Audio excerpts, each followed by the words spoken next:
Good morning, good afternoon, and good evening to all the participants present here from different time zones across the globe. I, Anubha Gaumar, extend a very warm welcome to everybody to this International Conference 2024 on the topic Paradigm Shift in Business and Management, Challenges and Opportunities of Quality Sustenance and Enhancement in Higher Management Education. Our international conference is being conducted in association with Nilay Field Consultancy and Training Malaysia and Ghaziabad Management Association. For the auspicious ceremony of lamp lighting, I would like to request all our dignitaries present here to kindly come upon the stage and kindle the lamp. Principal Ma'am Dr. Nishi Sharma, Director Vijay Srivastava Sir, Principal Ma'am Meenakshi Tomar, our heads of department, Tiffin Kansal Sir, Dijendra Sir, Rajesh Sir, and Purnima Ma'am. Please come on the stage, Ma'am. Thank you, sir. Thank you, sir. Where is it? Naveen Sir, Preeti Ma'am. Please come on the stage.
Thank you so much, ma'am. Thank you so much, sir, to all the dignitaries for kindling the lamp.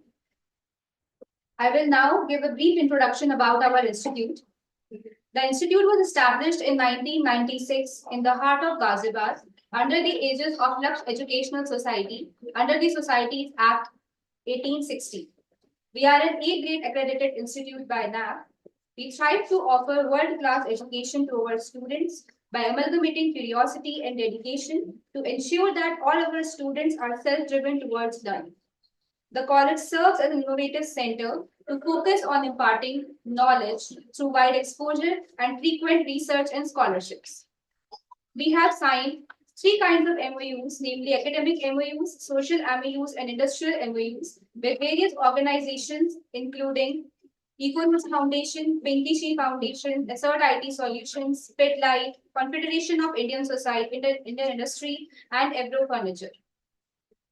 Our research domain has also enriched a lot in comparison to the previous years.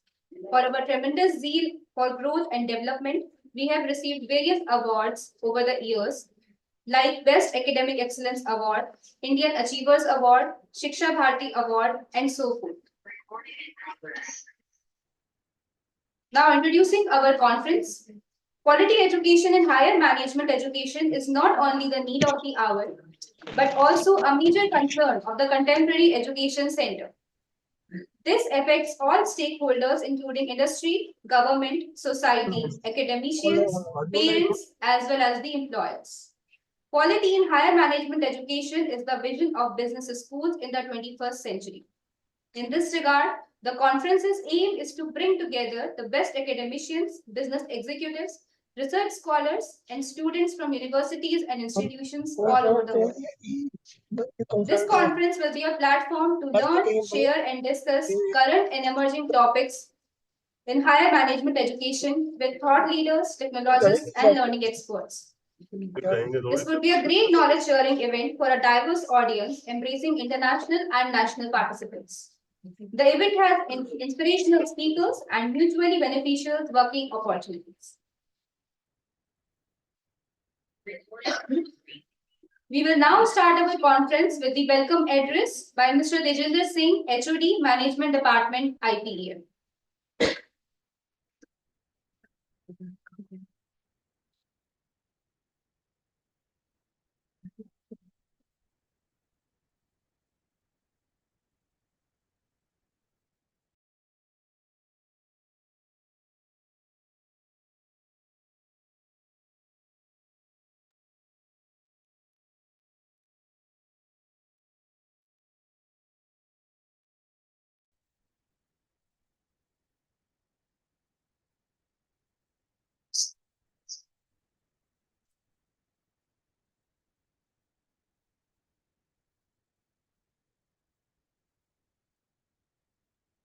Morning all. I, Tejinder Singh, on behalf of our director, Mr. Anupam Goyal ji, Executive Director, Professor Dr. Sugandha Goyal Madam, Director General, Colonel Dr. S. Mehta Sir, Dean Academics, Shashank Chaudhary Sir, the management, faculty, staff, and students of IPM Group of Institutions. Welcome you all who have joined us on Zoom or YouTube, and wish you a very good morning or appropriate greetings as per the time zone in the area from where you are participating in this fifth international e-conference on paradigm shift in business and management, challenges and opportunities of quality, sustenance, and enhancement in higher management education. In collaboration with Nirai Field Consultancy and Training Malaysia and Ghaziabad Management Association, Ghaziabad. We are indeed privileged to welcome our international and national speakers, Professor Dr. Veena Giridharan, Curtin University, Malaysia, as inaugural speaker. Dr. Malarani, Professor Bharati College, University of Delhi, as presiding officer or speaker. Professor Dr. Anita Goyal, full professor marketing, IIM Lucknow, Noida campus, as keynote speaker. Dr. Hamid Saremi, ex-Vice Chancellor, Azadi University of Iran, as guest of honor. Professor Poonam Tandon, DG Upkram, Uttar Pradesh Center for Ranking, Accreditation and Mentoring, as chief guest. Professor Dr. Dilip Kumar M, Deputy Vice Chancellor, Nile University of Nigeria, as valedictory speaker. And most importantly, the paper presenters who have submitted their research papers for sharing the same at this international e-conference. We greatly appreciate their efforts. We are very happy to state that there has been an overwhelming response from the academicians, research scholars, participating professionals for submission of papers, both from India and abroad, across all the continents. We are grateful to all of you for this. We also welcome all those who are attending this international e-conference on this very important and upcoming themes and sub-themes. I'm sure all of us will gain a lot. All the papers have been checked for plagiarism and reviewed by the experts, and only the selected papers are being presented in the e-conference. So I request all the participants to please remain connected through Zoom or YouTube, as the case may be, throughout the proceedings of this conference. Now, for the benefit of our international and national participants from other parts of India, let me say a few words about the IPM Group of Institutions, which is hosting this international e-conference. The institute is located at the Ghaziabad, adjacent to New Delhi, the capital of India. and comes under the National Capital Region NCR. The institute was established by late Dr. B.S. Goel with over 55 years of teaching and research experience in 1996. And now we are in the 28th year of existence. The institute is ISO 9001 2015 certified, NAC 8 grade accredited and research center of the university. The institute conducts professional UG and PG courses in the areas of management, information technology, education, and law, all with the approval of the confirmed professional bodies and affiliation to the university. Ever since its inception, the IPM is known for its student-centric approach in teaching and discipline and has a very good results and placements and has thus been ranked among the top few institutes in the NCR. At IPM, we conduct webinars, workshops at regular intervals through renowned professionals, experts. This e-conference is in continuation of the same. Based on our experience of conducting international e-conference in physical form as well as through electronic modes, we feel that the electronic mode is likely to stay as the mode of conducting such international e-conferences future. Finally, I would like to once again welcome and convey our best wishes for paper presenters and attendees from across the world and the convener, Dr. Mona Sai, co-convener, Dr. Suruchi Satsangi and Dr. Taru Maheshwari, and all those who work behind the scenes for the success of this international e-conference. Thank you. Jai Hind.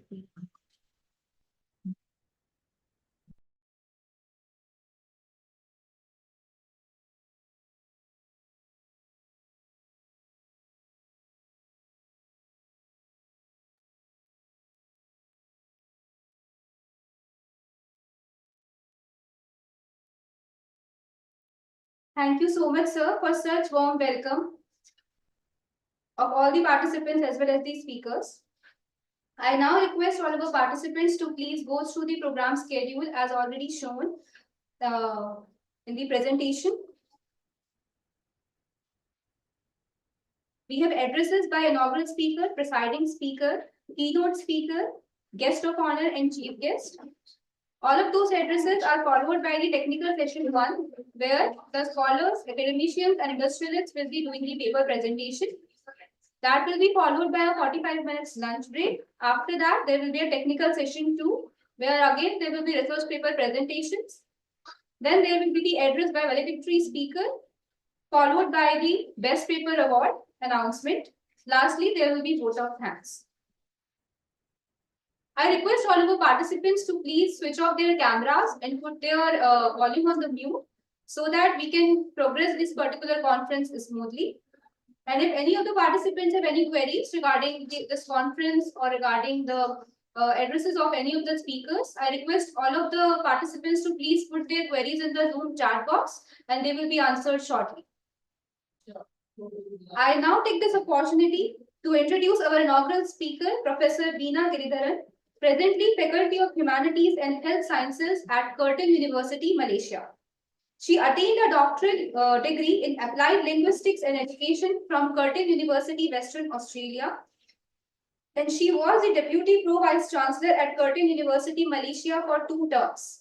Professor Veena was also the Dean for Learning and Teaching for 2 terms at Curtin University. Her research and academic interests include vocabulary acquisition and ESL, educational administration and leadership, higher education practices, transnational education, and ethno-linguistic studies in indigenous communities. She has several publications to her credit, including several book chapters, conference papers, and international handbook. Ma'am, you are kindly requested to please deliver your inaugural address. Thank you. Just give me a minute to share my slides, okay? Sure, ma'am. Oh, can you see my slide now?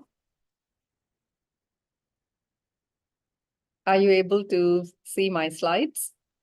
Just a second, please. Yes, ma'am. Okay, thank you.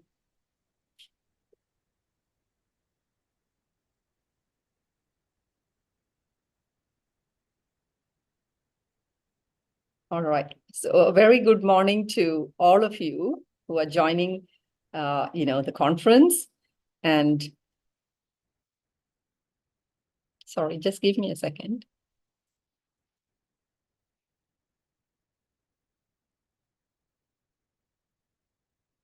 A very good morning I bid to the organizing committee of the International Conference on Paradigm Shift in Business and Management, delegates and participants.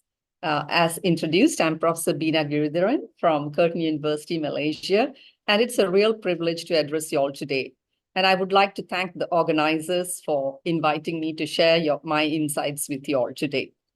So today's keynote will focus on the real reforms to be embraced by higher education sector in order to effect change in the quality and access to higher education. The key points that I will focus on today are the following.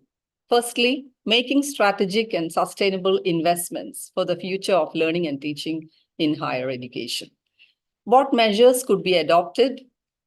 The measures adopted during the pandemic do not exactly address the issues facing higher education, and I will explain why.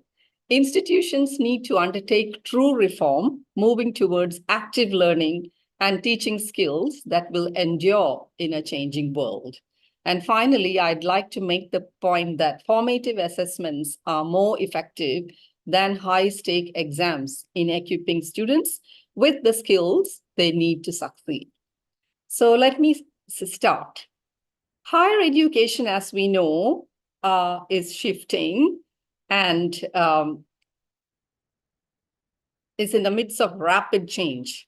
So that higher education institutions are grappling to address the challenges to stay relevant.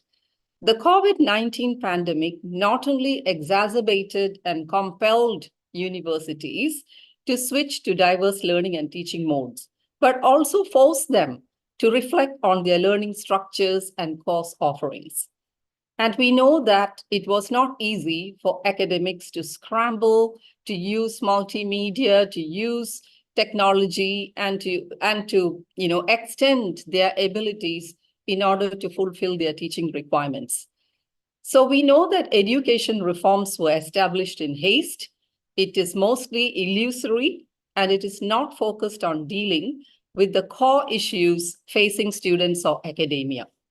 So flexibility in terms of virtual and online classrooms and the ability to attract participation in lifelong learning is fastly receding, and it is losing the sector the much needed enrollments to remain meaningful.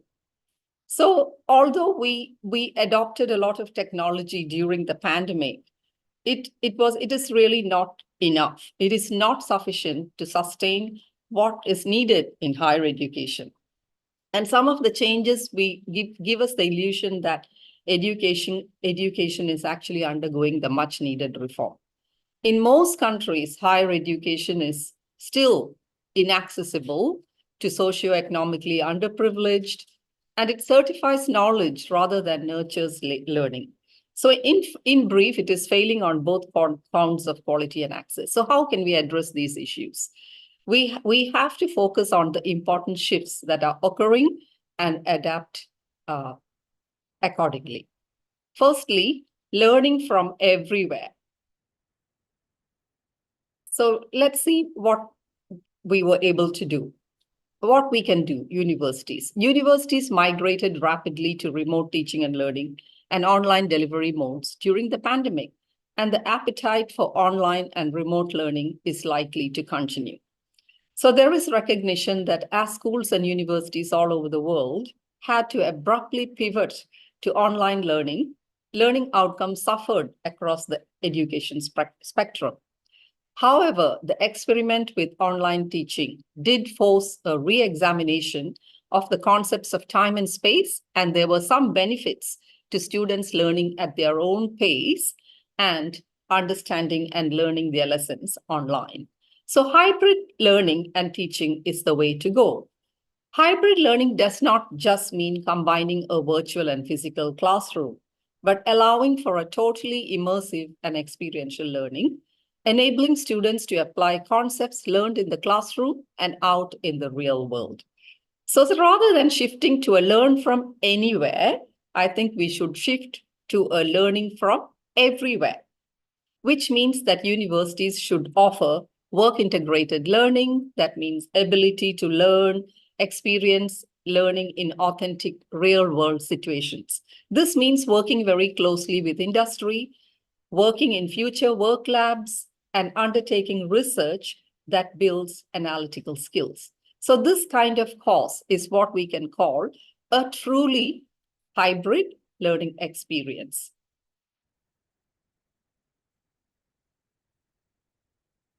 Work integrated learning. So this is a term that we should propagate at the university. Universities should offer work integrated learning curricula, allowing students to experience learning in authentic real world situations.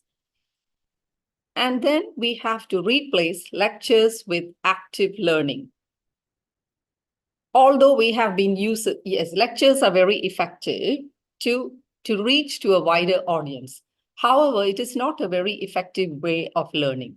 And universities and colleges have been using them for centuries because it is very cost effective. So what we need to do is to demonstrate effective learning and teaching methods. Real learning relies on principles such as spaced learning, emotional learning, and the application of knowledge. And what teaching skills can remain relevant during this time?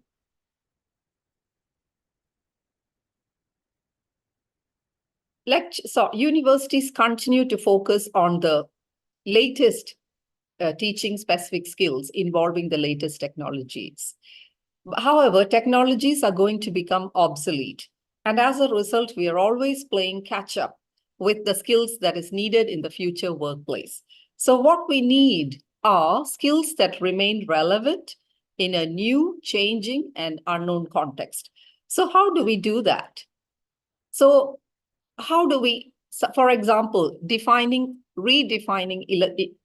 instructional approaches? New pedagogies and learning models are emerging, such as high flex, blended, hybrid, flipped, synchronous, and virtual learning, which are all buzzwords in the latest instructional approaches. However, institutions need to be really clear to staff and students on the modes that they are adopting and ensure that continuous professional training is provided to academics for smooth transition. And then using formative assessments. Why is formative assessments better than any other assessment? Formative entails both formal as well as informal evaluations throughout the learning journey, throughout the semester, throughout the study period, which encourages students to actually improve their performance rather than just have one big final evaluation. So continuous learning or formative assessment includes documentation and recording, includes a range of measures. So it could be presentations, it could be portfolios, it could be labs and authentic role plays, etc., which are more useful to students in their learning experience. And let's look at some of the key trends in learning and teaching today. First of all, social. So reshaping the lives of around more online and remote modes of learning and teaching. For example, things have changed rapidly since the pandemic. Many people we know that life is never going to be the same again. Working is never going to be the same again. And many people do not go to the offices 5 days a week. For instance, they would only go to work 2 or 3 days in a week. And remote modes of living, working, and learning have become the established norm in much parts of the world. So we need to understand what is needed in this context in higher education. Secondly, technology. Obviously, we have to use what is learning analytics and big data to improve student outcomes and automation of services such as learning management systems, so that we are able to provide service to our students across from many parts of the world. Next, economic. Many families are experiencing financial hardships post-pandemic. So return on investment of the college degree is really being scrutinized. Students are wondering whether they should go to university or start work and study later. So universities really need to consider this. Finally, environmental, looking at the physical campus, integrating accessibility and creating sustainable campuses. So in future, the campuses are going to be you need an array of access. For example, you need to, have a remote, hybrid, as well as physical spaces. So we create classrooms that are needed rather than creating many physical spaces that may not be able to, fulfill all the needs of our students. Next, we have to consider the financial challenges. The pandemic has caused severe job losses and economic deficits in many parts of the world. So we need to understand that not everybody will be able to access higher education as they need. In the face of declining enrollments, inflation, and rising costs of living and tuition fees, higher education institutions need to have long-term investments in technology infrastructure. To conclude,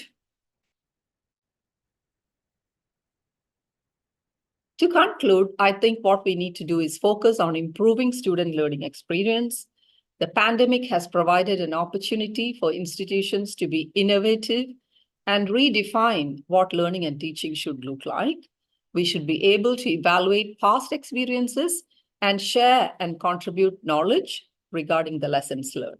And finally, we should be using skills and management outcomes to reflect a future that is open to all. So with this, I will end my session. And if there is any time to take questions and answers, I'm happy to do that. Thank you very much for listening to me.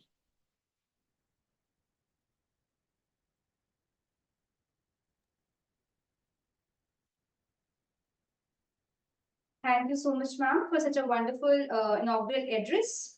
And you have shared various important key points, specifically focusing on the need of the hour, the work integrated learning, and also focusing on the fact that the most important things are quality as well as the access to the education. That is going to really change the world of higher management education specifically. Thank you so much, ma'am. You're welcome. And yes. Yeah. So if we have any questions that's coming in, we will share it with you and then Thank you. requesting you to, All right. Thanks answer a the lot. questions. Thank you. Thank you. Thank you. Bye.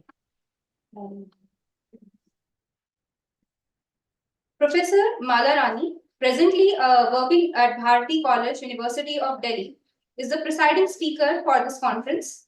She has more than 25 years of experience and has completed her MPhil from Delhi School of Economics, DU, and PhD from Jamia Millia Islamia. She is a recipient of Distinguished Teacher of University of Delhi Award from Honorable Dr. EPJ Abdul Kalam. She also has Budding Master Award, Spoken Tutorial IIT Bombay to her credit, and is also a trained women manager in higher education. She has been involved in framing guidelines and study material for microeconomics, paper of BCom Honors DU, and in development of course content of MPhil, University of Kota, Rajasthan. She has also been a content developer for various short-term courses being run by Bharati College. Ma'am, you are now requested to kindly deliver your presiding address.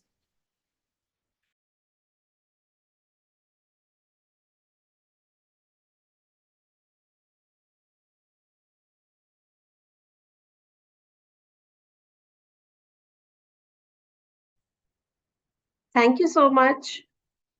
Please allow me to share my screen. Yes, ma'am, just a minute.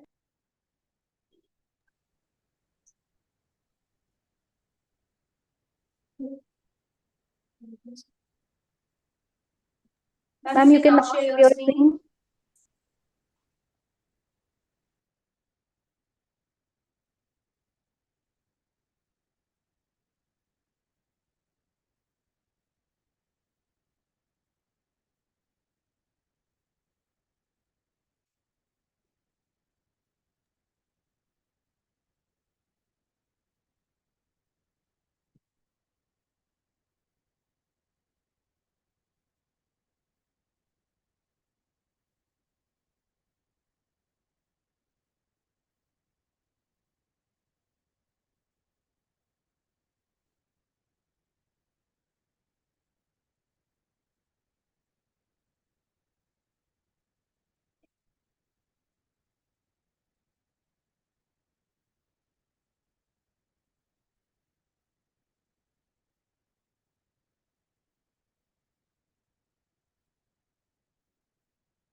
Ma'am, please share your PPT. Yes, please. I'm doing that. Okay, ma'am.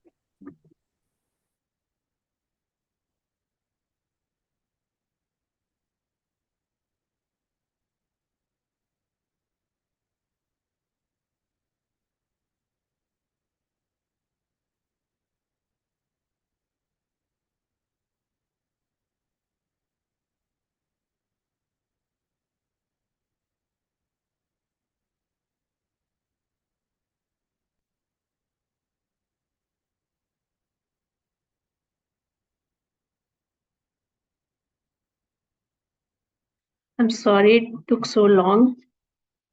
Oh, not an issue, ma'am.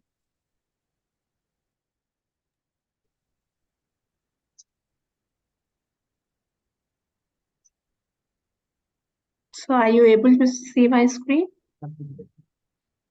Yes, ma'am, it is visible. Okay. So ladies and gentlemen, attending the conference from various parts of the globe, a very good day. I'm truly thrilled to be here today to speak about the transformative shifts reshaping the world of business and management. These shifts are profound, fundamentally altering how we perceive, teach, and practice business education in this era of rapid change. Aligning with and taking further from Professor Beena Giridhar's speech, imagine our world as a vast, intricate puzzle, each piece representing industries, business models, and technologies like AI is evolving at an unprecedented pace. This evolution is not just a minor adjustment, it's a complete game change, compelling us to rethink our traditional paradigms and embrace new ways of learning and leading. The significance of this transformation cannot be overstated. Recent findings indicate that about 40% of business leaders harbor concerns about the future viability of their enterprises without substantial reinvention.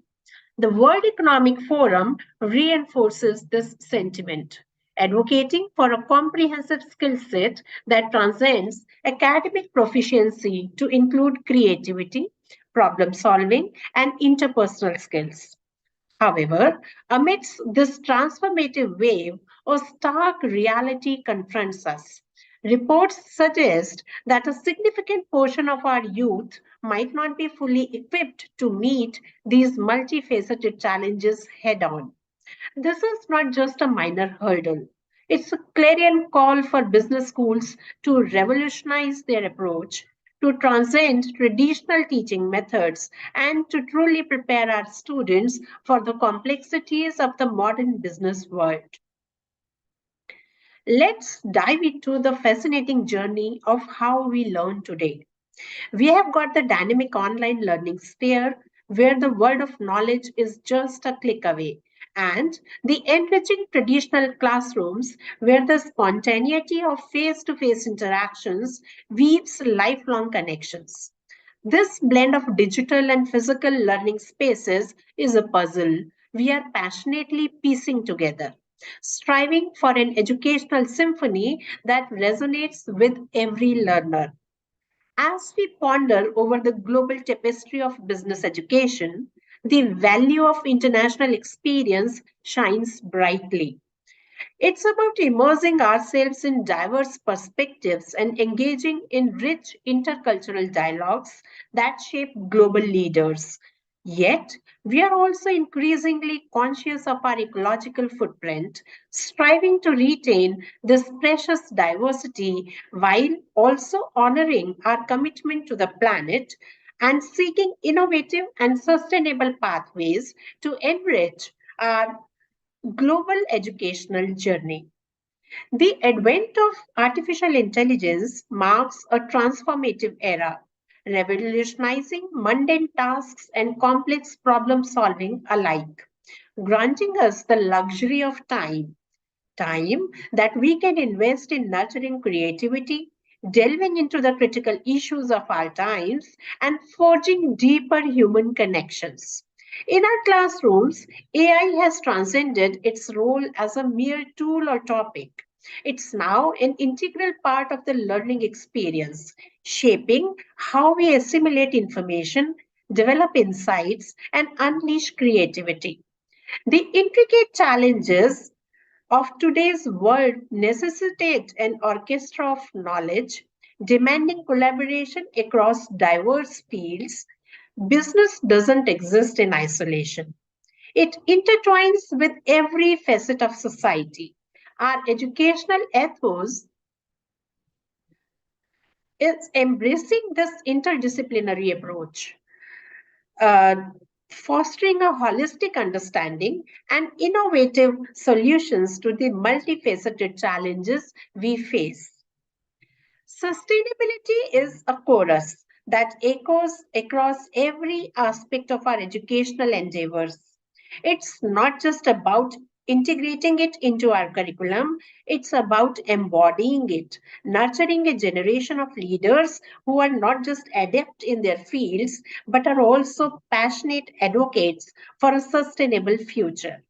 We are weaving the principles of environmental care, social responsibility, and ethical governance into the very fabric of our educational ethos, aiming to shape a future that is as sustainable as it is successful. In this era of transformation, we are re-evaluating the essence of getting things done.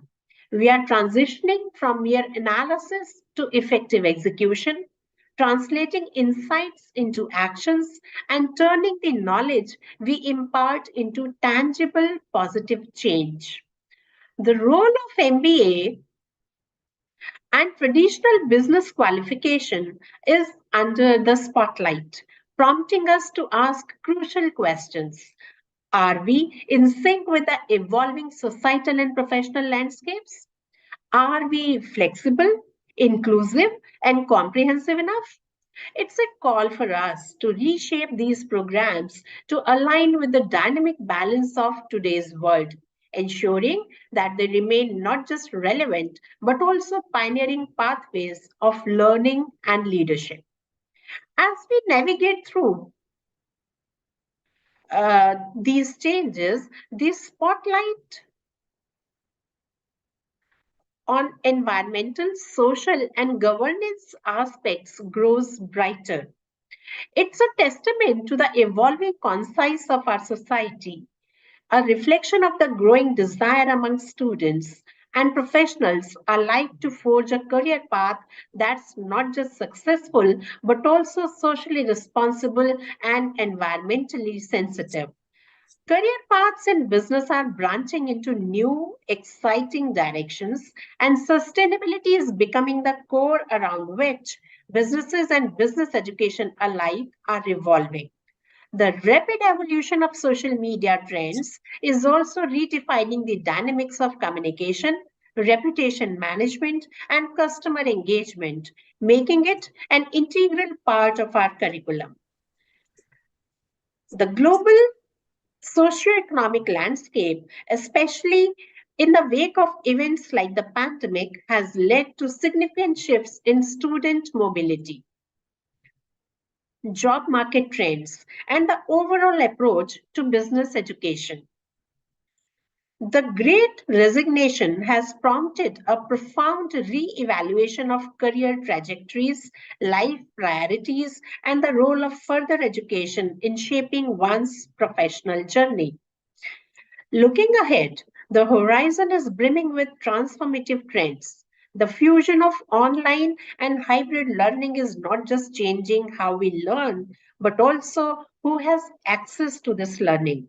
AI continues to be a significant catalyst, offering personalized, efficient, and profound educational experiences. The shift towards experiential learning is redefining the educational journey from a passive reception of information to an active, immersive experience, fostering skills that are crucial for success in the modern business world. The emphasis on soft skills development, the increasing importance of ESG factors, the rise of micro learning, the integration of virtual and augmented reality in education, and the emergence of data analytics and business intelligence as pivotal elements of business education. All these trends are not just reshaping the contours of business education, but are also setting the stage for a future that's incredibly exciting, deeply transformative, and profoundly impactful. Ladies and gentlemen, as we embark on this journey, let's remember that our role as educators, leaders, and visionaries transcends the boundaries of imparting knowledge. It's about imparting change, fostering innovation, and shaping a future that reflects our highest aspirations. A future that's not just successful, but is also sustainable, inclusive, and vibrant with possibilities. Thank you for granting me this opportunity to share my thoughts with you. I'm eagerly anticipating these stimulating discussions and the insightful exchanges that this conference promises to offer. Thank you.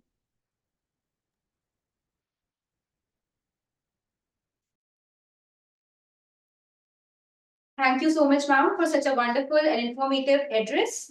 You mainly focused on reinventing our education specifically to rise to meet the business challenge, inclusion of AI and sustainability in our new era of education, and as well as focusing specifically on the fact that this amalgamation of digital and the conventional methods of education are helping these students in looking forward and facing the business world, and of course sharing all the latest trends of the transformative education for facing the business world. Thank you so much, ma'am, for such a wonderful address.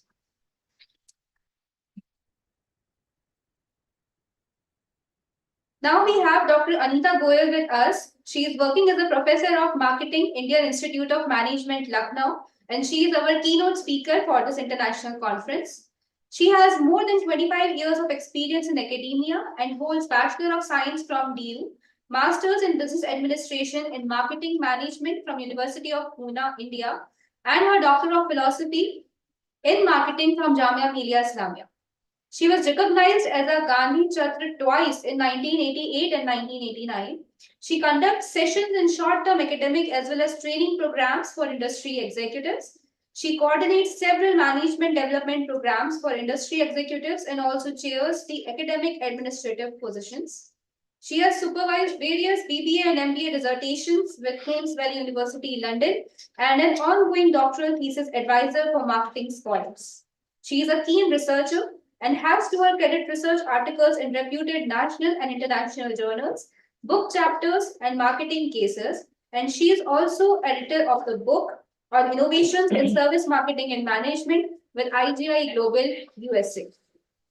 Ma'am, you are now kindly requested to deliver your address. Thank you, Anubha. Good morning, all. I extend my greetings to all eminent speakers, conference delegates, and attendees. A very apt topic for discussion today, quality education and management field with current and upcoming challenges. In line and further to my previous speakers, I'll just talk about certain parameters which is related to the topic today. So when we say quality, we all know what quality is, and it is more of a subjective term.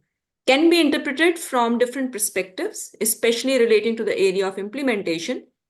Quality in simple way can be understood as a correct way of performing a task to get desired results, or maybe results with par excellence. Well laid out processes to perform a task with bare minimum possible or nil fail points helps to achieve higher quality standards.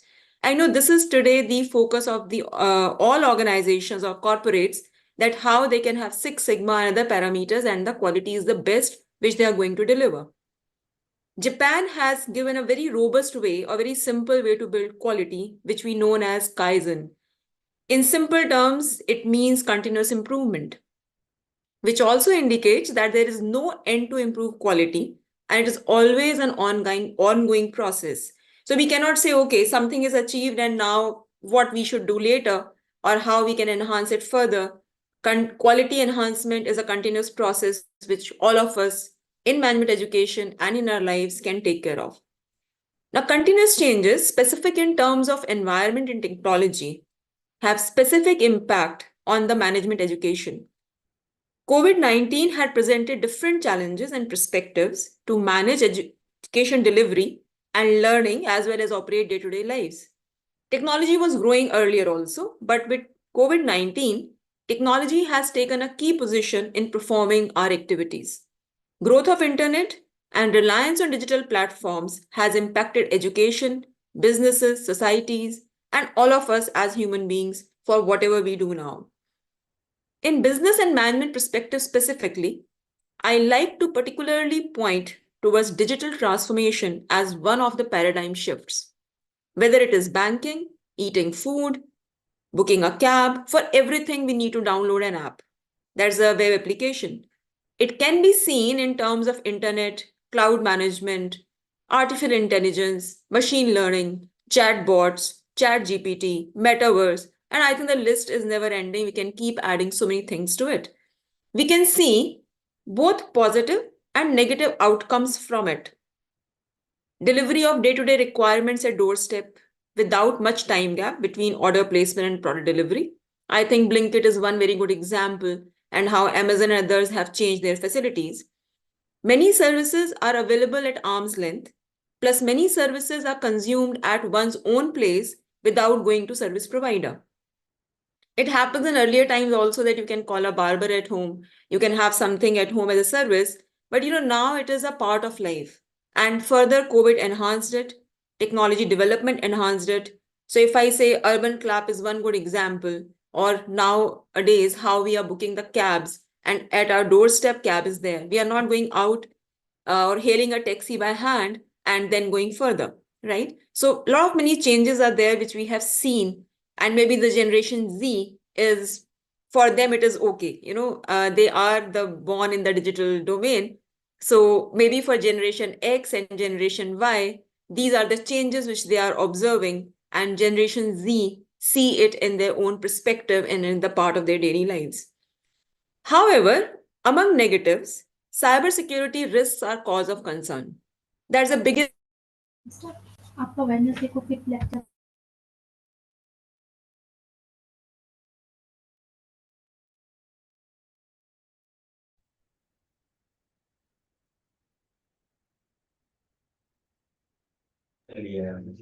Ma'am, you're not audible at the moment. Okay. Am I audible now? Yes, ma'am. Can you tell me when I stopped? I don't know when I got unmuted because I didn't touch anything, but it got unmuted. It was just for like few seconds, ma'am. Sorry?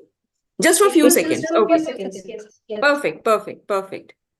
So what I was talking about, that the digital transformation, how it is impacting us, right?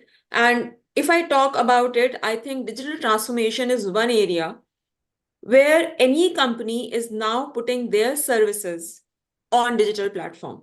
Even the companies who are trying to give the services offline, I think in the near future, every company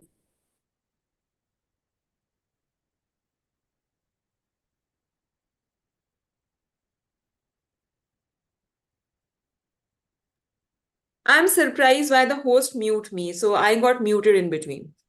I don't mute myself. The host muted me, I think earlier also, I don't know. So, fine. So I think now I can go ahead. So fine, what I was talking about, digital transformation, and digital transformation is an area which is upcoming, and all corporates who are not into digital transformation right now, maybe in future they will go ahead. Metaverse is a very advanced thing, but yes, few organizations are taking care as use cases. Chatbots we see in every place. Even you go to any university, they will say, okay, a chatbot comes and say, can I help you? There are a lot of limitations of chatbots. The question which you are putting in the chatbot, it is not necessary they will answer it, right? They will answer you when you are using the right keywords which are in their system.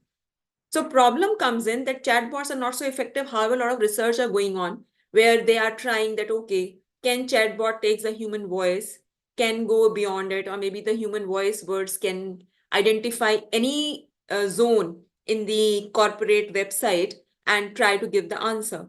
But ChatGPT, as we all know, is coming up in a big way, impacting the education also, how students can learn from it. And again, positive and negative things of these digital transformations. So cybersecurity risks are the cause of concern.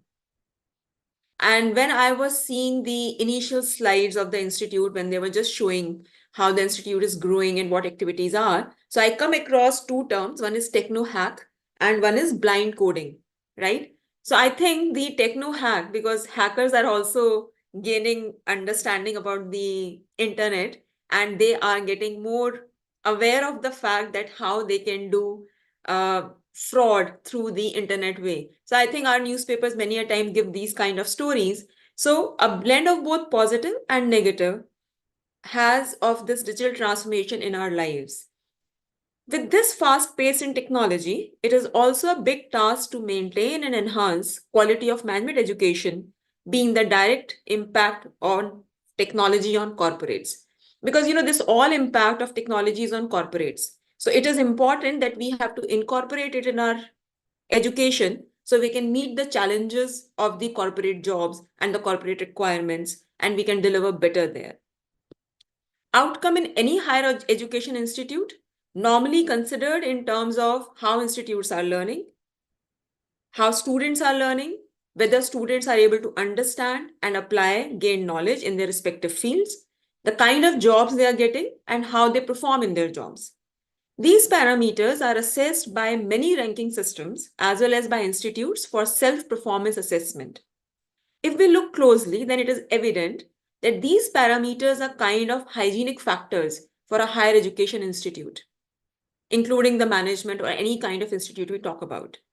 These are essential in any management institute to provide quality education, and maintaining these is just quality sustenance, right? Because we talk about these things, but it is just a parameter that the quality is maintained. However, with the current challenges, one needs to go ahead while maintaining these hygienic quality parameters. There are many ways and many views on the same. I like to talk about two perspectives. One particularly on student side, there is need to incorporate value education as a core part of management education. Many institutes have a course or orientation in value-based inputs. Value education is not only about moral values, but value of self, to understand that with hard work, one can achieve what they want.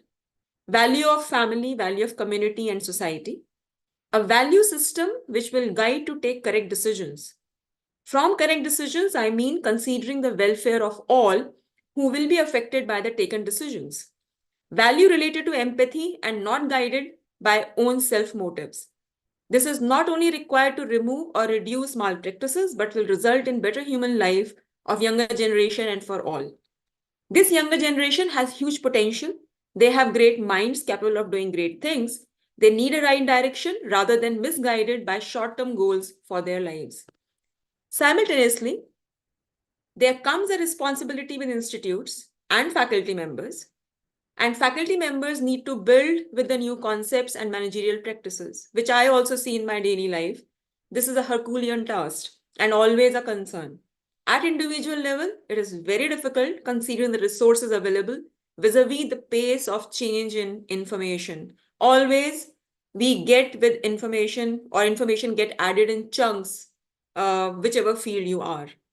There is a time to think, to generate central resources, to build and manage knowledge. Can say a need for knowledge management to collate, organize, process, and disseminate knowledge to all stakeholders. I think that is a big task which we need to do. Many institutes are doing at their own level, but somewhere collectively we need to contribute to it, and that will be the benefit for all. In the end, I will say that technology has to be taken as an enabler where human resource contribute towards overall upliftment of society rather than there is fear of technology in the human life. So with these words, I conclude here, and I'm thankful to the organizers of this conference to invite me at this platform and share my views with you. Thank you very much. And if there will be any questions, I will be happy to take that. Thank you very much.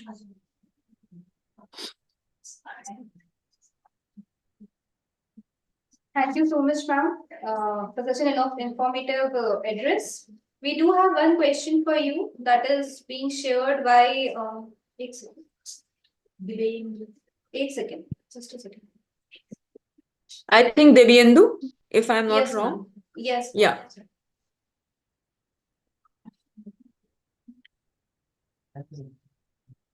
Ma'am, can you please There is share no the question? secrecy of Devyendu. I can't understand your question, a bigger one, but what I understand is there is no secrecy of learning, right? There is no algorithm to measure because, as we all know, education is a mind-directed service.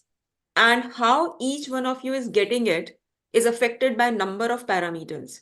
What is your learning background, how you look at the things, how much vast knowledge you have. But I think as a faculty, I can always say that there is always a focus whenever any learning is given. And the purpose is that the essence of that learning can be shared, can be received by everyone in the same fashion. So, when we say 2 plus 2 is equal to 4, so obviously it is there that everyone should learn 2 plus 2 is equal to 4. But however, people can remain there, people can go beyond it, and people can explore more. So there is no secrecy, there is nothing. And I think that is why we have exam system, where have methods where we try to understand how students are learning, right? So I think Professor Giridhar earlier told about that we are looking for the formative assessment. And I think that will really help us that how we are continuously understanding that students are learning and growing in their field. So I hope I have answered your question. Thank you, ma'am.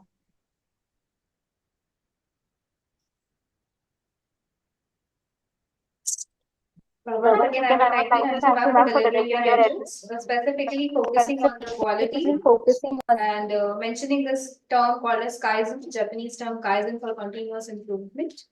Also sharing that how the digital transformation is impacting us in a positive and a negative manner, and how the positive things can be taken to enhance our education and the quality in the education, specifically focusing on the value education in our higher management education. Now, thank you so much. Thank you. Next, we have with us our guest of honor, Professor Hamid Saremi.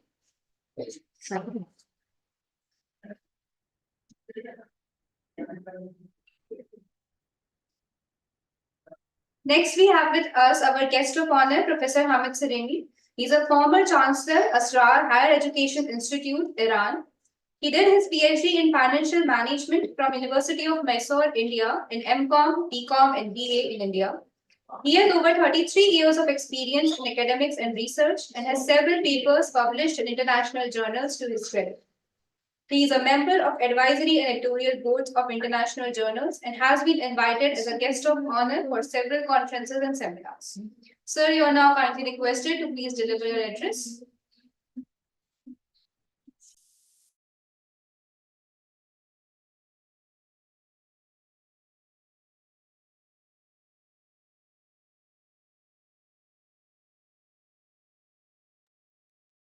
Good morning to everybody. I hope I am audible to everybody. yes, sir, you're audible. Okay, good morning. Have a nice day.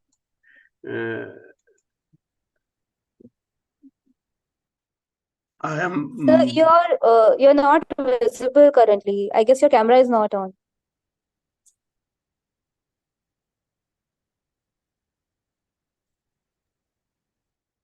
Yeah.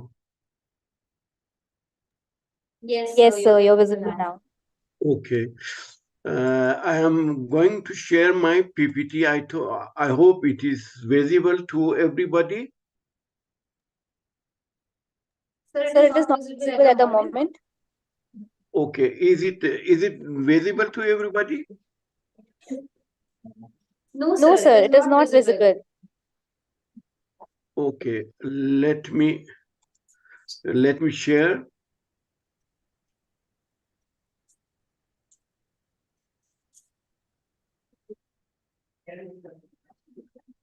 Okay, is it visible?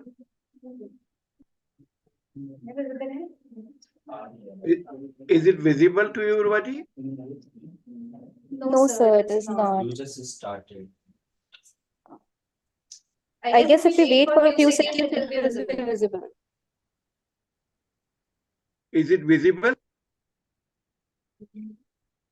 No, sir, it is not visible. You You can can try to reshare it. reshare it. Okay.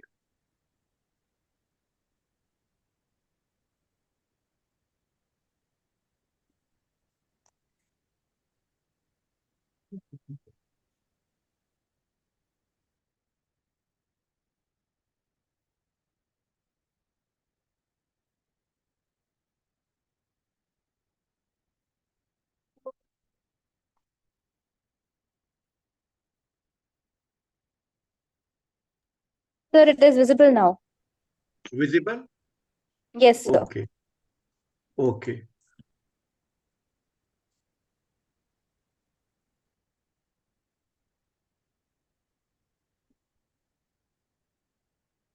Is it visible?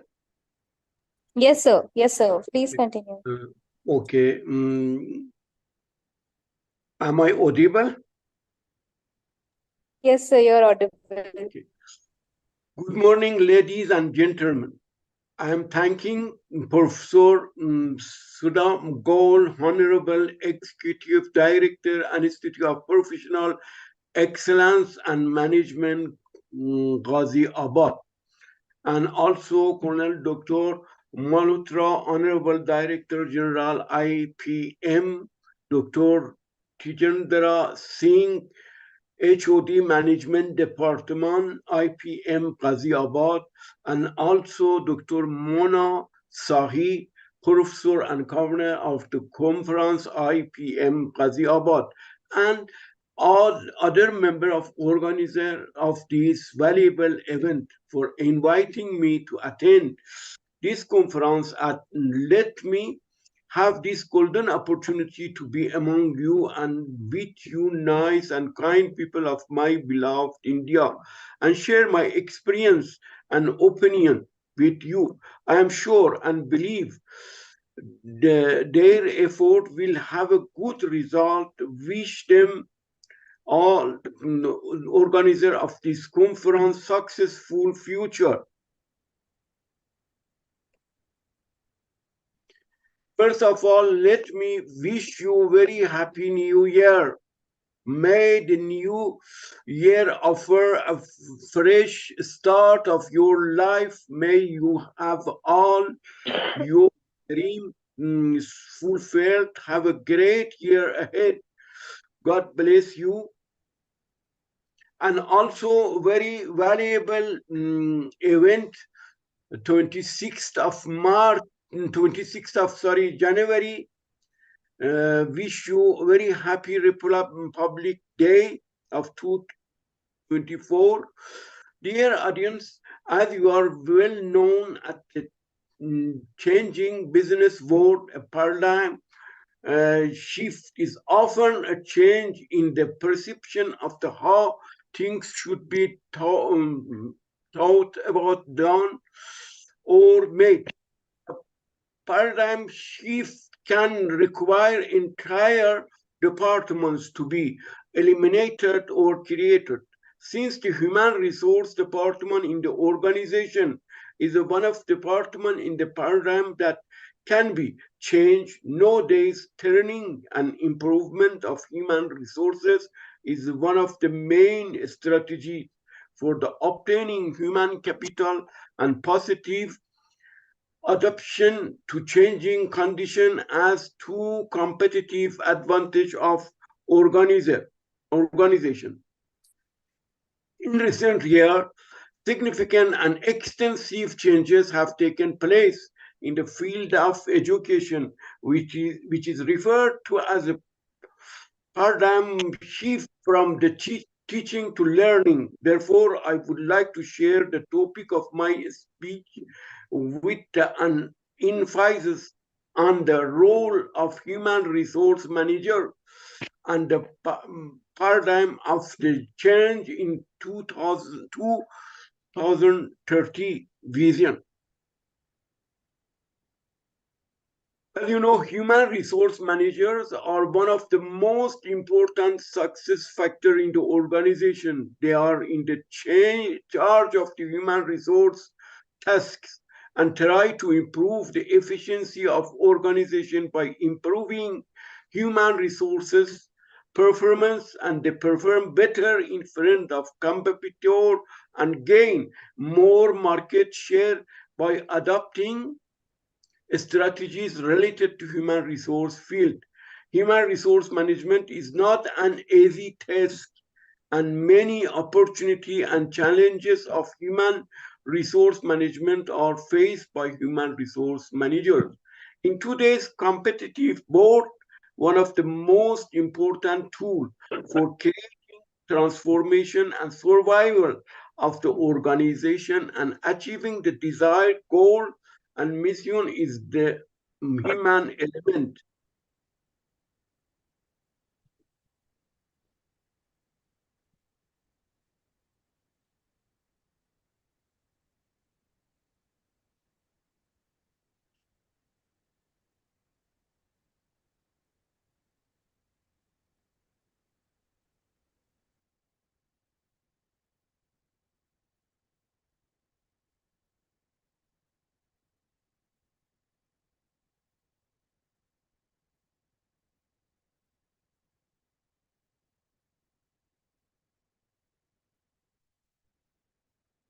In the meantime, what gives life to category of the transformation and ensures the survival of organization is human resource. The rule of management in the organization and way he is viewed will have a significant contribution to the success or failure of the organization.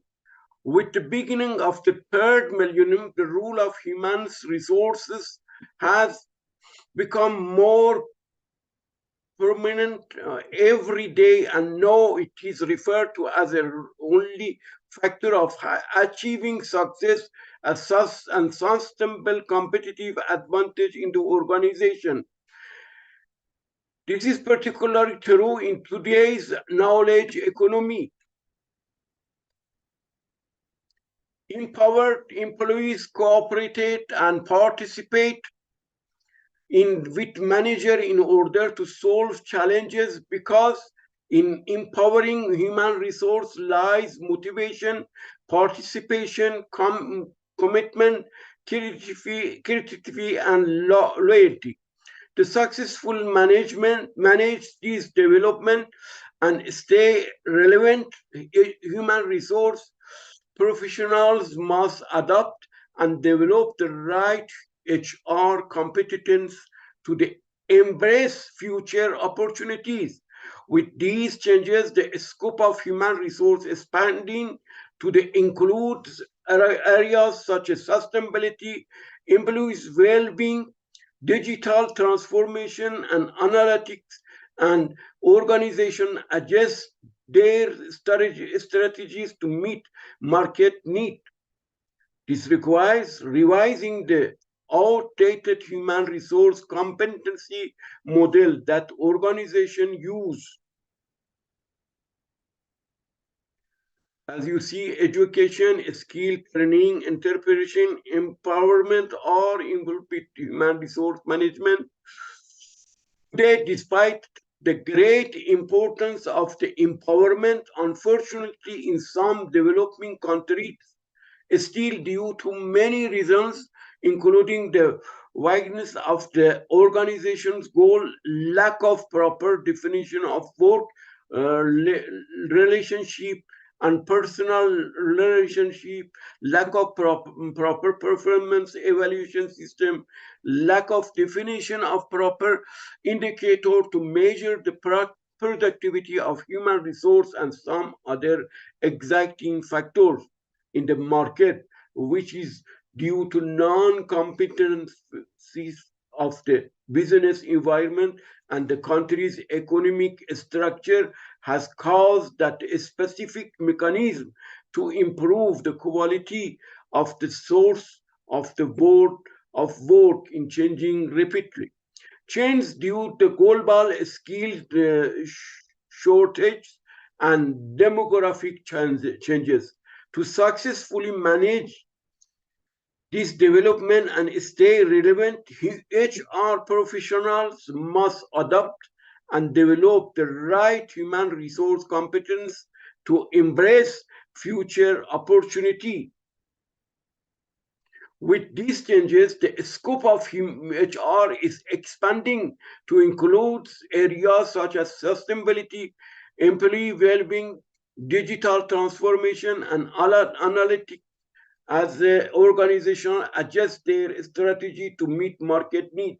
This requires revising the outdated human resource competency model that organizations use. Today, organizations pay special attention to their employees. In today's business environment, employee is the heart of the organization.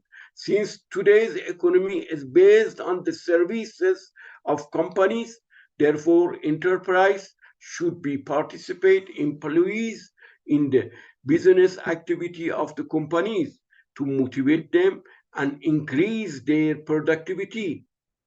Even competition in the traditional and industrial sector make company use strategies to use their resources more effectively and efficiently.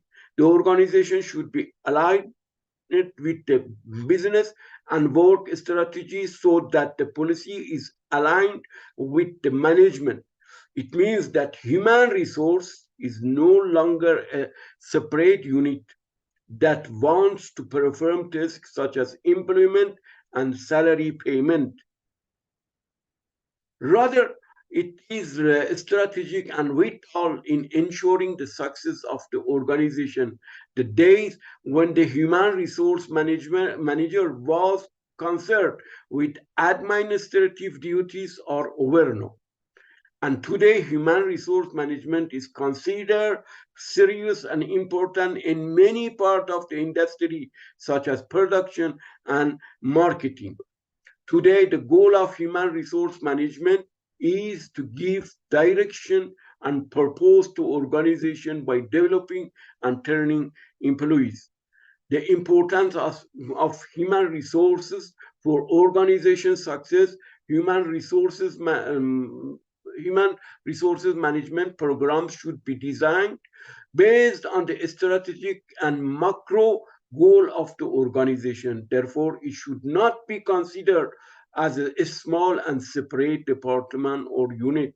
Therefore, human resource specialists, by the understanding this task, lead their organization to areas such as organizational development, proper utilization of employee in order to achieve business goal, and talent management. In today's organization, with the change in the business environment, the rule of human resource management has also changed.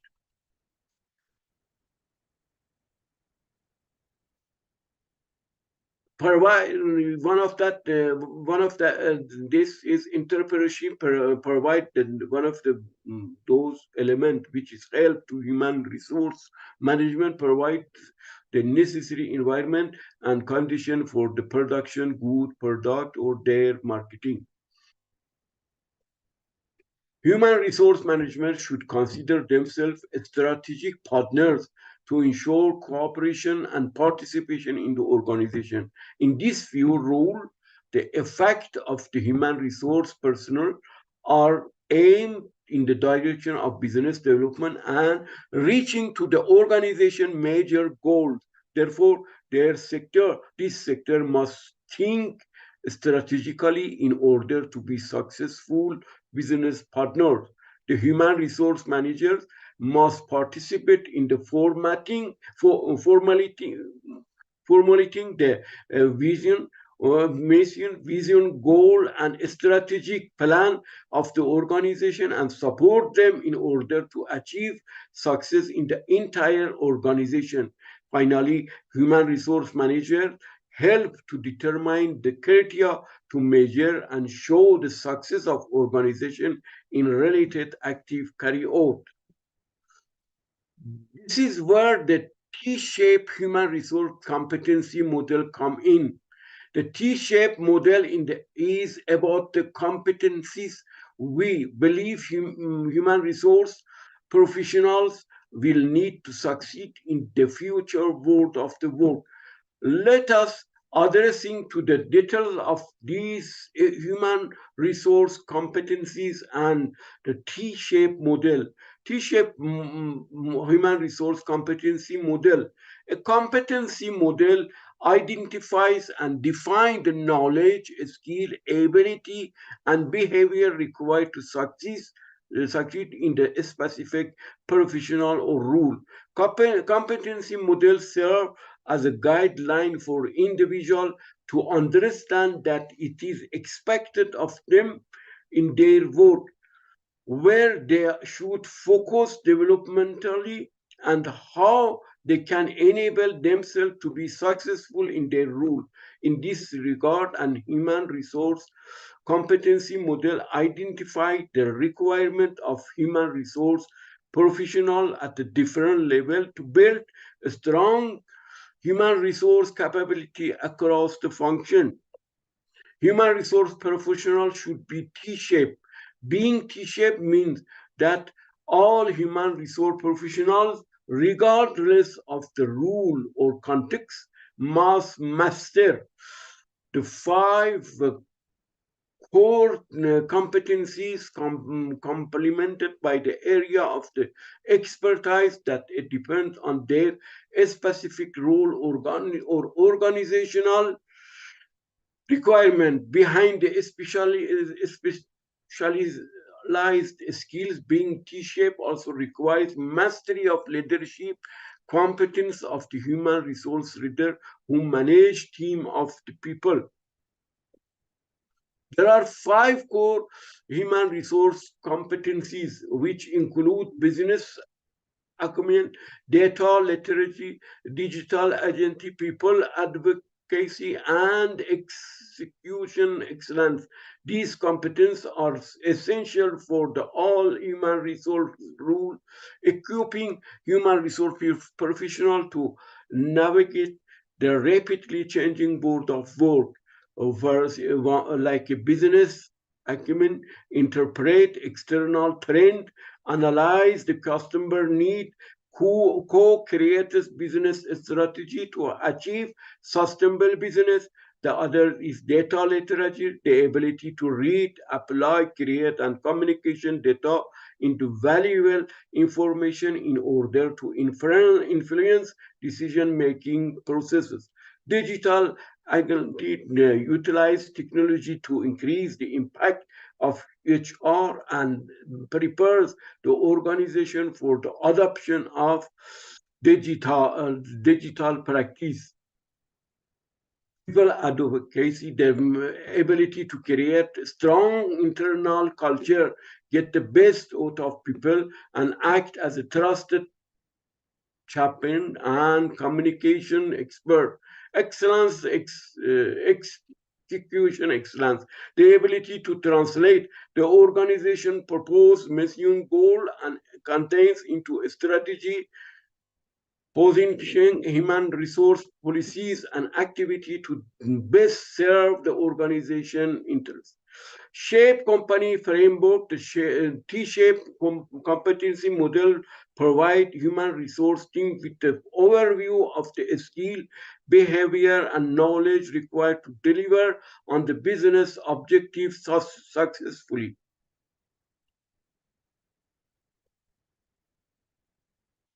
Many human resource management challenges can emerge with the digital disruption, workplace culture changes, economic change, political climate change. For example, the year 2020 and the outbreak of the corona pandemic create a great challenge for the human resource department to create hope and managed an effective remote force for business. Here are 10 of the most important human resource management challenges and concrete solution to the overcome of each them. One is attracting top talent. The second is change management. The third is re-scaling and skill upgrading. Fourth is employee training method. Fifth is employee training method.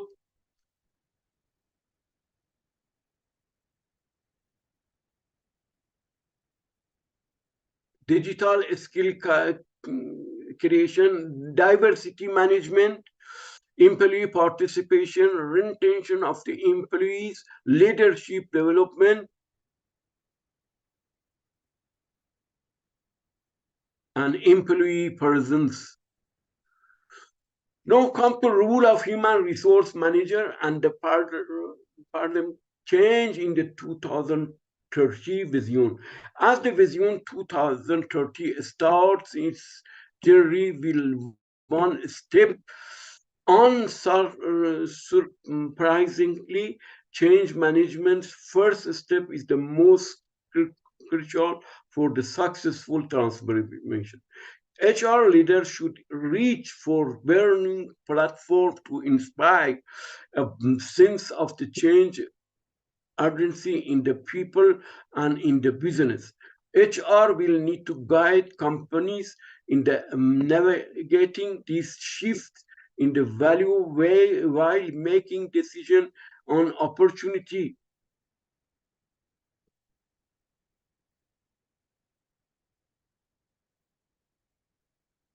Polarizing topics, the digital turning, the skill gap will remain a significant concern in 2030 with the HR professional observing basic computer skill as a common. HR will lead the charge in the identifying the skill of the future and developing training program to prepare the workforce. Continuous learning and development will be integrated into the corporate culture, ensuring employees remain adaptable and competitive. A highly important job for human resource team in 2030 will be to work out what skill will be necessary to their organization in the near future as a machine and the artificial AI become more powerful and capable. Leader and manager development top the list of 2030 prioritized for the HR leader according to the Gartner annual HR priorities survey. Also on the their radar, organization culture, human resource technology, change management, and career management and internal mobility. The coronavirus pandemic was an ugly reminder of just how hard it is to predict and prepare for the future. Yet, that does not mean human resource leader should think ahead, especially when there are some absolutes. Older workers are retiring, and the digital revolution continues. It is not too soon to start thinking ahead to the next decade. The human resource department must assess the impact of change that will affect the performance and happiness of the employees and must address them accordingly to avoid any fallout or breakdowns. This requires them to have a complete understanding of organization change, The role of human resource management is significant in shaping and maintaining an ideal work culture within organization.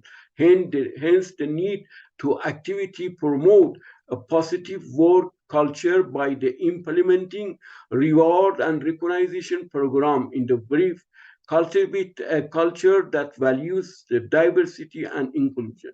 Paradigm shift in the human resource in 2030 vision.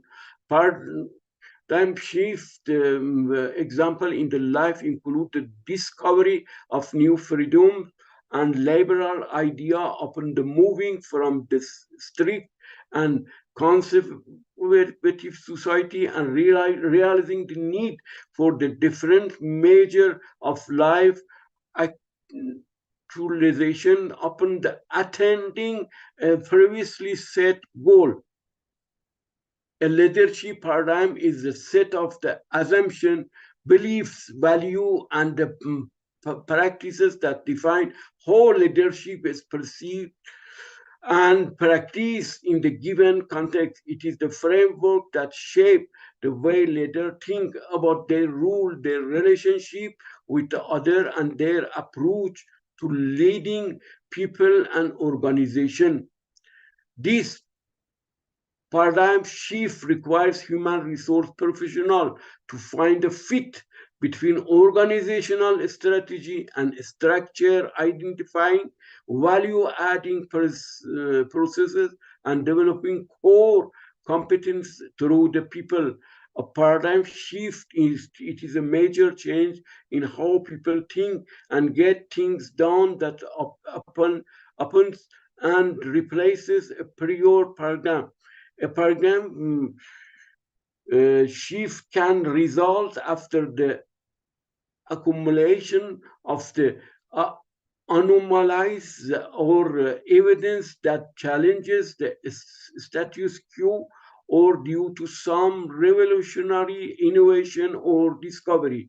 Traditionally, human resource management has not been involved in strategic management.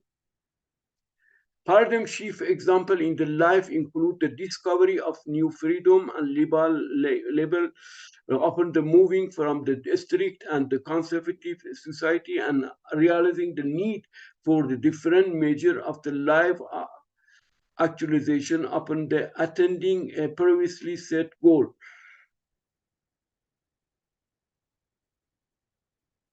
However, to be successful in today's competitive global marketplace, organization need human resource professional with the competencies in the strategic thinking, system view, and team building skills to create organization environments that have capacity for learning, innovation, responsiveness, and flexibility and ongoing value creation.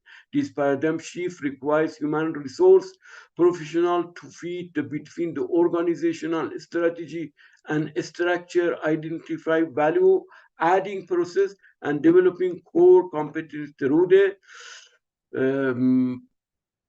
people.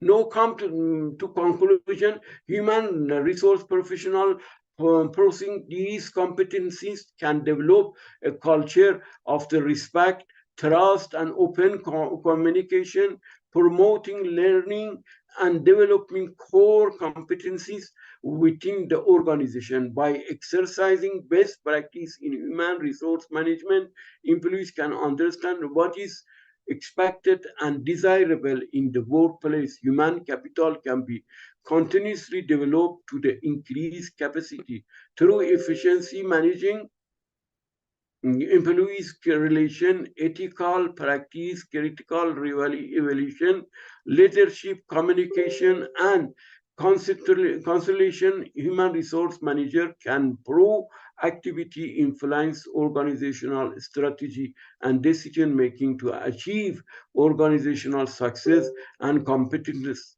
advantage through the developing people as a strategic resource. At the end, once again, I am thankful to God for giving me such a golden opportunity to have some good and valuable time to be among you nice and kind people from my beloved country, my Indian, my second home. I would like to give great thanks to each and every audience, guest, professor, research scholar and students in this seminar for the bearing me for some time during this program, and I hope that this presentation will be useful for all. I hope to see you in future event. Thank you very much. Thank you so much, sir, for for such such a a wonderful, wonderful, detailed detailed address, address, specifically specifically focusing on focusing the on the human human resource and how they resource can be and how they used can be in a used paradigm in a shift. paradigm shift. Thank you very much. I am also very glad to meet you, and I hope to see you in near future. Sure, sir. We also wish to see you. Thank you very much. For your kind information, my dear audience, guest, student, research scholar, I have put my email under the just below the first slide, that you can communicate with me and have a discussion with me and ask your questions in any about human resource management. Thank you very much and have a nice day. Thank you, sir. Thank you. Now, before we start with the presentations, that is our technical session one, just sharing some information regarding the national seminar that we are conducting in the offline mode on 27th April 2024. We are delighted to invite you all to submit your quality paper in our national seminar. The topic is Realizing Self-Reliant India Through Digital Transformation, Outcome-Based Education and Inclusive Leadership. The seminar is being organized by IPEM in collaboration with CII, that is Confederation of Indian Industry, Ghaziabad Management Association, and Institute Innovation Council. All papers that will be submitted will be reviewed by experts in relevant areas, and the selected papers will be published in Bloomsbury Book and Journal of IPM. The Journal of IPM is a double-blind, peer-reviewed and referred, and it is indexed in JGate, Crossref, and Copernicus.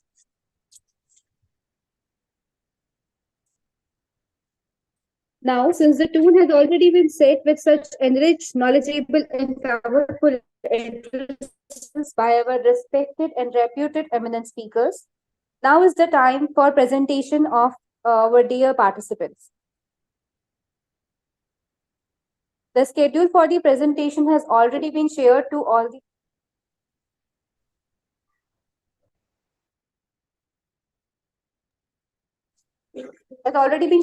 the participants. So I request all of you to be ready according to that. Before starting, I request all of our participants to please switch on your camera so that we can take a screenshot. All the participants, please turn on your cameras so that we can take a screenshot.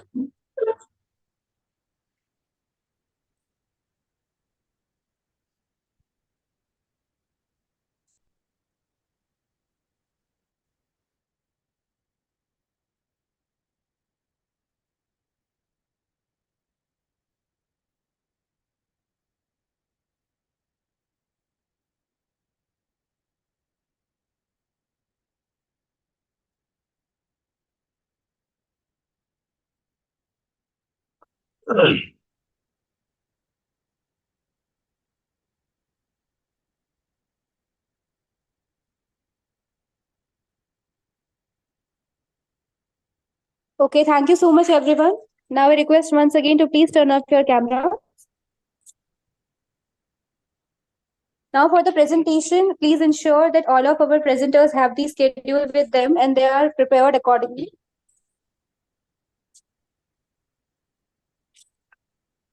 Our first presenter is Mr. Azaz Maqbool Malik and Dr. P.R. Dadich for the title Empowerment of Women in District Gurgaon of UT, Jammu and Kashmir through Self-Help Groups. Excuse me, ma'am. Please take Yes, us ma'am. input once again because I was not available on that time. Good morning to everyone. Ma'am, please share your query. Sorry.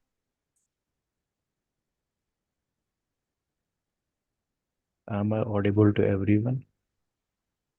Yes, yes, you're audible, sir. Good morning to everyone. Myself, Ejaz Maqbool Malik from Srinagar, Jammu and Kashmir. The title of my topic is Empowerment of Women in District Badgam of UT Jammu and Kashmir through Self-Help Groups. Let's start with the introduction. Women's social, economic, and political empowerment is increased when they are empowered. The most common meaning of women empowerment is the ability to have total control over one's action.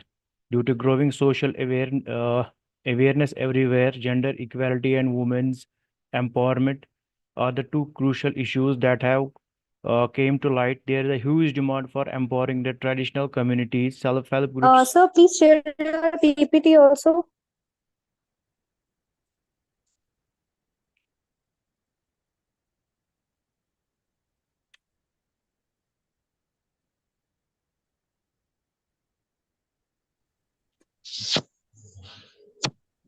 Also, a small announcement to all the participants. The presentation time is between 4 to 5 minutes.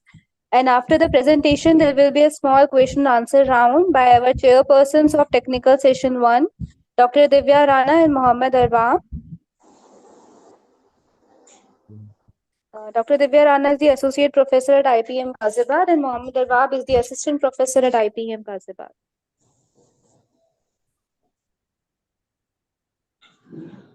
Due to growing social awareness everywhere, gender equality and women's empowerment are the crucial issues to have So your came PPT is not visible. my try my best. But,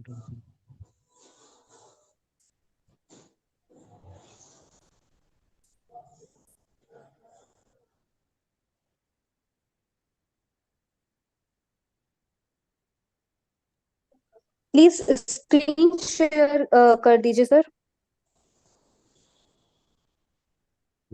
issues, I think.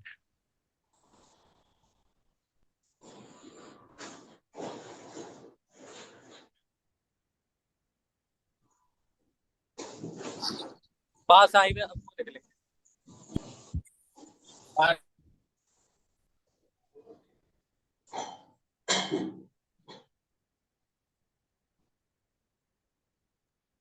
If you're facing any difficulty, please share your PPT with us. We will screen share it. I have shared it on mail.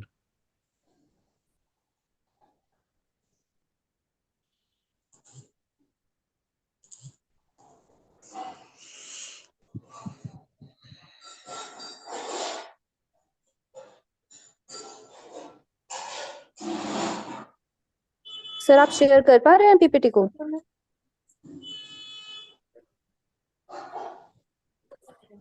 Okay, sir. Please start now.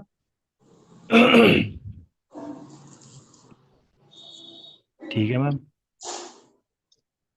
Yes, sir. Please continue. Okay, thank you, ma'am.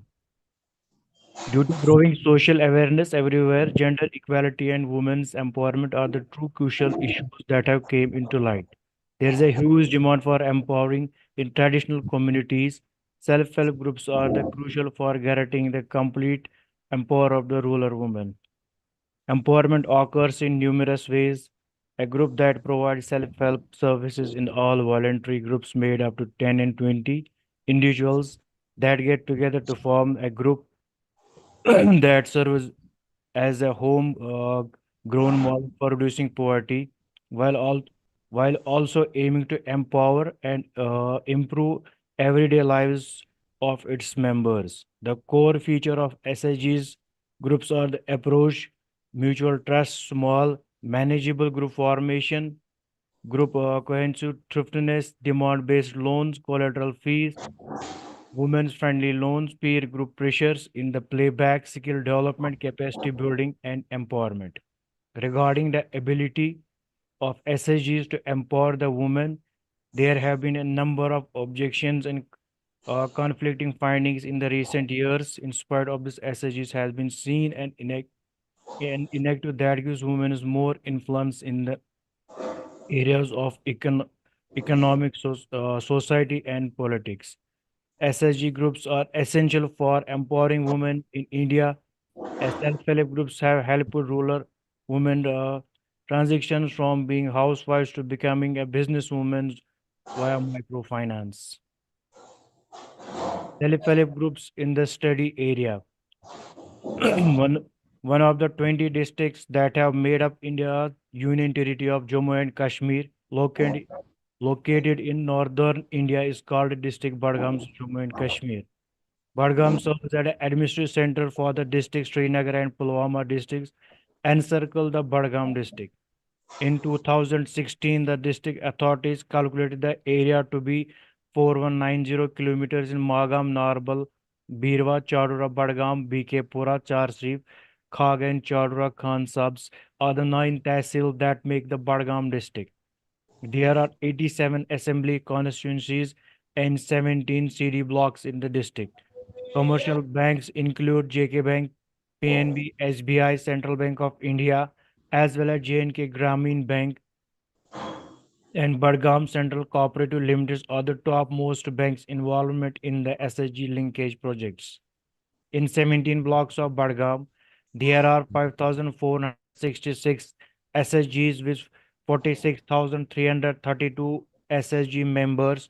Of these 5,460 SSGs, 50 belong to scheduled caste category, 206 to scheduled type category, 5 to minority category, 23 to the PWD category, and 5189 to the general category. In the financial year 2021, these SSG receive more than 1 crore from the Community Investment Fund, according to the NRLM data.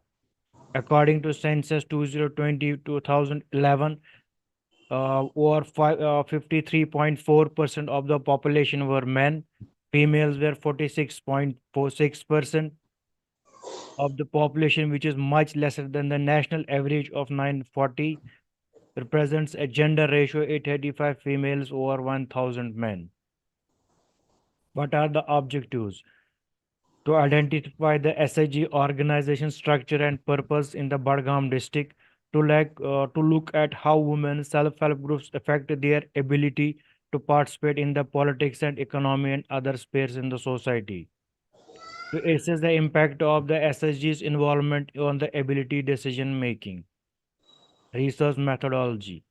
The study used a survey research approach to cover the Badgam area of UT Jammu and Kashmir and present through a picture of condition of SSGs in the district empowering of the women. The research focused on the SSG supported by the government, namely District Rural Development Authority, the DRDA. Your Works. RM is not visual to your slide. Move your slide as well. Yeah,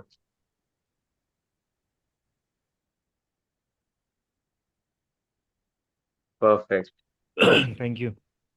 Research methodology. The DRDA works in 26 communities development blocks, organizing 5466 self-help groups. The convenience sampling strategy used to pick the SSGs. There are 180 members in a sample of 12 SSGs from 3 community development blocks, Narbal, Birwa, Magam. Of which 60 were chosen for the current study. The field observation structured questionnaire survey were used to collect the and obtain the primary data. In addition, data was gathered to interviews and conversation with the local NGOs and government personnel at the grassroots levels. The primary data acquired from the groups are completed by the secondary data collection from the SIGs, NGOs, and government institutes. Aside from it, several books, newspapers, articles, journals, magazines were consulted. Results and discussions.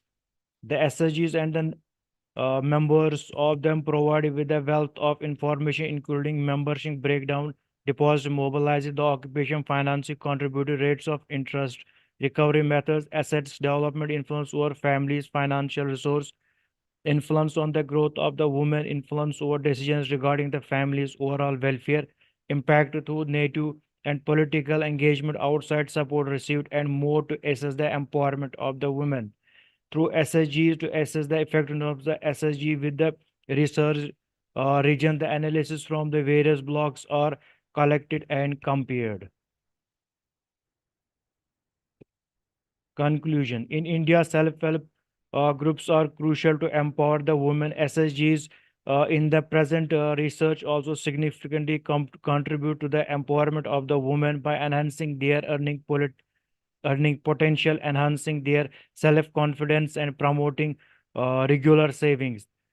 The participants benefited from higher mobility, better family decision making, and easier access to finance, financial stability, enhanced political and legal understanding, and better family environments. SSGs gave women to form a debate to find solutions to personal societal issues. However, in the Badgam district, the majority of the SSGs underperformed all three blocks. Few of these organizations are rated excellent. The idea of SSGs for the empowerment of the rural women throughout the district Badgam is therefore determined to have yet to realize its full potential. The SSGs may continue to successful turn rural women become a more robust segment of society by making additional efforts to improve group features and relinking group aims. Thus, district Badgam may have been fully represented by sample from a larger geographic region as a research was undertaken on a feasibility basis. We advise promotion the creation of the women SSGs and enhancing the ability of members, especially in the rural and underserved areas. The government need to provide loans that are interest free or subsidized to the SSGs to find out of the poverty. Thank you.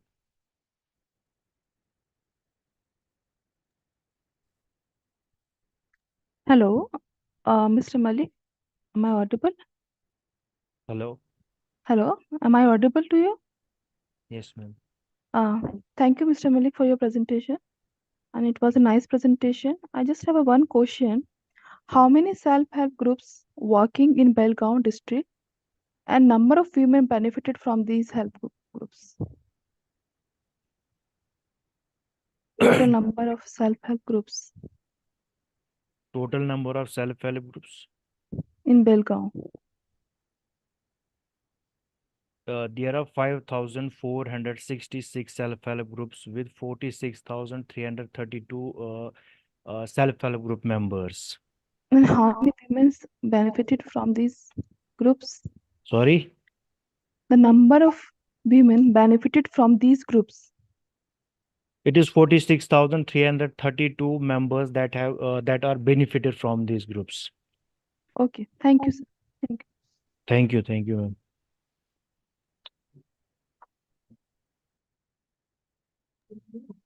Okay, thank you, sir. Thank you, Our ma'am. next presenter is Miss Kritika Gurugain, student at Kathmandu University, and her title of presentation is Green Banking Application by Commercial Banks in Kathmandu District. Miss Kritika.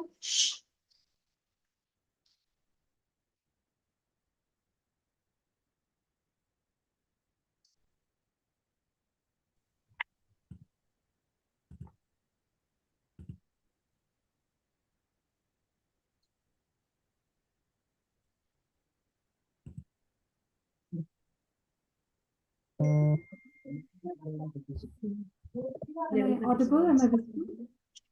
Yes, you are visible and audible as well. Please start your presentation.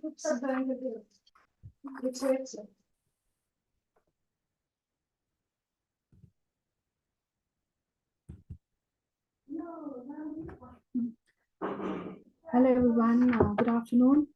Greetings to you all. My name is Kritika Kuragai. I am a graduate student from Kathmandu University. I'm here as a research presenter in this international conference held by IPEM on the topic entitled as Green Banking and Green Banking Applications by Commercial Banks in Kathmandu District.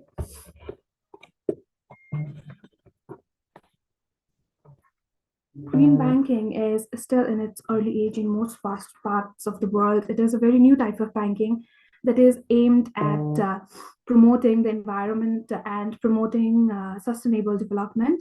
Due to the increasing number of environmental issues and the need for banks to meet their social responsibility, they have started to consider green banking as a way to address these issues. Banks are concentrating on a variety of environmental protection initiatives in these undertakings, such as promoting bicycles as an emission-free mode of transportation and providing witnessing loan packages for environmentally friendly items that reward the client for eco-friendly habits. The green banking system has several advantages since its products assist to cut down on paper use and save environment.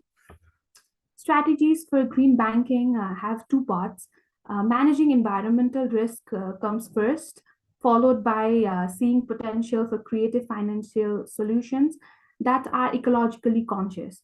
Banks must have appropriate environmental management systems to assess the risk associated with investment projects in order to control environmental risk.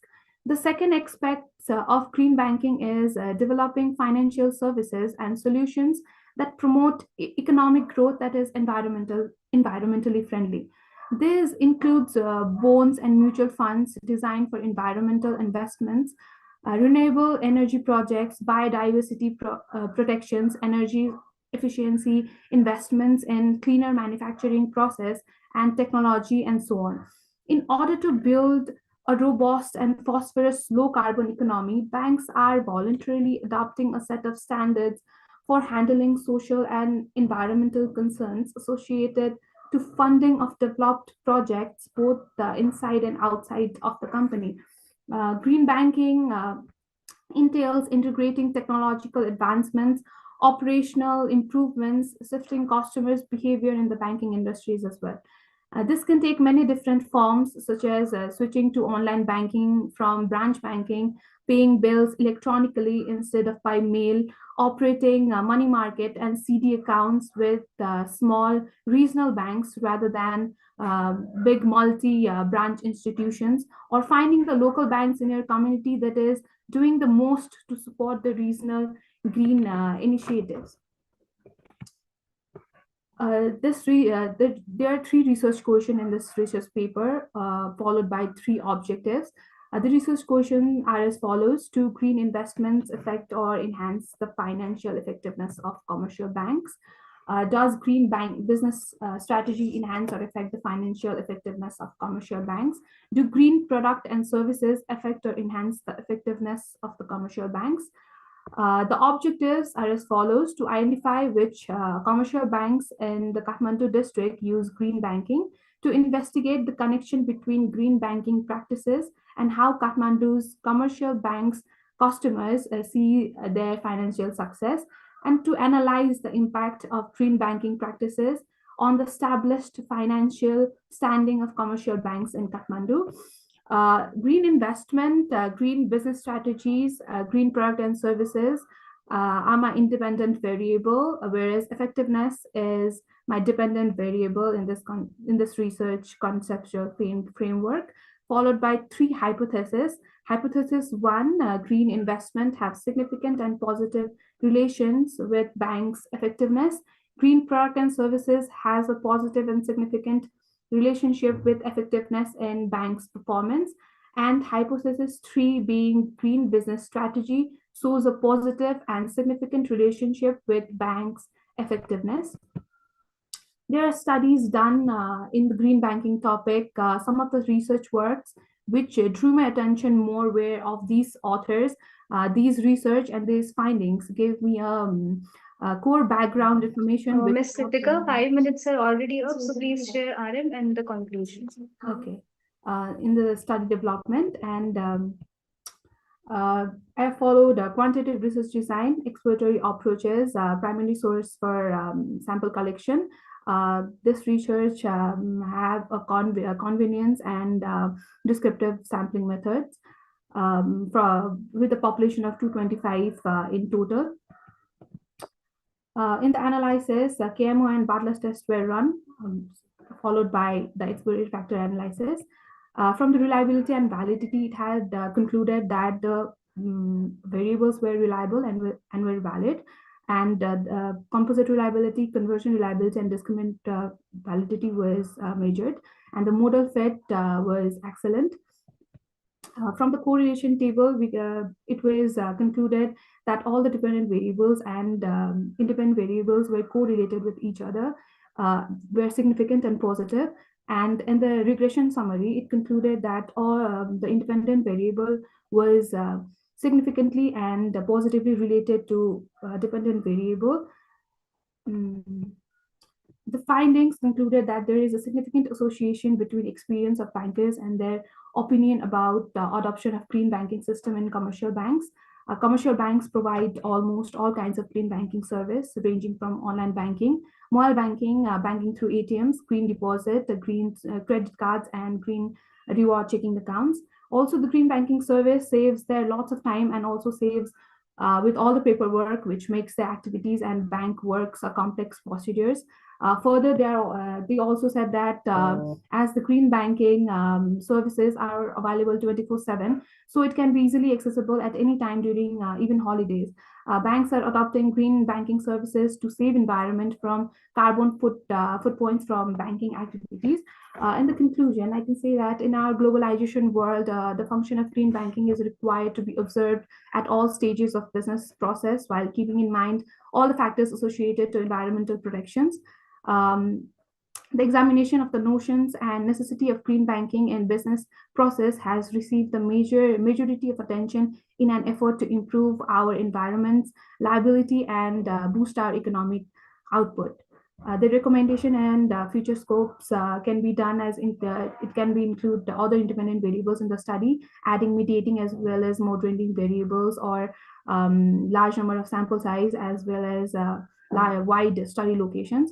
And also this research has missed problems and prospects of clean banking system in Kathmandu district. So thank you so much. If you have any queries, please let me know.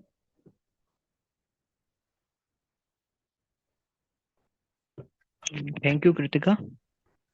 Hello, am I audible to you? Yes, sir. Hello. Hello, yes, you are audible. Okay, thank you, Kritika. You have well presented. I would like to ask one question only. Is there any managerial implications of your study? Managerial implications. Yes, Because there are two type of implications, managerial or practical. So is there any managerial implications of your study or not? I have not used managerial implications as much. I have only focused on practical implications that was fully on the sample from these employees. Okay. What sampling size you have done? You have targeted? 225 sampling, 225 samples of from 6 commercial development banks in Nepal. Okay. Thank you, Kritika.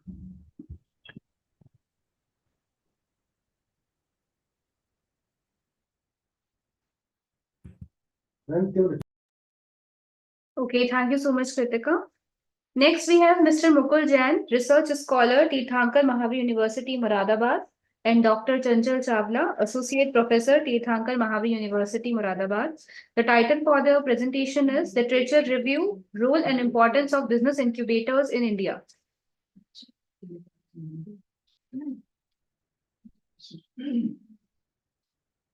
Hello, am I audible? Yes, sir, Hello. you're audible. Yes, you're audible. Yes. Thank you, ma'am, for inviting me to present my paper. Myself, Mukul Jain, research scholar in Tirthankar Mahavir University, as well as entrepreneur. My topic is literature review, role and importance of technical business incubators in India. And this is the presentation outline, and which includes introduction, objective study, problem statement, theoretical framework, number of research articles, summary of variable parameters, summary of findings, research questions, research gaps, expected contribution, conclusion, and bibliography. So, and the introduction part is a business incubator is a unique support and facility which is essential for early stage growth of business ventures by ensuring various services such as working space, shared office space with shared services, and business consulting assistance in the area of technical as well as managerial. A business incubator is an economic development tool critically designed and developed to identify and develop a new business entity in a community.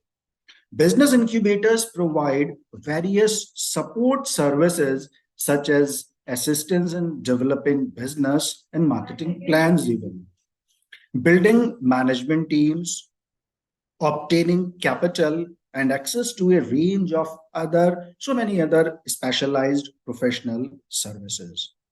And moving towards more introduction, the role played by the business incubators to boost acceleration for the rapid growth of innovative, novel business enterprises during the initial phase of entrepreneurship-driven concepts was recognized first in 1950s. And a Batavia Industrial Center located in Batavia City, New York, USA, was the very initial phase business incubators established in 1959. The major focus was to provide infrastructure facilities to the upcoming entrepreneurs during the 1980s, and the focus was transformed by providing business as well as technical expertise to the upcoming enterprise in 1990s. And the objectives of study are: number one, to identify and describe various factors responsible for the performance of business incubators in the Indian context. This is one of the major objectives. That means, what are the major factors for a successful business incubators in Indian context? To identify and describe the infrastructure and funding requirements for a performance-oriented business incubator. To elaborate and examine the role, policy, and involvement of the government in the establishment and functioning of a performance-oriented business incubator. And next one is the development of a model for a successful business incubators in the Indian context. This is actually one of the major objective, how to develop a model for a successful business incubator. Problem statement. Business incubators play a very vital role in boosting entrepreneurship and innovation culture in the giving multifold acceleration in establishing new startups and ventures. Most incubators are not yielding perceived results due to a lack of service offered or functioning policies. So in this scenario, finding critical factors in successful business model incubator that is capable of ensuring success stories is very much required. So for this purpose, I have tried to find some of the literature review. On the basis of the literature review, performance of the business incubator is basically the dependent variable, and there are three independent variables which has been identified: present ecosystem of business incubators, functions and services offered by business incubators, performance indicators of business incubators. And the another statistics regarding this paper is present ecosystem of BI, the business incubator, number of research articles 31, functions of services offered by business incubator 27, performance indicators of business incubators 18. So in totality, 76 papers and reports has been identified. And the summary of the variable 1, which is like this. And the role played by the business incubators to boost acceleration for the rapid growth of innovation and entrepreneurship during the initial phase of venture Sir, the 5 minutes are conceptualization. over. Please wind up now. Please share your conclusion. Fine. Okay, sure, ma'am. So this is the summary of the variable 1. Again, this is the summary of the variable 2 identified through the literature review. This is the summary of the variable 3. And on the basis of this review, there are certain research gaps which has been found out to find out the critical performance of the business incubators in the Indian context. Indian context is lacking regarding the business incubators critical performance factors. To find out the performance measures of the business incubators, describe the role of government and other institutions to boost the performance of business incubator, to find the gaps in the present and perceived performance status of the successful business incubator, how to develop a model for successful business incubators in the Indian context, to find the insights from the existing successful business incubators in India and abroad, to find the resource enrichment process as well as the ways and means to do the same. So now there are certain expected contributions of the study. The contributions of the proposed research is focused and beneficial towards the following aspects. Number one, the finding the critical performance factors of the business incubators will be helpful for the innovator to choose the right business incubator for them. Number two, the research will be beneficial for business incubators in identifying optimum facilities and services offered to the incubatees. And number third, the research will be beneficial in identifying the robust policy and a strategy for the successful result-oriented functioning of the business incubators. And now this is the conclusion. In the recent scenario, the role and importance of business incubator is vital in boosting the culture of innovation and entrepreneurship among the youth studying science and technology. The business incubators or accelerators are economy-driven agents, as these are responsible for establishing innovation-based novel business enterprises and employment generation in place of seeking employment from the other source at large. The proposed research revolves around the present ecosystem, services offered, and performance indicators of the business incubators and finding an appropriate functional model for a successful business incubator. So this is the bibliography. And now, thank you. This is the conclusion from my side. Thank you, ma'am.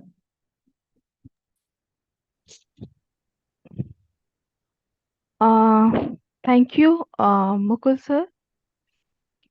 Am I audible to you? Yeah, yes, ma'am. Yes, ma'am. So my question is that, like, you are almost you study 75 studies for that your paper.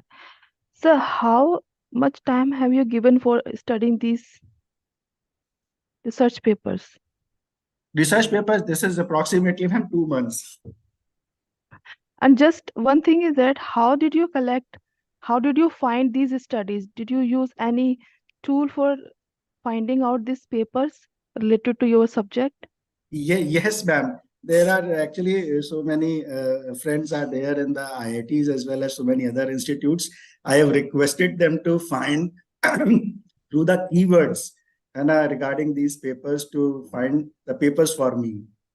So how did you find, like, for example, if you studied all these papers, because there are some tools for finding out, like if you go for elsewhere Scopus, so how would it possible? Yes, ma'am. Individually, I don't have the subscription for that. Some of the papers are available online directly, and some of the papers are based on the subscription. So I have talked to so many other my friends who are working in so many other institutes, and they have arranged some of the papers for me. Okay, so you don't use any methodology like from your side, like? Yes, ma'am. This is actually the research review, literature review, and on this basis, I'll try to find the best or the optimum model for a successful business incubators. And the proposed study says that there is some case study based research will be there. So what is your model suggest? Have you shown your model in your slides?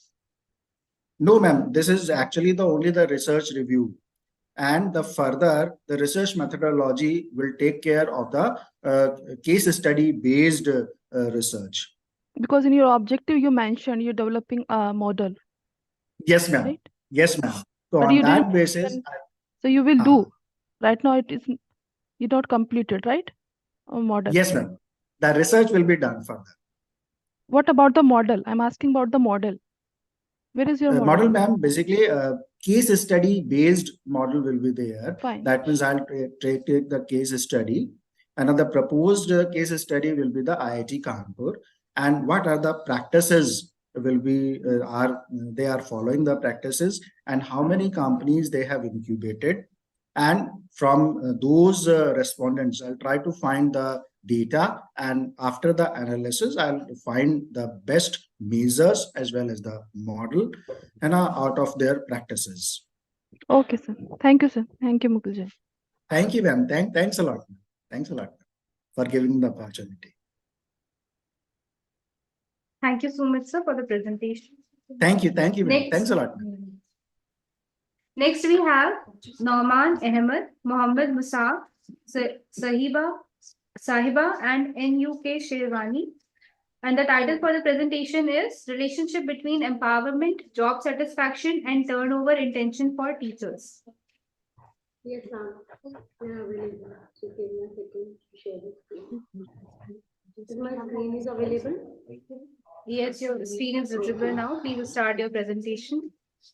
Thank you so much for giving me this opportunity to present my paper. So the title of my paper is Relationship between Empowerment, Job Satisfaction and Turnover Intention for Teachers. So now we have to move towards the introduction. There is a growing interest related to challenges in providing teachers provision so they can deliver adequate and relevant instruction in alignment with those aspirations as more ambitious goal for educational institution can accomplish globally. These goals include preparing students for demand for a rapidly evolving world and the unchanged territory of the future.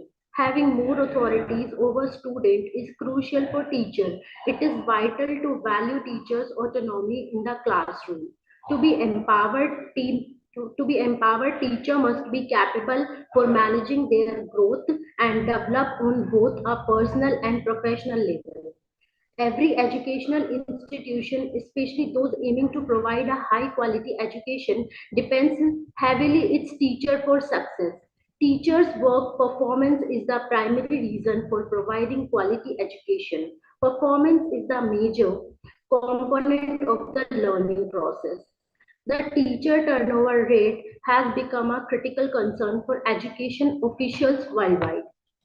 So now this is the objective of the study, to study and review the empowerment of teacher in India, to discuss the job satisfaction, work engagement factor of teacher from the existing studies, to analyze the policies and practices that are implemented on the teacher globally, to discuss the turnover intention of the teachers and its associated challenge. So this is the research methodology. The type of research is descriptive in nature, and this is the second, the source and tools of data collection. The study use secondary data. Now we are moving towards the job empowerment of the teacher. So a teacher effectiveness is determined by how well they design, carry out and evaluate learning activities. The teaching learning procedure is a sequence of action that teachers and students conduct in tandem to accomplish a set of objective in educational settings. Teacher empowerment dimensions. The various aspects of teacher empowerment consist of making decision, professional growth, status, autonomy, and impact. So now we are discussing regarding the teacher empowerment in India. Every educational institution in India should have a teacher develop their leadership abilities, classroom management skills, and pedagogical method. To create academic institution of excellence, teacher empowerment is a process of growth and development that allow instructor to use their profession's judgment on the approaches to take in transforming the learning and the teaching environment. The following three key steps are taken into consideration while planning and implementing teacher empowerment program. Having individualized mentoring based on needs at the school level, monitoring the training progression. So now we are discussing regarding the job satisfaction for teachers. When leaders give teachers a chance to participate in effective decision making process, it increases their sense of ownership and dedication to their work and education. Teachers' job satisfaction may rise as a result of these favorable emotions.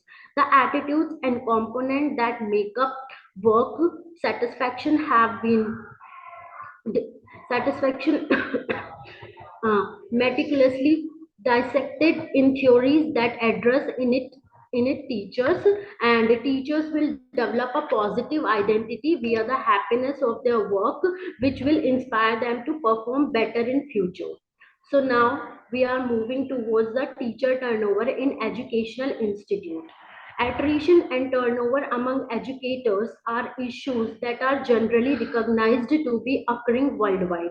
Turnover results, among other things, in teacher shortage, high recruitment training and mentoring expenses, lower learner performance due to disruption in continuity and plan program. This makes it difficult for the education system to control teacher turnover and retention. The cost to student of turnover of teacher is a continuing problem in educational policy. Policies frequently addresses turnover broadly, but effects depends on relative effectiveness of departing and incoming teachers and the disruption they cause in the classroom. So now we just move towards turnover intentions and insight. The intentions for the turnover is due to the following factor: workload, complex school system, absent of commitment, difficulties in interaction. Ms. So Saiba, now, please share your conclusion. yes. So now we are moving towards the conclusion. Teacher empowerment strongly connect with the commitment towards an educational organization. This means this means that teachers opens up a strong commitment while they are teaching. Hence, the teacher gets job satisfaction when they are assigned a decision making role. They feel satisfied when they feel their jobs are safe. More turnover of teachers create crucial problem for the students and affect education. It becomes hard to solve the shortage issue. Hence, strong policy addressing the turnover issues of teachers should be framed. Therefore, active monitoring and development of the teacher working environment fit it's required in the professional community to reduce teacher turnover intentions at the school and the individual level. So that is it from my side. Thank you so much. Mm. Thank you, Saiba. I'm audible to you? Yes, sir. Okay, thank you very much. You have well presented. I Thank have you, two sir. questions for you. My Yes. first question is your study conceptual or empirical?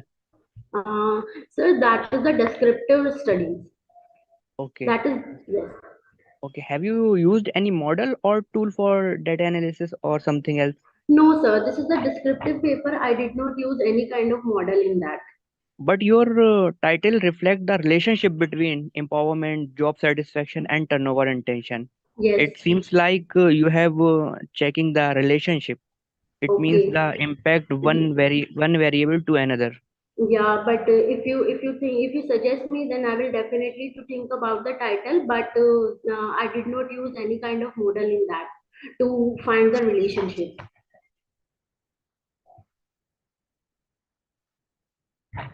Am I audible?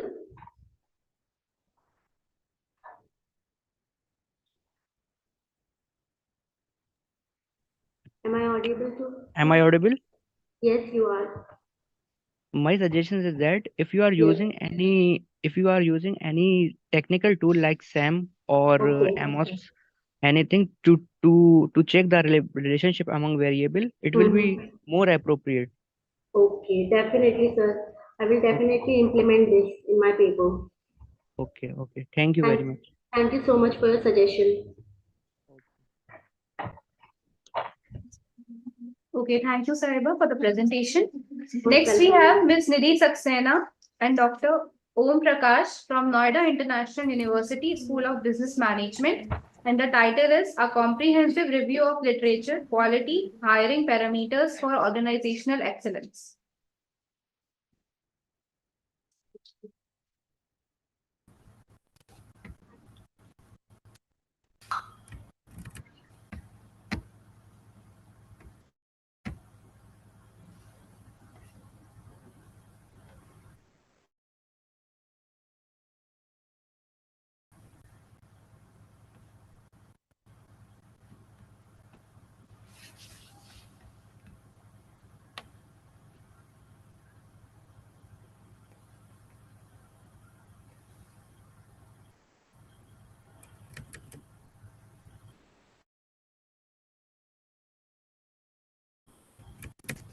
Audible?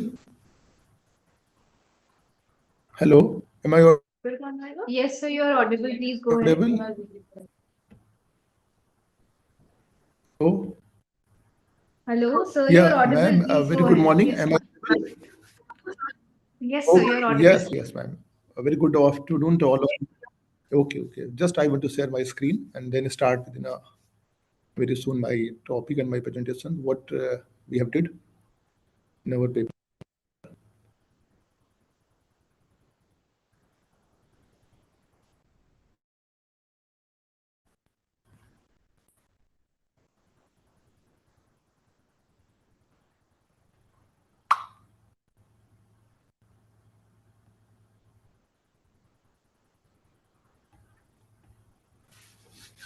Ma'am, can you know now what in the front of screen? What is showing on entire screen? Hello. Yes, sir. Please share your query. Yes, ma'am. Is there anything problem? Yes. Just okay. Yes. You have said okay. Please share your PPT, sir, and please. Yes, I think now PPT is already there. Everyone is showing or not? No, sir, the PPT is Ma'am, not it is visible to us. okay. Here is showing. Please share your screen. There is an option of sharing the screen.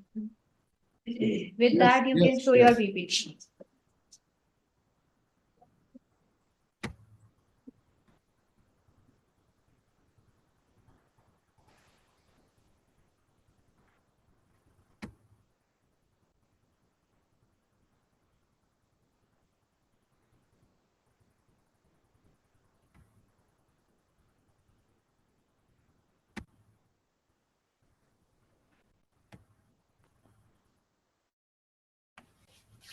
Ma'am, tell me. PPT is there? Hello? Yes, sir, PPT is here now. Please continue. Oh, yes. Oh, so my topic is a comprehensive review of literature. That is the main thing is that quality hiring parameters for any organizational excellence. The thing is that just we want to know the any organization in terms of employee that what kind of employee they want to hire and their parameters already know everyone know that as earlier recruitment selection training development performance but now few of there are here so for the same the purpose everyone know to we know the purpose of our paper that hiring practices and their impact on the organization what kind of hiring patterns in the current scenario aim to provide insights into effective hiring decisions scope I think much wider scope in the current scenario where AI tools, technology is already available. Methodology, we have a one methodology I will tell you later on. So the qualitative research design means we have used a thematic test. So focus on to understand the hiring parameters just in a brief way. So, ma'am, introduction means this paper main indicate the quality of hiring parameters. Already, I have told you impact on the organization. If I want to give the example, so any IT firms, what they will prefer the candidate have the new tools information and guidance for all the things are there so this study also give the theoretical framework as well the contribution of the any organization the quality hiring practice and after that how any organization can fix the success of that organization so few things is there methodology I want to tell you the methodology that ma'am in this involve a qualitative research design. So we have think about that why we cannot go to the thematic analysis, and this is the method of analyzing qualitative data. It is the usually applied to a set of textbook such as interview or transcripts. The data to identify common theories such as the topics are related to the hiring parameters, different ideas that we have to motivate that ideas to for the welfare of the employee in terms of the organization and patterns the patterns which we have to go to the repeatedly that is the good for all everyone for all and perspective if I want to say summarize that only one and all the organization development okay So the key hiring quality parameters in the here few are there, ma'am. Skills and competencies. So everyone have a if skills full of skills. I'm the technical person. I'm the managerial skills required for the organization. Everyone know the cultural south. They have a different culture, but they have a working parameters. Adaptability. If anyone can go to any place, then very soon, very fastly, we have to adapt the entire environment of the system. Learning ability very important for the organization. We are true learner. We are eager to learn. Then we have to easy.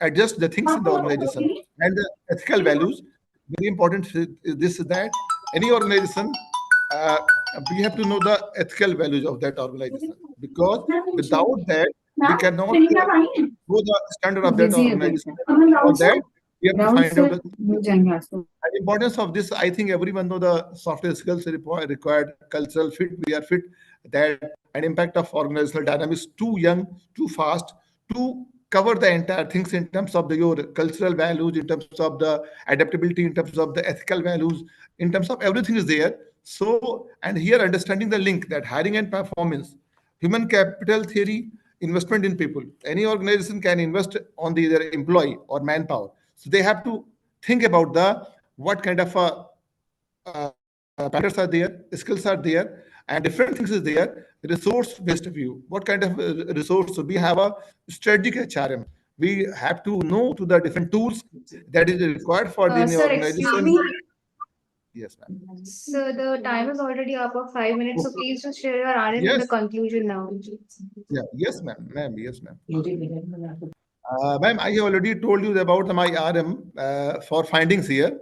If you see the last my slide, the findings of this paper that we have used a thematic test, the quality hiring for any organization excellence are centered around their exploration of literature or the key quality hiring parameters and their impact on achieving the any organization excellence. Actually, quality hiring means your skills based on your degree, your knowledge, your past experience, your current experience, what kind of a profile you have, what kind of a experience you have. So on this basis, we have to go to the test, we have to go to the different parameters that is applied to set of different questions such as interview or transcription method. And this study emphasizes the quality hiring is a very holistic, very novel and forward thinking approach for any organization, not any particular one, ma'am. And they consider that not only a candidate immediate qualification, but also their compatibility with the any organizations, their culture and their potential to contribute to the any organization, their 100%, and also be a part of their success and growth that build the long-term organization and as far as the employee perspective. Yes, ma'am. Thank you, ma'am. From my side. Hello. Yes, thank you, sir. Okay, sir. Thank you, Om sir. You have Sir. presented very nice, and I would like to ask a question. You have done comprehensive review of literature, okay, on organizational excellence. What is your database you have selected for your study? Yes, sir. I have already told you 2 times that this is the methodology where we have to go to the thematic analysis.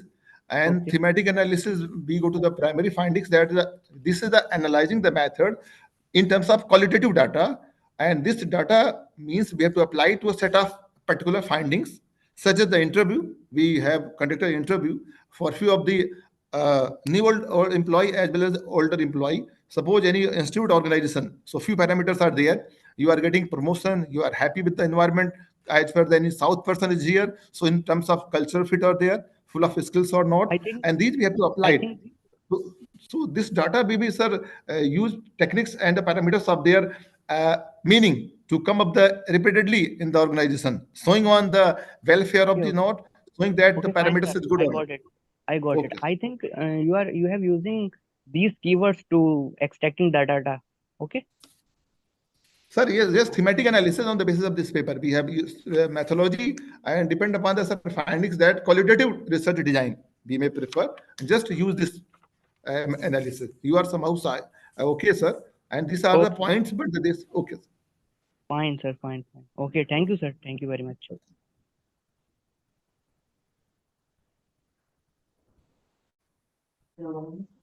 Okay, thank you so much, sir, for the presentation. Okay. Next, we have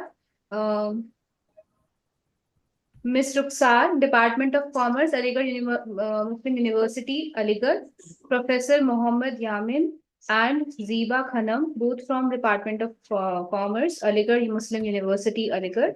And the title is Examining the Consumer Purchasing Behavior Towards Green Electronic Products in India, using an expanded perspective of the theory of planned behavior.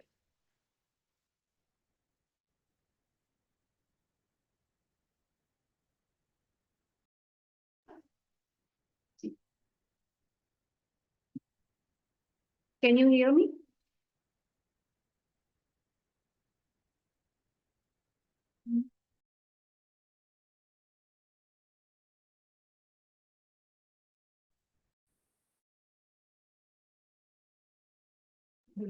Ms. Rukhsar, please unmute yourself and share your presentation.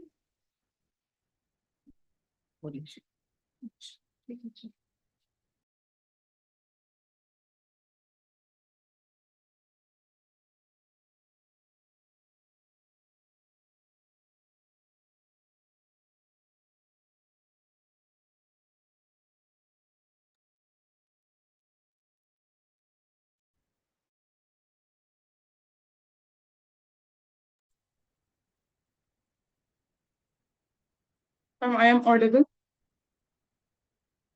Yes, you're audible. Please continue. Good afternoon, everyone. My name is Rukhsar, and I am a research scholar at Aligarh Muslim University. My specialization is in the marketing field.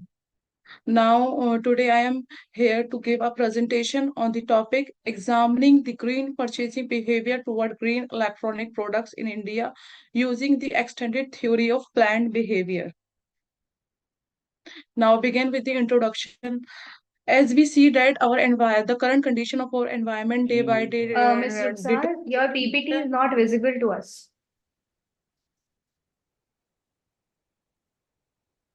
Am I share a screen? Yes, you have shared the screen, but the PPT is not visible. Open your Your PPT. folder is visible, the PPT is not visible. The PPT is not opened yet, I guess. Please click Just on the double PPT. click on the PPT.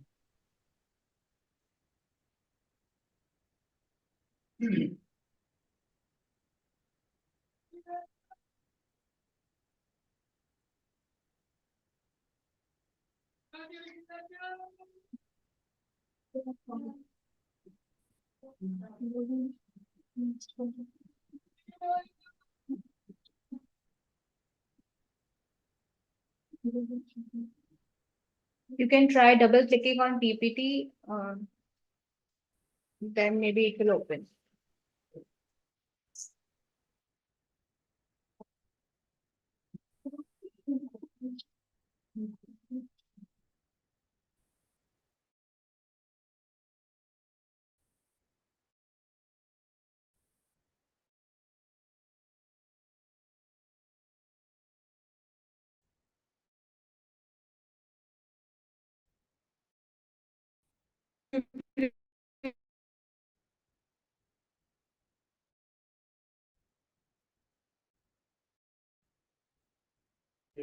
Okay, Rukhsar, you try opening your PPT. Meanwhile, we will move on to the next presenter.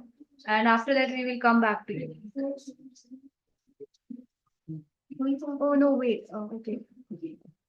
Okay, Rukhsar, please present and then we will move on to the next one.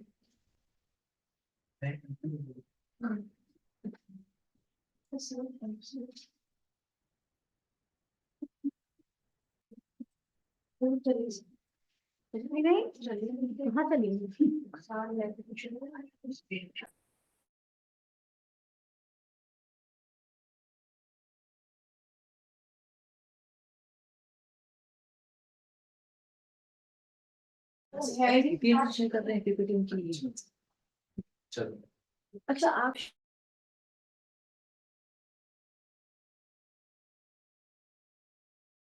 हाँ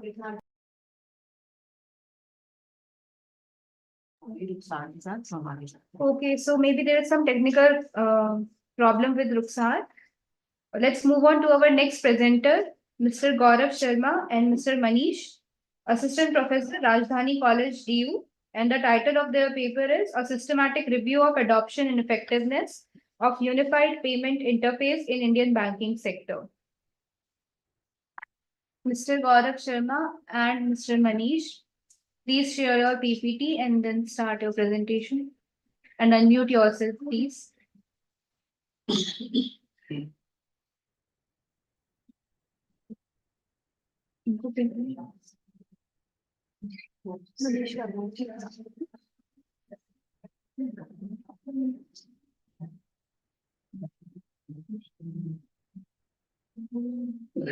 Manish, you're not audible. Manish, sir, you're not audible.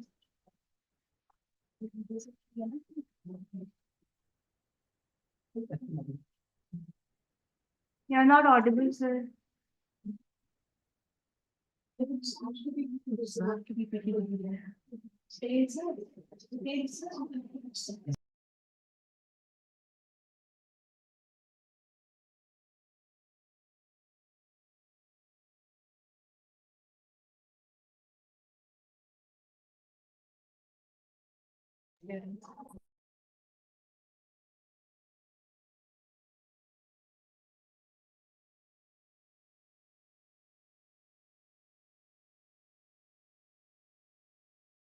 Manish, sir, you're not still audible.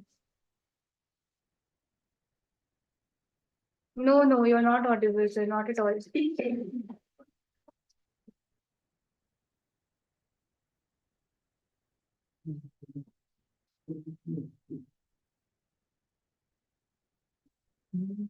Please check your आप जहां से zoom से अपने आप को mute या unmute करते हैं वहां पे प्लीज चेक करिए कि किससे कनेक्टेड है वो आपका जो ऑडियो है वो किस चीज से कनेक्टेड है please try to check it out if it is connected to the laptop then only you will be able to we will be able to hear you.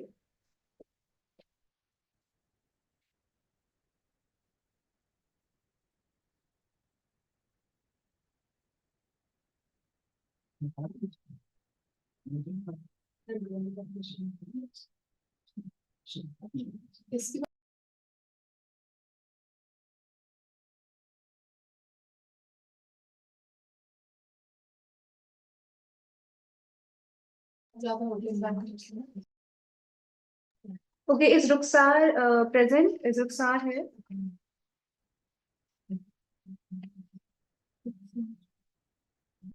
She's Ruxar भी करा Ruxar है Ruxar ने Okay, Ruxar, you can now start your presentation. Meanwhile, Manish sir is handling with his connectivity issues. You can please unmute yourself, Ruxar, and then you can start with the presentation. Your PPT is visible to us.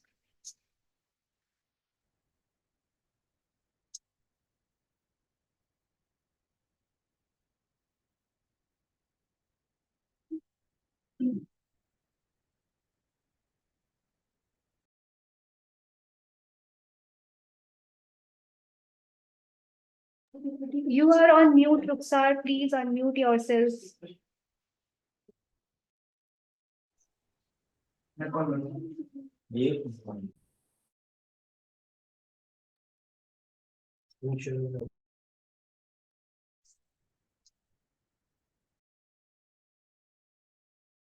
No, you're not audible, Ruxar. You are again on mute. Please unmute and then wait for a second. Yes. Now, please start. Unmute. Ruxar, you're clicking too fast. Just unmute yourself and then wait for a second. Click on that unmute button and then wait for a second. Now wait. Yes. Now please start your now. Is my presentation, ma'am, is my presentation visible? Yes, your presentation is visible and you're audible as well. Now please continue. Good afternoon, everybody. Myself, Ruxar, and I'm a research scholar at Aligarh Muslim University. My specialization is in marketing field, and today I give a presentation on the topic examining the green purchasing behavior toward green electronic products in India using extended theory of planned behavior. Now begin with the introduction. As we see that the condition of our current environment become deteriorating. There are number of reasons for this condition, but the increase in consumption pattern of the different types of product is the main reason. Or due to this, the world is confronted with severe environment degradation like depletion of ozone layer, melting of the glacier, greenhouse gas emission. Humans also suffer lots of problem. This increase in consumption will contribute to the increase in waste, particularly the electronic waste, a significant problem in India. As mentioned by the Central Pollution Control Board, India ranked as the third biggest global creator of the electronic garbage.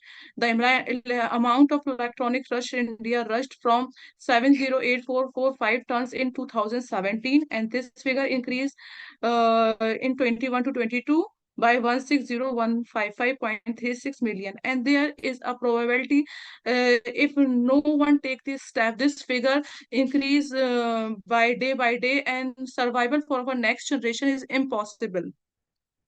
The main reason behind that uh, daily in the consumer electronic industry, new innovations comes, and people purchase new product and discarded the older one, and this discarded product become the waste, and this waste has an unparalleled rate of expansion. It is mentioned by the Singh et al. In 2016 study, and also mentioned by Danish et al. In 2021 study. Now the question arises, who will take the responsibility? If the consumption will lead to the degradation of the environment, then the responsibility is wholly lie on the consumer, because it is depend on the behavior of the consumer is showing when taking the decision whether to purchase the green products or to purchase the non-green. If the consumer who are environment conscious, they always prefer the green products. Now in this study, specifically green electronic products. Green electronic products are the appliances or the gadgets that use less energy, are known as green products. And when discarded, these products cause little or no damage to the environment. The essence of whole study is based on the theory of plant behavior. As researcher, during the period of reviewing, a number of researchers take the theory of plant behavior for predicting the purchase intention or the purchase behavior. Similarly, in this same researcher used to extended construct environment concern and ethical obligation incorporated into the TPB model. Now talking about the research care, after a careful reviewing of the previous literature review related to the consumer behavior toward green product, researchers find a gap that there are a number of studies available on the green product, but very limited study or the studies is in nascent stage in India related to the green electronic products.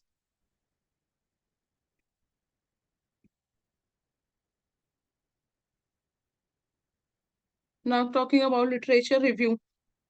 After reviewing of journal review, researcher find these construct for their Ruxar, please share study. your result now. Please share your result.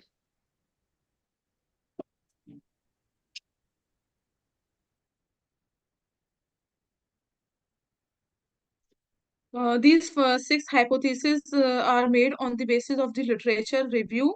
Hypothesis one, attitude is positively linked to the purchase intention toward green electronic product.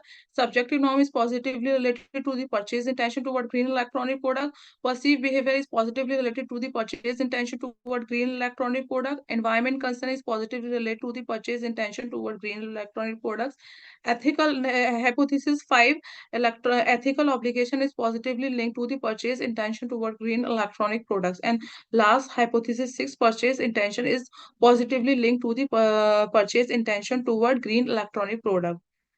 After the day analyzing the data, all the hypotheses accepted are supported. Only hypothesis hypothesis 4, environment concern is positively linked to the purchase intention, is rejected. These are the demographic profile of the respondents. In most of the in gender category, most of the responses come from the male side. In age category, most of the responses come from up to age category 30. In category of income, in the context of income, most of the responses come from the pupil belong to the income 2999. And in the context of education, most of the responses come from the higher education pupil, and in the profession, most of the responses come from the students. All these are findings of this study. The finding shows that attitudes is positively linked to the purchase intention, and it is in a number of prior studies shows the same result. Talking about second hypothesis, subjective norm is positively linked to the purchase intention.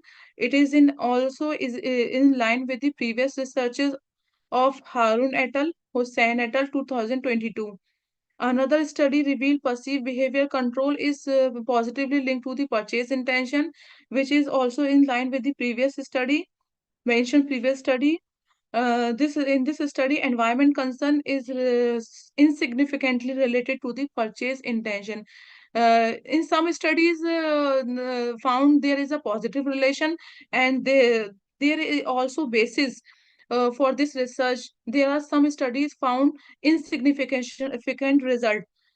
And last, the finding related to purchase intention, consumer behavior. This study find the positive relationship, and this is also line in the previous research. Now, limitation and future direction for the research. This study used the cross-sectional study. Further, researcher can use the longitudinal Thanks, study. Rukhsar. This, Thanks, Thank you. Rukhsar. Am I audible to you? Yes, ma'am. Rukhsar, can you just tell me, you use two soft application part, Smart PLS and SAM. So according Yes, to your ma'am. findings, can you just tell me which is your independent and dependent variables? So it is the model of my, ma'am, it is the model of my study.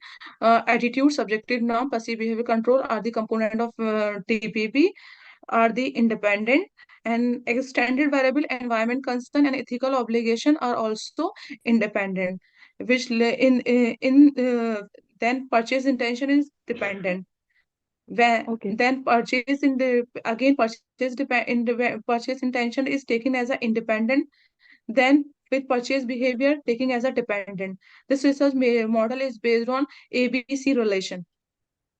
So you okay, so you have two dependent variables, right? Yes. Okay, and which one is rejected? Environment concern, impact of environment concern on purchase intention. So can you just explain this one? Environment concern. Yes. Environment concern means the concern about the individual concerning about the what the challenges, deteriorating challenges our environment is facing. And number of researches shows that people starting their consciousness about the environment, but many a times they are reluctant to purchase the product because they may be not satisfied with the product. However, the findings of this study provide the implication to the marketer to formulate their communication strategy or to develop a product in such a way that people can purchase. The environment concern consumer can take the final decision to purchase, because their purchasing habit will give a fruitful contribution in reviving the current condition of our environment. Okay. Okay, sir. Thank you so much.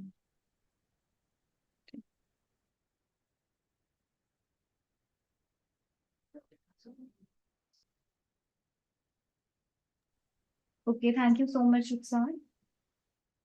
Now, next we have Mr. Gaurav Sharma and Mr. Manish, Assistant Professor, Rajdhani College, DU, And the title is A Systematic Review of Adoption and Effectiveness of UPI in Indian Banking Sector.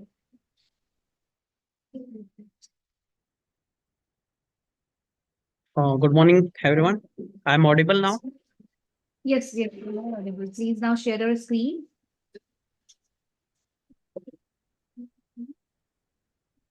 Good morning, everyone. My topic is a systematic review of adaptation and effectiveness of unified payment interface (UPI) in Indian banking sector. We are two authors, Mr. Gaurav Sharma and me, Manish, Assistant Professor, Rajdhani College. My screen is visible. Hello. No, sir, your screen is not visible yet. Please share your screen.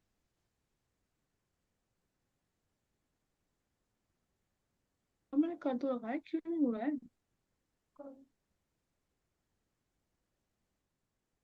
Ma'am, it is visible now. Is it visible Yes, now, ma'am? yes, sir. It is now visible. Please continue. Now it Okay, is thank visible. you. Our topic is a systematic review of adoption and effectiveness of UPI in Indian banking sector. And I am the second author, Manish, Assistant Professor, Radhani College, along with the Gaurav Sharma, Radhani College, Assistant Professor, University of Delhi. As we know that the recent scenario, most of the countries are moving toward the cashless economy. Cashless economy is the economy where people make their daily transaction without using any physical cash or any hard cash. They make their transaction in digital forms like PhonePe, Paytm, UPI, Airtel Payments, Amazon, etc. These all are the apps through which we use the UPI system for instant payment. And this is regulated by developed by NPCI in 2016 that combines different banks accounts in single umbrella. That is a P2P model, person to person and person to merchant. And Indian banks start making their UPI enabled apps available on Google Store on 25th August 2016. Before this, so many apps are working, but they are not connected through the UPI system.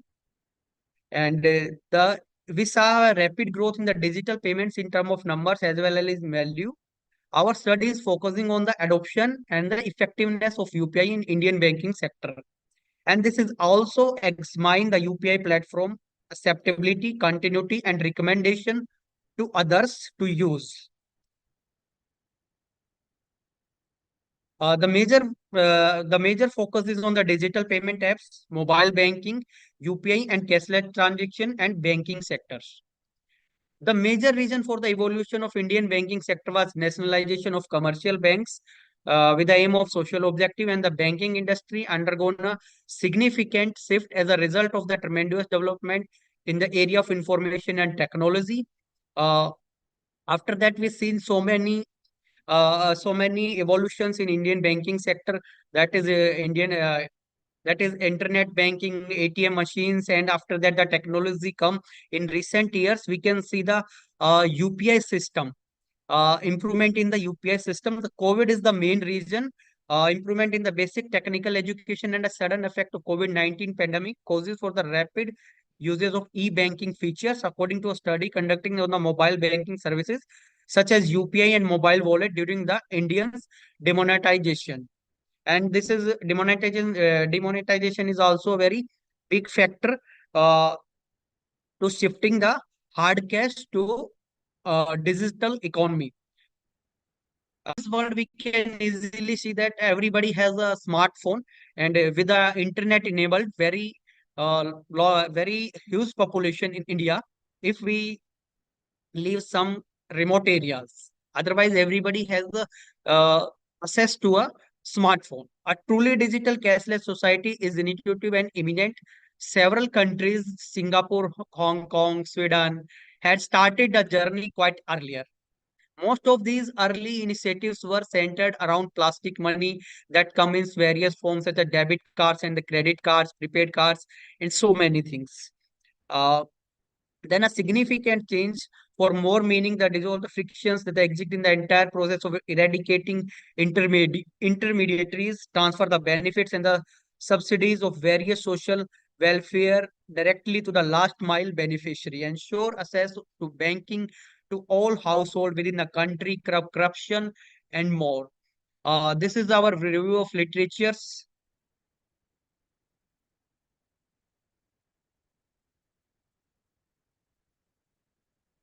Now I want to come to the objectives of the study.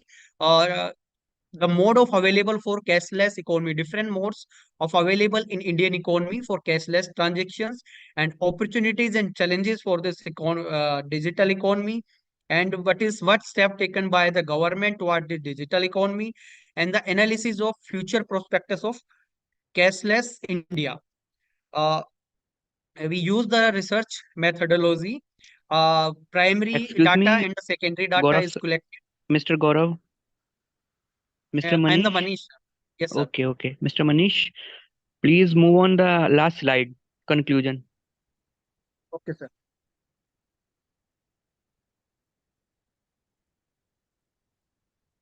Uh, these are the results and findings. Charts we have used demographically and the other sections, UPI, transaction wallets, asking questions for the people, what their opinion about the questions, a questionnaire. This is the future prospectus. People are using different things, and the UPI is one of them. And this Okay, is our fine. conclusion. Okay, okay, fine. Manish, I would like a question to you. Yes, sir. Is there any database you have used to extract the studies literature? Yes, sir. There is a What database. database? One is a questionnaire on No, which no, we no, have. no. You are telling about tools. I'm asking about database, like Scopus, Web of Science, Google Scholar, Yes, sir. etc. Yes, sir. Using the Google Scholar and the Scopus papers to support Okay, this system. okay. Have you selected any years of range year, like Yes, sir. We have 2010 selected. to 20? We have Okay, selecting the we have selecting the region 2017 to 22. After COVID okay, period is selected. This okay, this is okay. uh, this is the data. So literature published between 2017 to 22 is the considered. What is the major finding of your study? Sir, some of the major findings in our study is that the females are more participative, and females and youths are more participative and adaptive to this technology. Okay, okay. Thank you, Manish. Thank you very much. Okay. And older persons are not like to change their habits. They don't want to stop their old habits about the using technological changes in because they have the fear of money stuck and something fraud as this seen and uh, prevailing things in the society. Okay. Okay. Thank you very much. Thank you, sir. Thank you so much, Mr. Manish, for the presentation. Next, we have Ms. Thank you, ma'am. Reshu Tyagi, Impact of COVID-19 on Education India.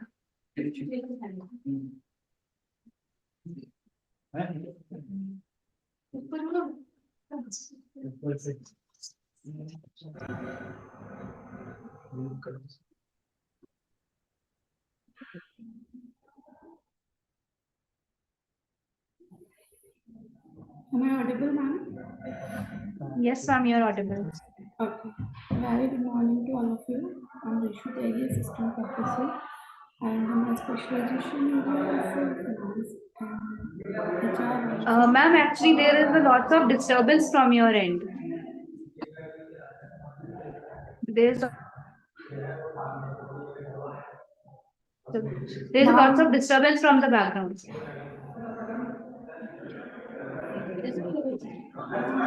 now, am I audible?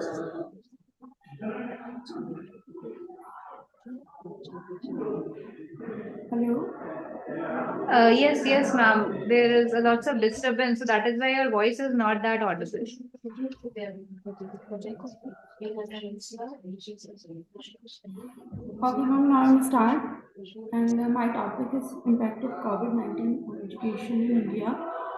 And every education institution is very necessary, and education is very necessary for every person to improve knowledge, way of living, as well as social and economic status throughout their life. It helps a person to get knowledge and improve confidence level, although for their life it play.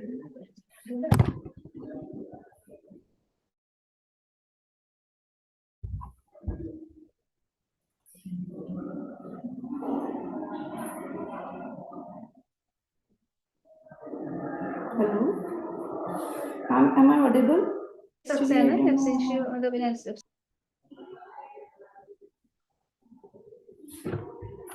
Yes, ma'am, you are audible. Continue.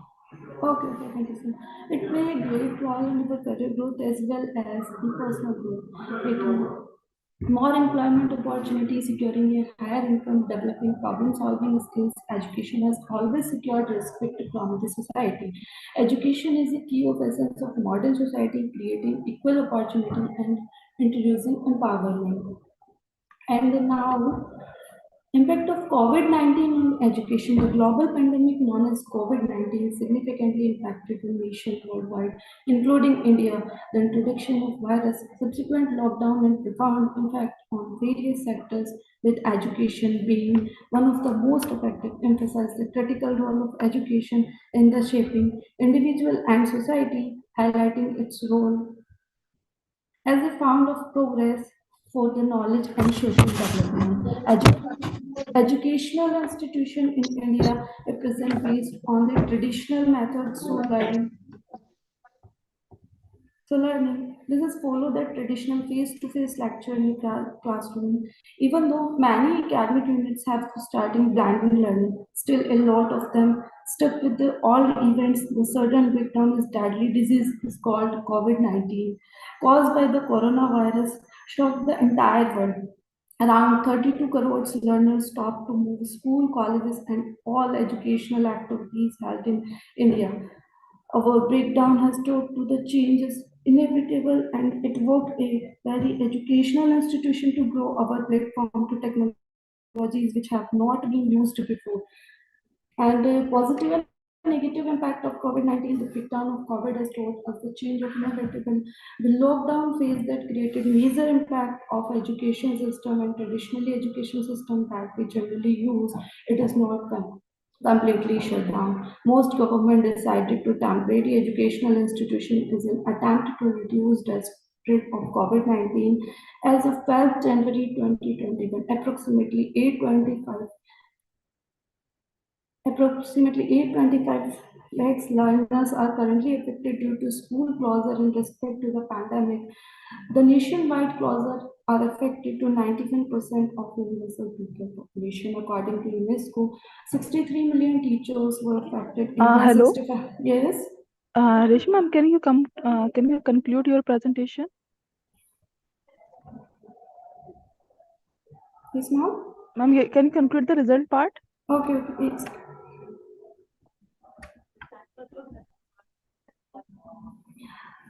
Now, the conclusion of the study impact of COVID-19 on education has been profound and transformative. The pandemic forces rapid shift toward remote and online learning, revealing both challenging and opportunity. Discussion of innovating the innovation and competitive education sector, reevaluate traditional practices, from the adoption of digital tools to the recognition of digital divide. COVID-19 highlighted the importance of resilience and adaptability in the educational system. The experience prompted educators, policymakers, and stakeholders to collaborate to find a solution for equitable access, effective online assessment, and overall well-being to the student.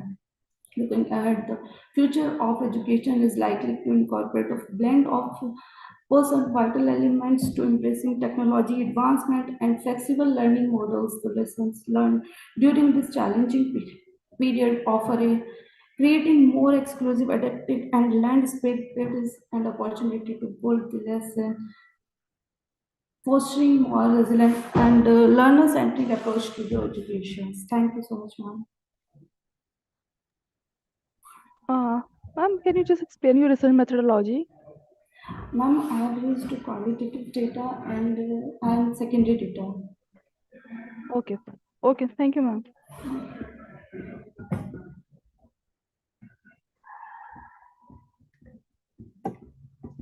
Okay, thank you, ma'am. Now, next we have Mr. Rishi Saxena, but in the extension, Ms. Khushbu Rajput, student IPM, will be presenting the paper. The topic is Impact of Studying Human Values on Behavior Among Undergraduate Students. Khushbu, please share your screen and then you can start with the presentation.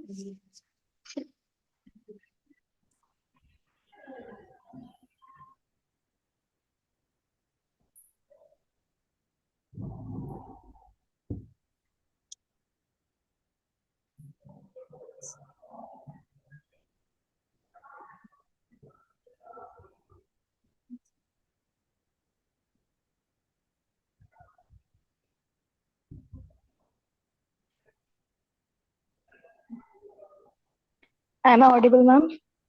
Yes, you're audible. So, a very warm good afternoon to all. The topic for research paper today is Impact of Studying Human Values on Behavior Among Undergraduate Students.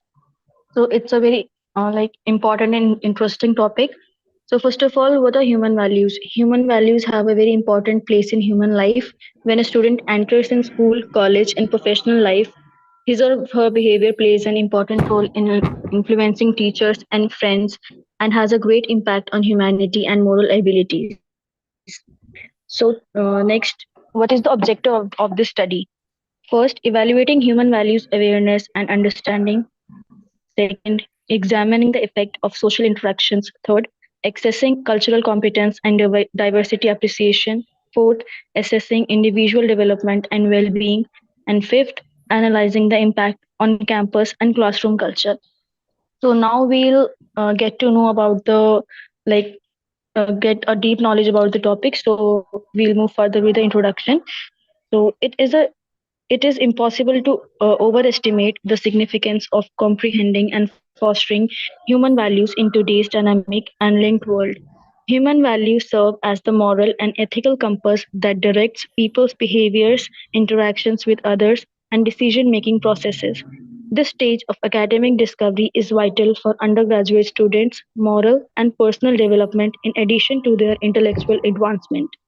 The study of human values within the setting of academia plays a crucial role in forming the character and behavior of undergraduate students. It offers insights into the values and ideas that contribute to a well rounded and socially responsible person, going beyond the confines of typical academic curriculum. Investigating the internalizing human values can have a significant influence on students' conduct and interaction in the social and academic domains as they begin their educational journey. So, studying human values has a big influence on conduct among undergrads because it shapes people's morals and ethical qualities in ways that go behind the confines of a typical academic program.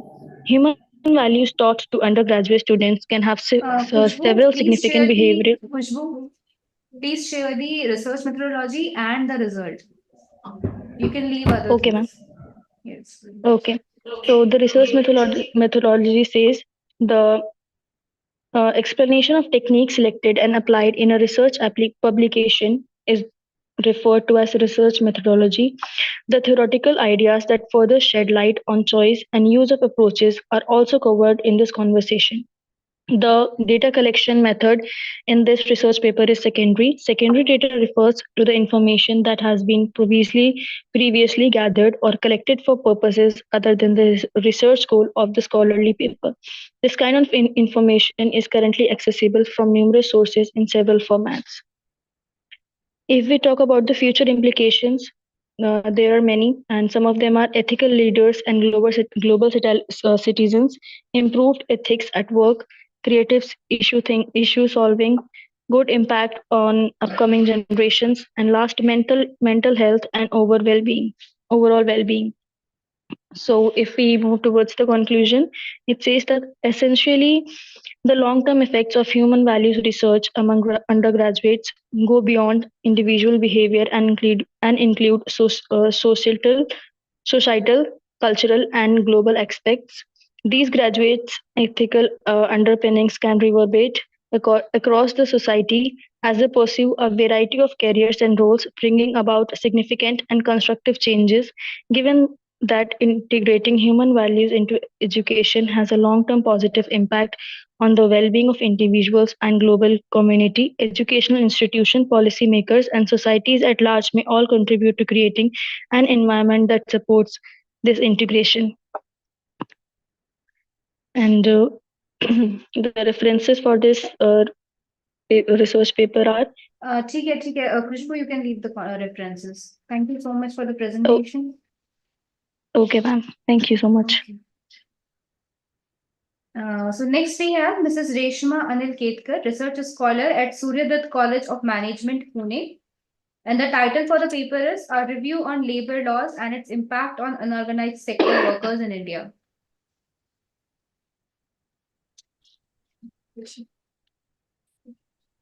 Hello.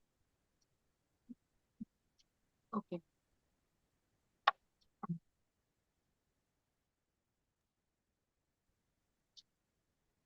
Am I audible?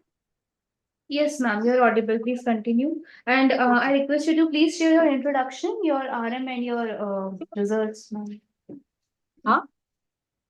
Ma'am, please just share your introduction, the topic, and the RM and the results. Conclusion. Okay, madam. My topic is first of all, good afternoon to all the ladies and gentlemen. My name is Mrs. Reshma Anil Ketkar, and I'm a research scholar at SPPU Pune. My research paper is about it's a review of the labor laws and its impact on the unorganized sector workers in India. Now, the purpose of this is nothing but it reports a comprehensive review of the labor laws and its positive, negative impacts on the unorganized sector workers. Basically the objectives is to study the various labor laws. As we know that there are around 44 labor laws in India, and there are more than 200 state laws. Secondly, I want to highlight also the problems of the unorganized sector workers. Now, the unorganized workers are also known as the informal workers or the gig workers. So I have done a deep or a thorough study about it. Next is to suggest the possible solutions to the problems of the unorganized workers, which are related to their wages, to the safety, and to the health. Now, like I said, the literature review. Now, the study that I've done, it is about the literature. I'll just name a few things that I have learned from here. First of all, the labor laws, as we know, they are age old, they are complex, and then they don't have any flexibility, and they are also not updated regularly. Now, the labor laws are applicable only to the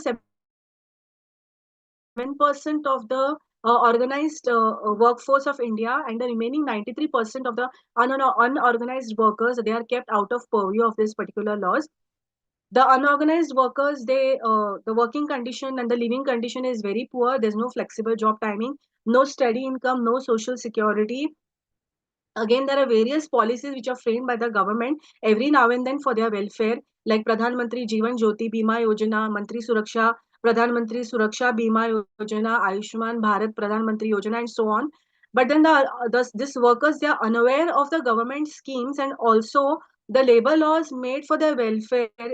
They are not aware of this because of the illiteracy and the ignorance. And one more thing that is observed, that they don't raise their voice even if they are aware of it, because they have a fear of losing their jobs.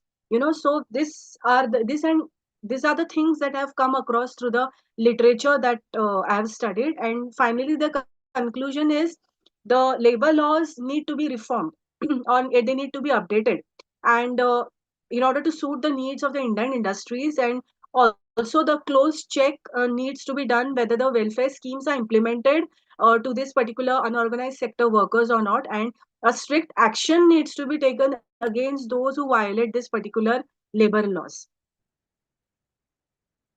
Yes, ma'am. Thank you.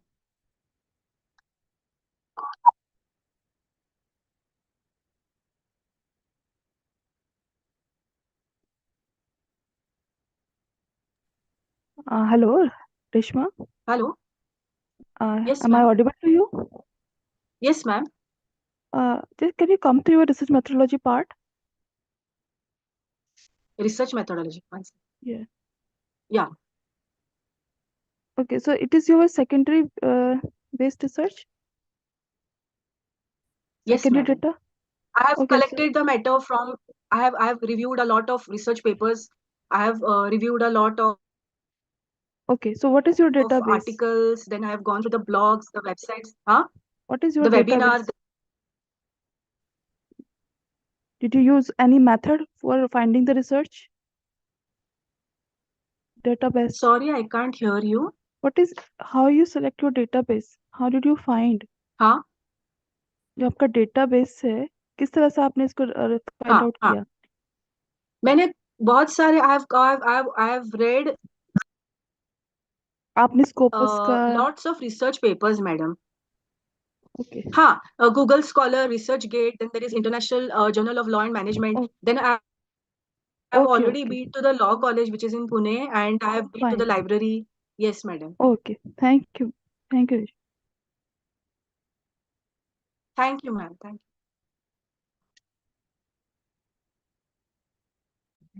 Okay, thank you so much, ma'am. Now, next we have Dr. Purva Srivastav, Assistant Professor, JP Institute of Information Technology. Dr. Taru Maheshwari, Assistant Professor, ICEM Ghaziabad. Dr. Smita Singh, Associate Professor, NIET Greater Noida. And Dr. Neha Singh, Assistant Professor, JP Institute of Information Technology. The title of the paper is An Empirical Analysis of the Effect of Union Budget Announcement on Indian Stock Market Returns. Good afternoon, everyone. I am Dr. Purva Srivastav, and I'll be presenting this paper. I hope I'm audible and my PPT is visible to everyone. Yes, yes, ma'am. You're audible and the PPT is also visible. Right. So the paper is on, it's an empirical analysis on the effect of union budget announcements on the Indian stock market returns. This is the roadmap. We'll be covering introduction, literature review, research gap, objectives, research methodology, result analysis, findings and limitations. As you all know, that every year the union budget has been given by the government. It is a statement for estimating the receipts and expenditures of the government. And this news is absorbed by the stock market basis the efficient market hypothesis, as the information available around the market, the news is absorbed and the market reacts to it. For this, we have done some literature review. These are some papers which we reviewed, and in which the first paper, which is the base paper and did the event study analysis, which we did, is for Fisher, and they studied about the stock split. Many other papers studied about the impact of dividend announcement on stock returns. And then in 2013, it was the first paper which studied the impact of union budget on the stock market. Basically, the papers, the prior papers have basically done analysis on the impact on the stock market, but we are moving a step forward. Apart from stock market, we have taken many sectoral indices in the purview, and we have applied event study analysis on this. The numerous reports have detailed the performance of stock markets or investors' reaction to the introduction of this budget, but no study has conducted the empirical assessment to quantify the impact. So we are doing that on sectoral indices also. So that makes the objective to investigate the impact of announcement of union budget on stock market and to analyze the abnormal returns, whether they are there or not. Because if they are abnormal returns, we can take advantage of those returns. Those returns, right? So around the event date, the data has been taken from it is a secondary kind of data, and it has been collected from the site of NSC. We have taken 10 sectoral indices data. Their closing prices has been picked from the NSC website, and that we have then converted those closing prices into returns. We have used statistical technique is the event study analysis, which was first given by the Pharma Fisher and Jensen, Roland Brown. Then we have created an estimation window. First, 150 days prior the occurrence of the event. As you all know that the budget is presented on 1st Feb of every year. So we have taken we have taken the data 150 days before the event, so that we can compare the normal returns with the returns in and around the event, and thus we can find out whether there is existence of any abnormality in the results. So if there is existence of an abnormality in the results, then in that case the information can be taken into consideration and the investors can take advantage of that information. So we have made an event window minus 10 days before the event, and the event day is the 0 day, and then plus 10 days after the event.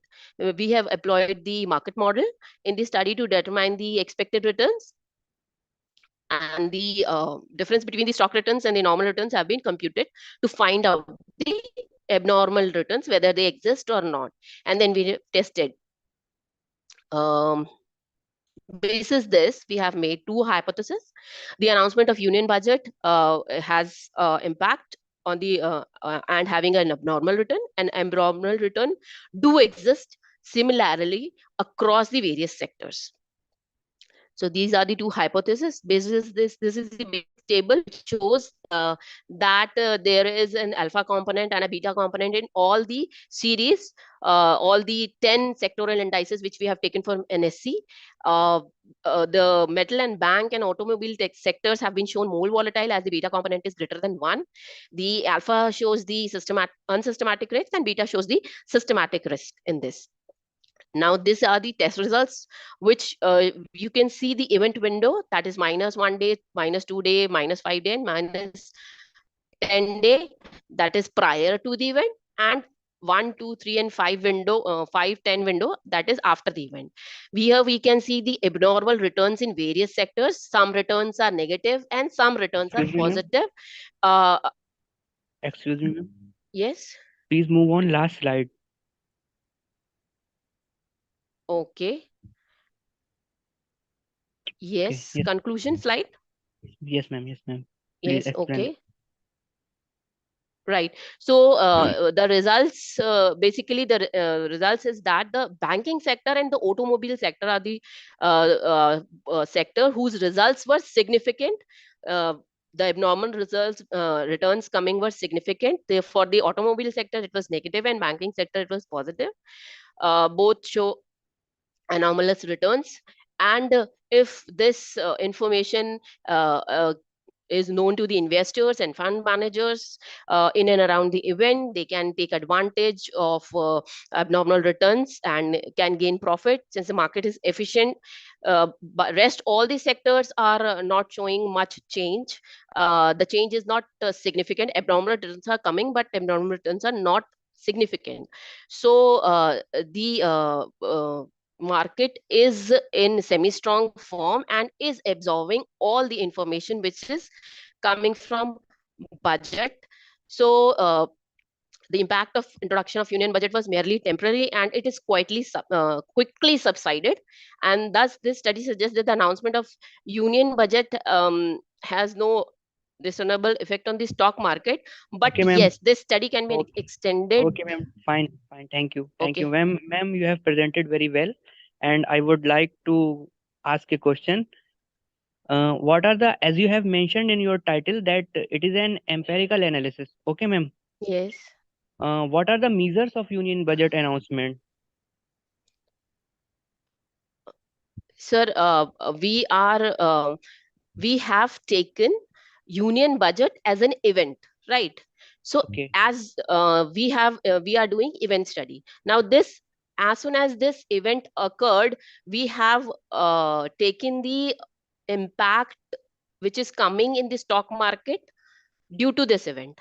However, this event as such cannot be measured, but its impact, as soon as it is announced, it is there on the table, then the impact goes to the stock market, as the budget contains many things regarding various sectors which are there in the economy. For example, the current budget, the 2023 budget had an announcement regarding the EVs in the automobile sector. So it impacted the automobile sector, Electronic vehicle. sectorial Okay. indices. Got it. Got it. Thank you. Thank you very much, Yeah. ma'am. Right. So, thank you. Any other question? Should I stop No, sharing? that would be all, ma'am. Thank you. Yes, you can stop sharing, ma'am. Thank you so much. Okay, thank you.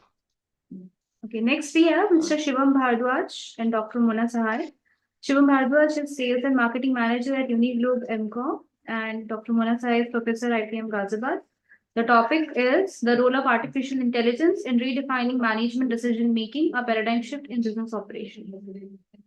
Shivam, please share your PPT and then we will answer. Sure.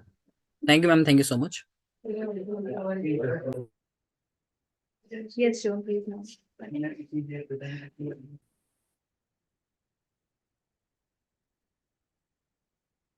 Is it my screen visible? Yes. Your screen Okay, is visible. great. Okay, thank you, ma'am.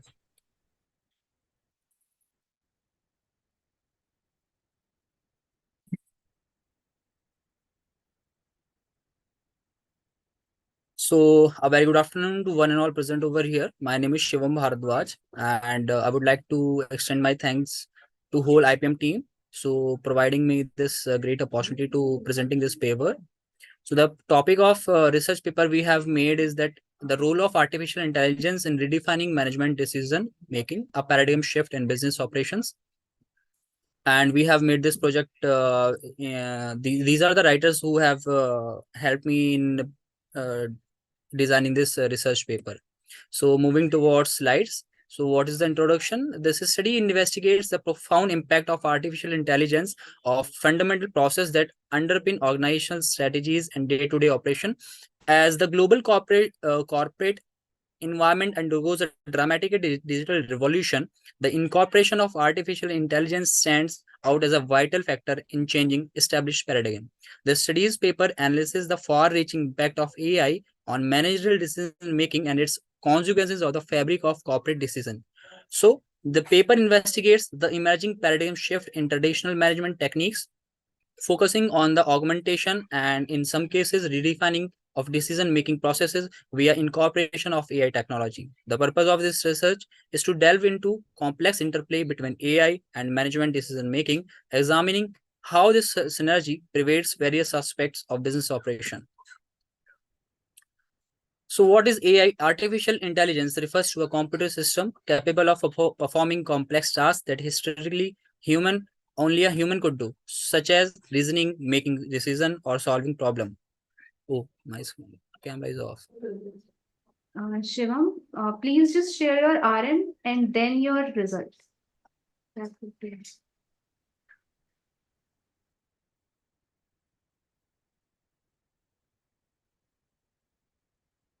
Objective of this study is unleashing the power of information, Shivam?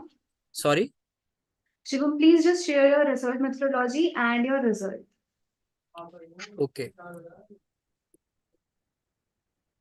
So research methodology, we have made the research design through a research design method where we have collected the data from the case studies and previously made researches, and also we have collected a data of 76 respondents where we have distributed a survey. So out of the survey we have found these results. So moving towards basically this was the main context on which I would like to speak, that what are the challenges, concerns which our respondents feel while filling the form, is that 40% of the respondents acknowledged encountering challenges related to intelligence of AI with ethical concern, and 33.33% resistance to change, like 26.7% being the most commonly cited issue. Addressing these challenges is a crucial for successful AI implementation, and these are the contribution to strategic planning. And if we talk about the conclusion, in conclusion, that shift towards data-driven decision making fueled by AI represents a fundamental change in how organization approach problem solving and strategy formulation. Moving towards the next point, our examination of the literature revealed a dynamic interplay between traditional decision-making method and the revolutionary capabilities of AI. The ever-growing complexities of business environment necessitate a departure from reliance solely on human intuition. Instead, organizations are embracing the symbiotic relationship between managers and AI technologies, recognizing the potential for enhanced, efficient, and more informed decision-making process. Yes, this is all for today. Thank you so much. Okay, thank you, Shivam. Thank you for the presentation. Thank you, ma'am. Next, we have Mr. Kanishk Agarwal, Mr. Samdesh, Dr. Mona Sahai, Ms. Bhavna Sharma, and Mr. Neeraj Mehdi Ratta. And the title for the paper is Impact of Social Media on Mental Health of Delhi NCR Students. Hello, ma'am. Good morning, ma'am. I'm audible. Yes, you're audible, Kanishk. Please continue. Please share your screen and then continue. Yes.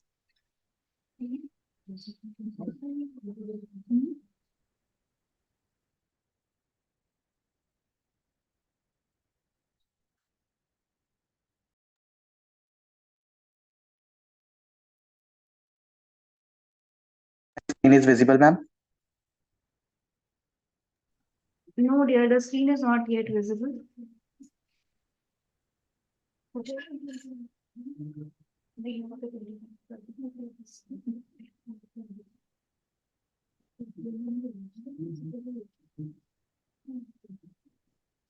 Please share your screen, Kanishk. It is not visible. Your presentation is not visible. Now, Yes, now your screen is visible. thank you so much, ma'am.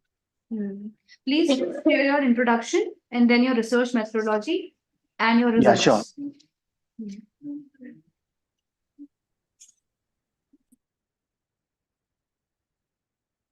So, very good morning to all of you. My name is Kanishk Agarwal, and today's topic is impact of social media on mental health of Delhi NCR students. So, it's very interesting topic for the research and for the data also. And if I talk about the introduction, so I focus on Delhi NCR students and social media use, and mention both an positive and negative aspects because every coin have two sides. And third is emphasize the aim of providing knowledge and safeguard well-being. So these are the objectives of my research paper. If I talk about the my objectives, so to identify both positive and negative impacts of social media on mental health, and I want to investigate specific mental health and concerns related to social media use, and I also want to analyze student involvement and usage pattern on different platforms, and then at the end last to understand the extent of social media influence on mental health being. And I collected data of primary data students. In this, I found different types of students have different states of the social media also. So is there so the high usage is 84% of age are around 24 to 25 students are there. So it's a complex and numerical relationship between social media and mental health, and both positive and negative impacts are there because mobile phone screens and social media also impact our mental and brain stability also. Yeah, and importance of responsible use and open communication, mental health support also. And at the end, social media also impact on psychology of the students in regards to mental health and reduce the effectiveness of the brain because we scroll a number of reels in Instagram, and it's affect our brain also because our reel is scheduled on the basis of around 1 minute and 30 seconds. So our brain is rescheduled 1 minute and 30 seconds.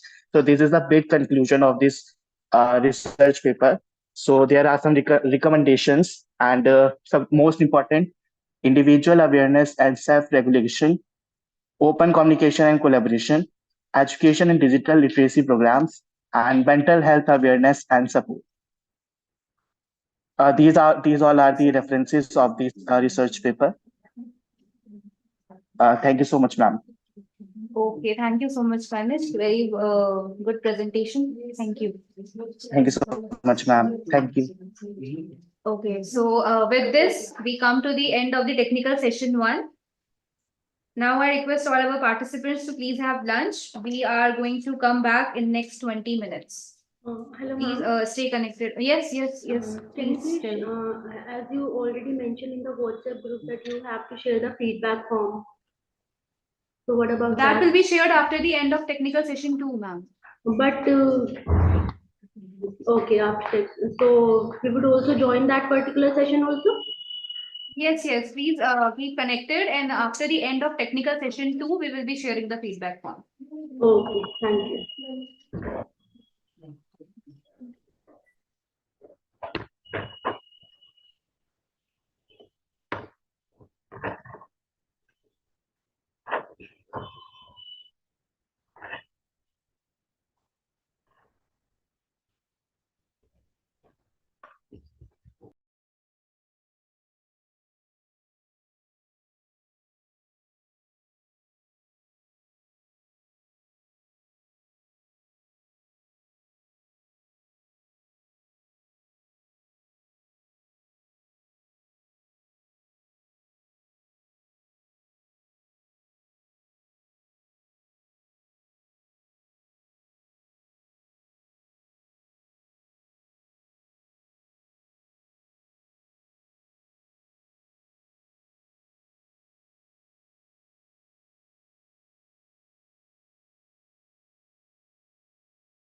Right.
जल्दी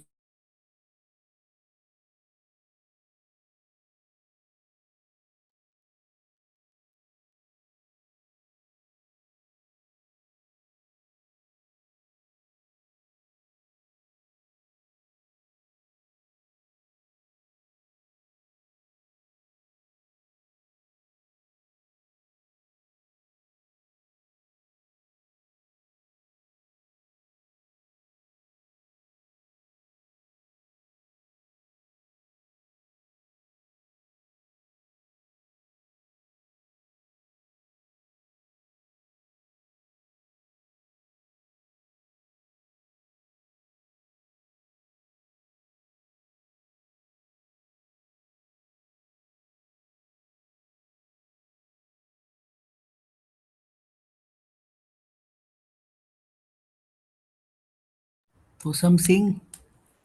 What's up?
Am I audible?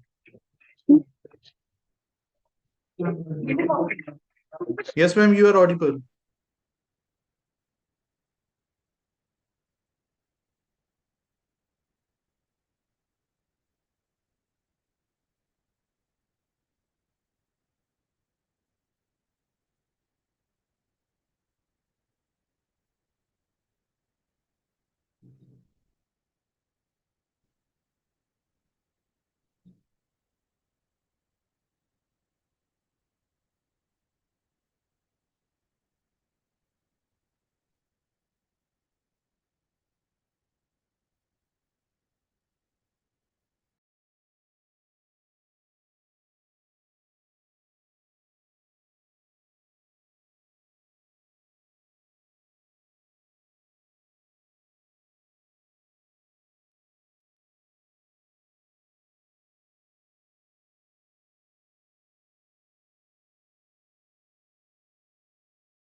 Welcome back to the technical session 2. Our first presenter is Mr. Divyendu Mukhopadhyay, Research Scholar at School of Business, Galgotia University, and Dr. Jaideep Sharma, Associate Professor, School of Business, Galgotia University. The title of the paper is Legal Aspects of Electricity Produced by CDTE Solar Cells. Namaskar. Am I audible to you all? Namaskar. Am I audible to you all? Yes. Okay. So I'm sharing my screen. So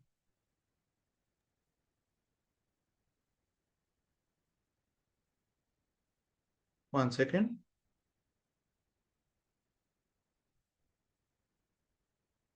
So I am Divyendu Mukhopadhyay, research scholar from Galgotia's University, supervised by Dr. Jaideep Sharma, Associate Professor of Galgotia's University. Today I am giving some legal aspect of the electricity produced by the cadmium telluride solar cell. So there is a management dilemma as well as in the training to those people who are solar mitras, because first generation solar cell is the silicon solar cell.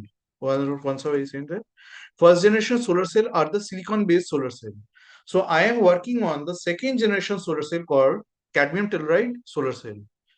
So cadmium telluride solar cell, it has some basic advantages on we can say that deciding the first generation solar cell is that it is made of a thin film technology, like you see in the LCD monitor or even the LCD screen of the laptop. It is just like that. The entire screen is made up of only one solar cell. That means that in technicality, if you can talk about it, is that it can withstand any type of weather aberration, everything that cannot be aberrate, that cannot be done by the first generation solar cell called the silicon solar cell. So there are the legality, because we have known that the mistake of facts, mistake of law that providing us to how we can use this cadmium telluride solar cell for our electricity production. What are the justification, how we can do the financial cost and management accounting for this type of solar cell is the major concern while promoting this type of solar cell. So we know that the electricity is an essential commodity, but however, in order to produce electricity, we know that coal, petroleum, and natural gases are used. Because of that, pollution, increased concentration of the carbon dioxide, methane, that is causing the global warming, and that is also the cause of the El Nino and La Nina effect, that is changing the climate of our earth, and that may result to the disastrous effect in our weather. We are evident about that. So what are the things that we have to concern about why we should use such type of cell? Because the thermal power station are now retired. We know that Badarpur thermal power station, Rajghat thermal power station, Indraprastha thermal power station of our New Delhi has been retired. Second thing is that copper import is increased because of the shutdown of the sterlite copper in Tuticorin of the Tamil Nadu. Now it is known as Tuticorin. Aging of the transmission and distribution infrastructure, and now we have smart grid, microgrid type of like we can say that the interactive and the digitalized grid which can help how we can tap the electricity produced by such type of renewable energy sources so that we can have a better quality electricity to our citizens and industry. Second thing is that electrification of the railway, Indian railways is accelerating. So the demand for the electricity is a very high, will be there. And government is promoting the digitalization of the every desk work. So an information superhighway under the Digital India scheme that has been the main reason in order to have a good quality electricity. So loss is there. We can have a very good idea about it. And now I am coming about the renewable energy. So there are many form of renewable energies are there. So the how we can how the renewable energy and the solar photovoltaic are used in the Make in India Smart City mission and Atal mission for the rejuvenation of the transformation and nationally determined contribution designed by the United Nations. So how we can do that thing? So we have we can have like a vision given by our Prime Minister Shri Narendra Modi that we have to make a quantum jump in the economy through infrastructure, Excuse me, cutting edge technological Debyanju, system, demography and am demand. I audible? Yes, yes, yes, Debyanju, please yes. move to the RM part and the analysis. So the research is that it is based on the library research we have done from the LexisNexis database, and we have found that the Brundtland report stresses on the intergenerational equity, use and conservation of the natural resource, precautionary principle, polluter pay principle, obligation to assist and cooperate, eradication of the property, and the financial assistance of the developing countries. So, what are the things which legally acquit from the drawback of the commercialization? That is public trust, sustainable development, polluter pays, preventive action, and precautionary principle. Under precautionary principle of the Indian Patents Act, we are giving the clause that the public health, we are increasing the public health by mitigating the climate change by reducing the carbon emission. That is the thing we are we are giving that thing in our research. So there are many flaws are there on which we can give our promote our this cadmium telluride solar cell through this type of schemes in government schemes. Thank you for my presentation. In any question that arises, you can I'm welcoming you. Yeah, Debyanju, please tell what are the objectives of your research? Yes. Yeah, what are the objectives? The objective is there that whether there is a dilemma in the law, like legal dilemma as well as the management dilemma, is that whether we can use such type of solar cell with parity with the now the market leader which is silicon based solar cell. Can we use such type of cell or not? That is our objective. And what is the result? The result is that with the help of like we can give like a Brundtland report on the basis of the Brundtland report and the Indian Patent Act section 83D, we can use that for the protection of the public health and nutrition. We can use as an instrument how to reduce the carbon emission so that climate change can be checked. That is the thing we have found, and we can use this law in order to promote the usage of the cadmium telluride solar cell. Okay, Debyanju, thank you. So I will ask the question now. Hello, Devendu. Yes. You have selected very interesting topic, but I would like to ask a question that Yes. your topic is totally different from the theme of this conference. Why you have selected this topic and sent your paper in such a conference? Sir, because right now the students who are working in the solar, because solar mitras are there, and there are we need a education, public education, that we have seen that the solar cells are only made we consider the silicon based solar cell. But there are cadmium type of solar cell are there, third generation No, solar cell are there. yes, you are right. You are saying right, but I'm asking that in which theme, in which sub-theme, your topic is appropriate for this conference. Ethical usage of product, and how we can educate, how we can where we can promote such type of product. Okay. Okay, ठीक है. Thank you, Devendu. Welcome, sir.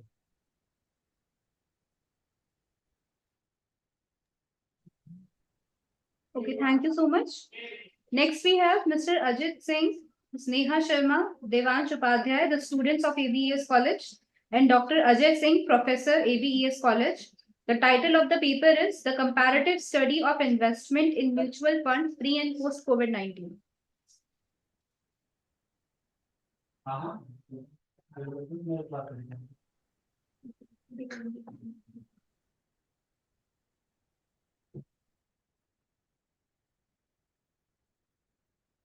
Yeah, hello, am I audible? Yes, you are audible. Okay, thank you, Deep. Good afternoon, everyone. My name is Neha Sharma, and I'm a student of ABS Business School, Ghaziabad, affiliated to AKTU University. I, with my fellow mate, author Ajit Singh, co-author Devansh Upadhyay, and with my guide, Professor Dr. Ajay Singh, is going to present a research paper titled The Comparative Study of Investment in Mutual Funds Pre and Post COVID-19. Next slide. Mutual fund. Mutual fund is seen to be a haven for diverse investment streams. We have different types of mutual funds, namely equity mutual funds, debt mutual funds, we have hybrid mutual funds. But the, uh, these mutual funds are helpful for diversifying the risk. But the global pandemic, COVID-19, wasn't just a health crisis, it was a financial earthquake. It has adversely affected the life of people. This global pandemic has changed the perception of people to live their lives. In many ways, an investment decision is one of them. People understand the importance of investment to have money in crucial and uncertain situations. That leads that shows the interest of people towards mutual funds. The objective of our research paper will be shared by Devansh Upadhyay. Thanks, Neha, for giving me such opportunity. My name is Devansh Padhyay, student at ABES Mini School, and our research is supervised by Dr. Ajay Singh, director at ABES Mini School. So now we will focus on objective of our research. So the first objective is to assess the impact of COVID-19 on the investment behavior of mutual fund investors, to analyze the change in investor sentiment and perception toward mutual funds. Third one is investigate the evolution of investor awareness and preference for mutual funds. And fourth one is like to identify the most attractive feature for investor when choosing mutual funds like equity, debt, and hybrid funds according to their preferences. And last one is to analyze investor preference for different type of mutual funds and potential reason for those preferences. Thank you. Thank you. Thank you, Devansh, for letting us know the objective of our research. Moving ahead towards the research methodology. Our area of study is restricted to Ghaziabad region, and most of the respondents were students. Our research methodology includes quantitative and qualitative methods of research. In quantitative methods of research, we have used survey method where we have 11 close-ended and open-ended questions that was conducted between 1st December to 25th of December, and we have 50 to 80 respondents who have responded to our survey, including our qualitative. Talking about our qualitative research methodology, we have in a qualitative research methodology, we use in-depth interview where we have interviewed a small group of people having same interest and those who have carrying interest in mutual fund. We talk to them and find out their perception and their viewpoint towards what they think about mutual funds and what are their decisions pre and post COVID in mutual funds. Moving ahead towards research results. Next slide, please. These are the graphs that are showing our research result, the survey result that we have conducted. The two graphs are showing the comparative, the first two graphs are showing the comparative result of our study. And the third one is also showing a perception, like how people get their interest in mutual funds, what are the sources they use. So coming towards the conclusion of our slide, our research paper, the main motive of a research paper is to predict the comparative study of pre and post COVID. What are the interests of people in towards mutual fund pre and post COVID? So the first conclusion is showing us clearly that presentation that our research find out that it shows a positive impact on mutual funds post COVID. Pre-COVID, the last slide of our presentation showing the graphical presentation that shows a 53 percentage pre-COVID and post-COVID. We have 69.4% people investing in mutual funds. So it shows a positive impact that people are interested in investing in mutual funds. Our study also include the type of mutual funds people are interested in. Like as we have told that there are different types of mutual fund: equity mutual fund, debt mutual funds. We have hybrid mutual funds. So we have also made a comparative study of what type of mutual funds people are interested in pre-COVID and post-COVID. So we find out from our survey results that pre-COVID people are moreover interested in equity mutual funds over debt and hybrid mutual funds. But post-COVID, we find out that people are moreover changed their interest and shifted towards hybrid mutual funds. As the result might be, as per our qualitative study, we find out that people are moreover interested towards hybrid mutual funds is the risk diversification. Post-COVID, people find that equity is like more preferable, and they feel that more risk, more return. But now, over post-COVID, they find that equity has shown a somewhat decline, and people feel that having a diversified debt and equity investment will be more beneficial for them, so that they can have a diversification in risk. Moving towards our third objective, like what people prefer, what are the sources they prefer. So we find out that post-COVID, people like pre-COVID, we found out that pre-COVID people prefer like having a talk with people and having a financial advisor. But post-COVID, people are like more over independent and. Excuse me, Neha. Okay, that's all. We have understood the RM and the conclusion. And as a student, you have given a good presentation. And as per your topic, I'd like to suggest you two things. First, you have used a graphical representation in your study. Yes. So you can use t-test. And secondly, you can make a comparison between mutual fund and hedge funds. Okay. So that can be your further research. And else all is good. Wish you good luck for the future. Okay, thank you. Okay, thank you so much. Next, we have Ms. Jyoti Mishra, Research Scholar, Dayalbagh Educational Institute, Agra. And the title of the paper is Analyzing Skill India, Overcoming Challenges and Embracing Future Opportunities.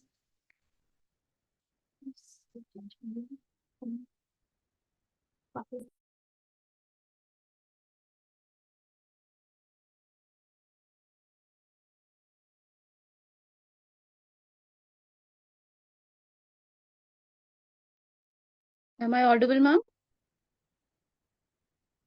Yes.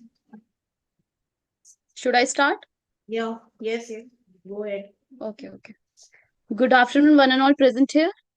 My name is Jyoti Mishra. I am the research scholar from Dayalbagh Educational Institute, Deemed University, Dayalbagh, Agra. And here I am presenting a paper. The title is Analyzing Skill India, Overcoming Challenges and Embarrassing Future Opportunities. Now, the introduction is Skill India. Basically, Skill India national program is launched by Government of India with the aim of increasing the skill development and the entrepreneurship across the country. The initiative focuses on the empowering the million through of skill enhancement to the balancing opportunity to the individuals and making them to employment and for increasing the entrepreneurship also. Now, the objective of this paper is first is to study the current skill development courses aligned with the industrial requirements. The studying the current skill development courses aligned with the industrial requirement is examine the programs designed to enhance the individual's ability and the knowledge of the specific areas that relevant to the need of the industry.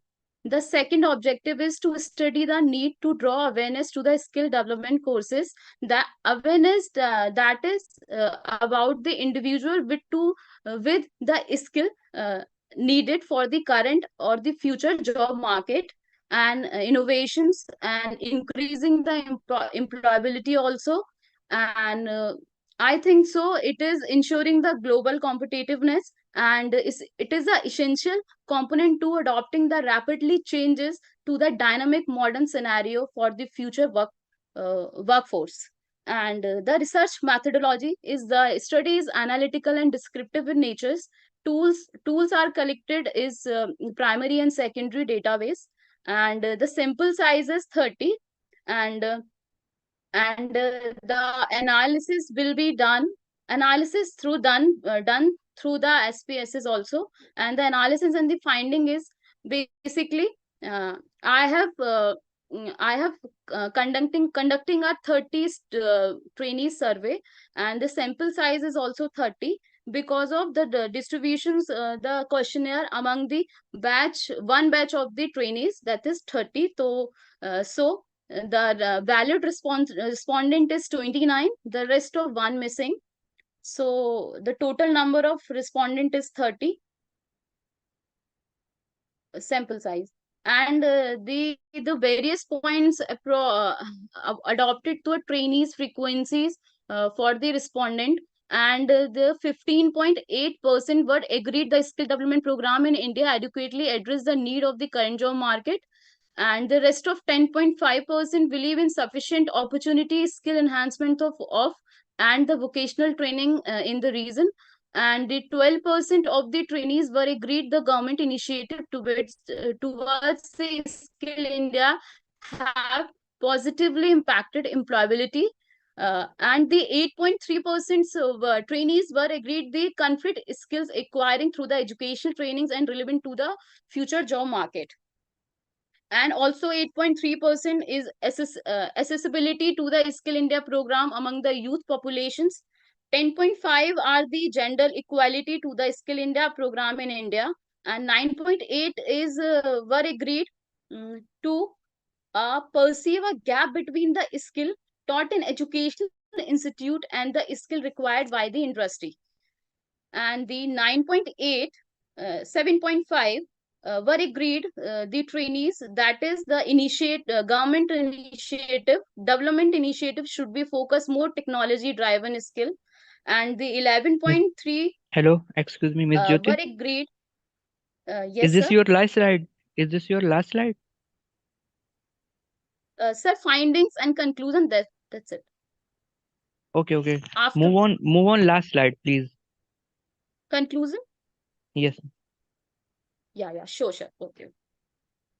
Now conclude this paper is the basically the international collaborations with the awareness to build the capacity development project in India. So it assists to the standard and enhancing the quality of the skill development program also. The second point also considered in the conclusion is the addressing the skills shortage to recognize the increasing scarcity of the skilled labor in India, and Okay, to Jyoti. focus on Hanji. Jyoti, got it your study. Got it your study. And I would like to ask a question that you have, as you have mentioned in your research methodology slide, that you have Yes. selected both primary or secondary tools for data collection. Okay. What are the primary source of data collection? You have Sir, I have both conducting sources. a questionnaire Yes. to Okay. the Okay. to fulfill the in under the Skill India projects in PIAs are working project implementing agencies. through. Okay. How many respondents Yes. for your questionnaire? Sir, I have taken 30 respondent because of one batch. Okay. You have done analysis on 30 respondent only. Yes, sir. I have taken only one batch in the PIA in a center. I think this is very small sample size. It's very small. Yes, sir. Is it a So pilot survey? Is it a pilot survey or a full-fledged research? Sorry. Is it a pilot survey or full-fledged research? Like a pilot survey, but not in a pilot survey, but because of I have done also pura analysis part I have also covered. okay. Thank you. Thank you. Okay, thank you so much, Jyoti. Next, we have Dr. Syed Mohammad Faisal Ali Khan, lecturer and head Decision Support Unit CBA, Jazan University, Saudi Arabia, and Dr. Divya Rana, associate professor and head R&D Cell, Institute of Professional Excellence in Management, Ghaziabad, Uttar Pradesh.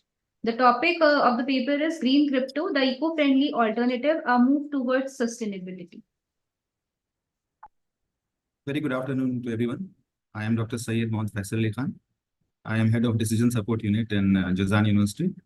I am also working with United Nations Organization as a consultant in Agribusiness and Development Program. And here lies my presentation. Can I share my slide? Yes, sir, please share.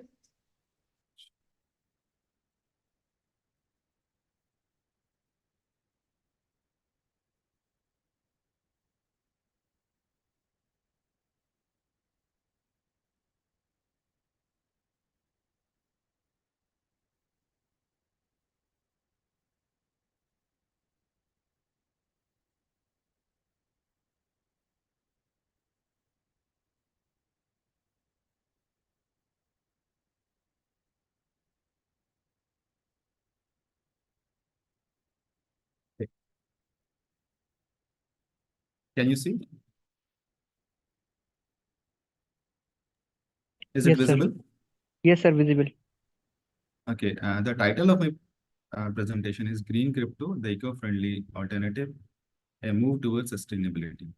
Today, we are basically talking more like, as I'm working in United Nations as a project coordinator. So currently, we are more oriented towards sustainability development, and especially we are talking basically on anything which can have a positive contribution to the environment.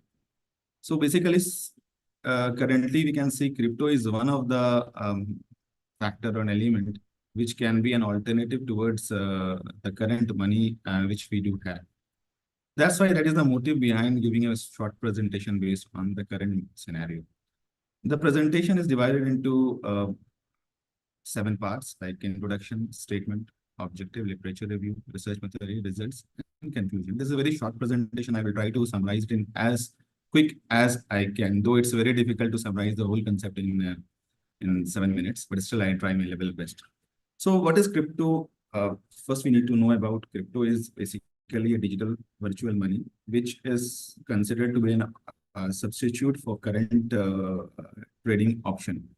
But still, crypto is accepted by most of the countries, and still in India, we don't have like India in the Indian market, the crypto is not still regulated. But most of the countries which are developing, they have accepted crypto as a regulatory or trading mode. In current market scenario, if we see crypto is growing very fast, it has reached up to 7.5 trillion in US in February 21, and in 22 it reached up to 275 billion. Actually, we need to understand what crypto is. Basic, the concept of crypto is, like it is a decentralized form of mining where people of different expertise, they have huge computers. We call it rig, and in collection of rig, we make it as a farm. they have rigs which have some certain algorithms. They are working on that algorithm. And whenever, like me as a consumer or as a customer, whenever we have purchased something from Amazon or Flipkart or any other online shopping mode, these payments are being actually authenticated by these rigs. And these rigs actually, when they authenticate with the bank and verify our transaction, we receive as a person who are mining these crypto, they receive some reward in the form of points. These points could be either Bitcoin, Ethereum, Helium. These are some prominent or some predetermined or prevailing Bitcoins available in the market. We are going to discuss it in the later slide. So first, we need to know about the objective of the study.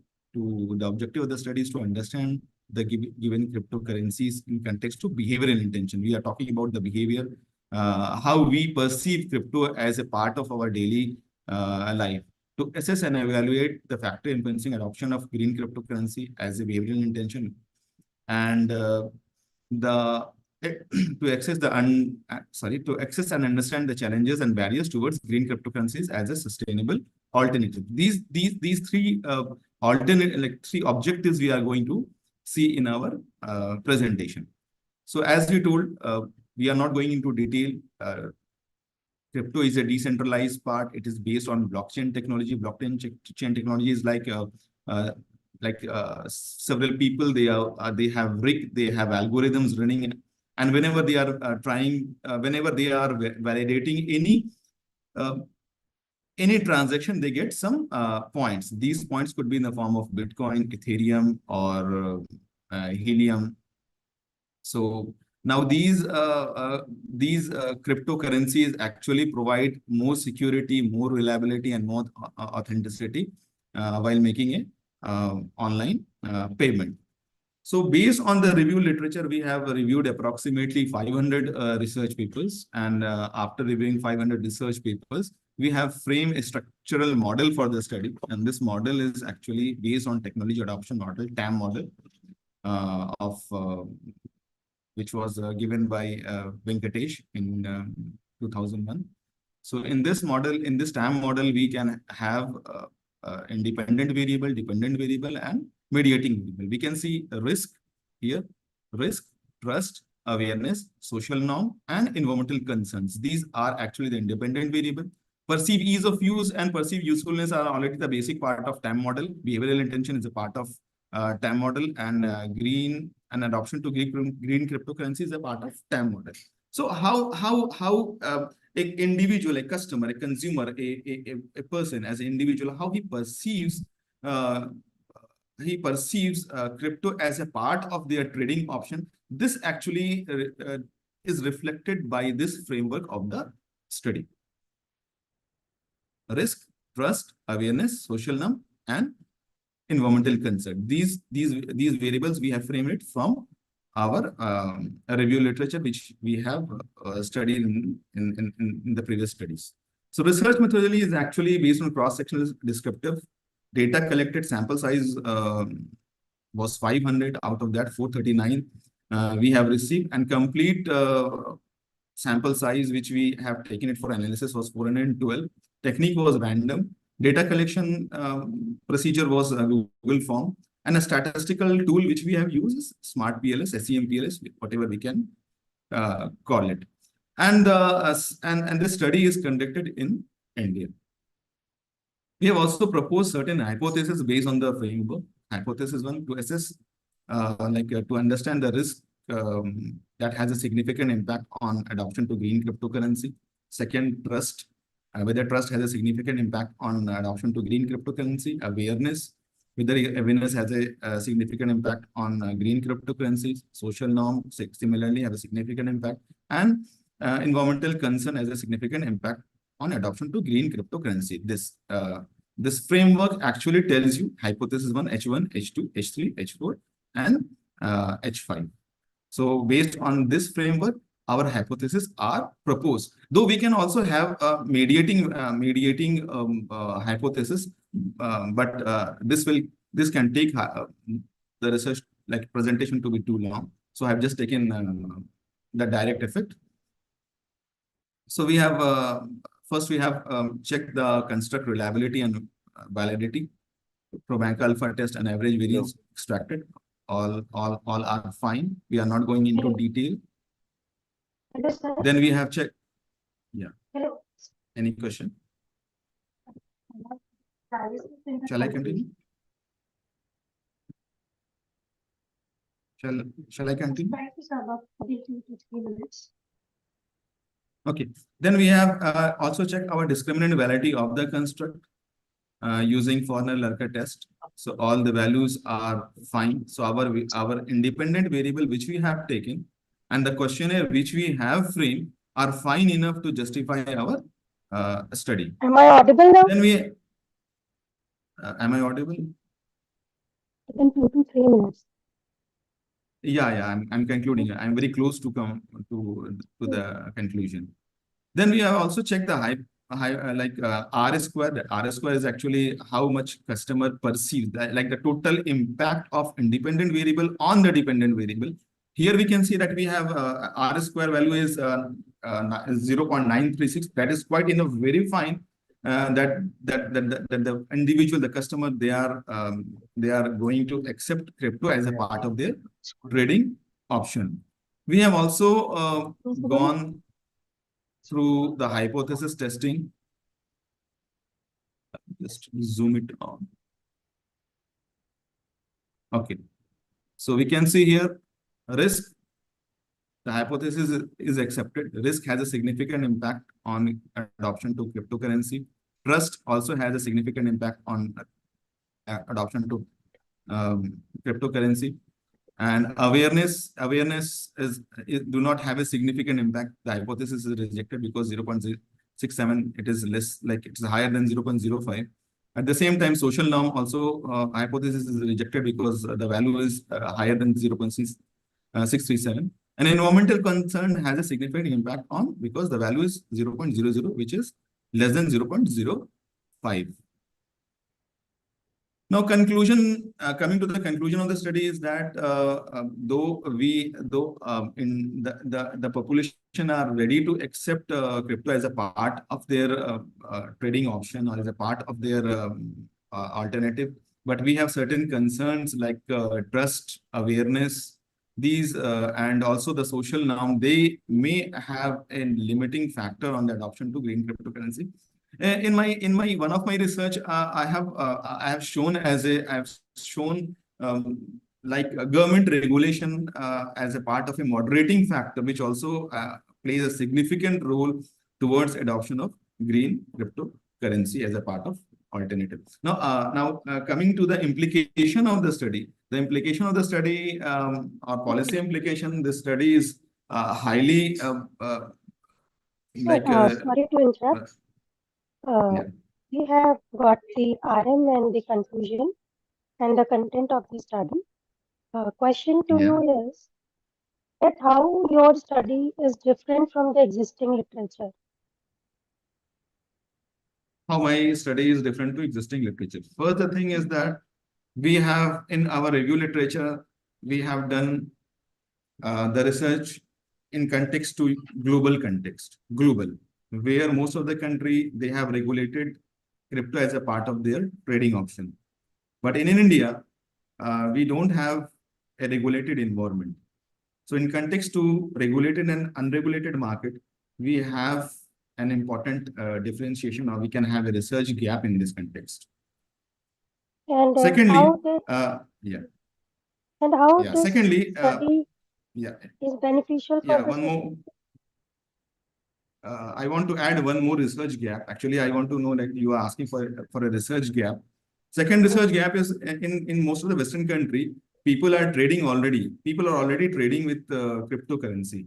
So they are properly aware about trading context. But in India, we still don't have any platform. We have a platform, but we are not trading. So this is another research gap in our study. Yeah. Please have a question. How is any managerial implication or the benefit which your study put to the society?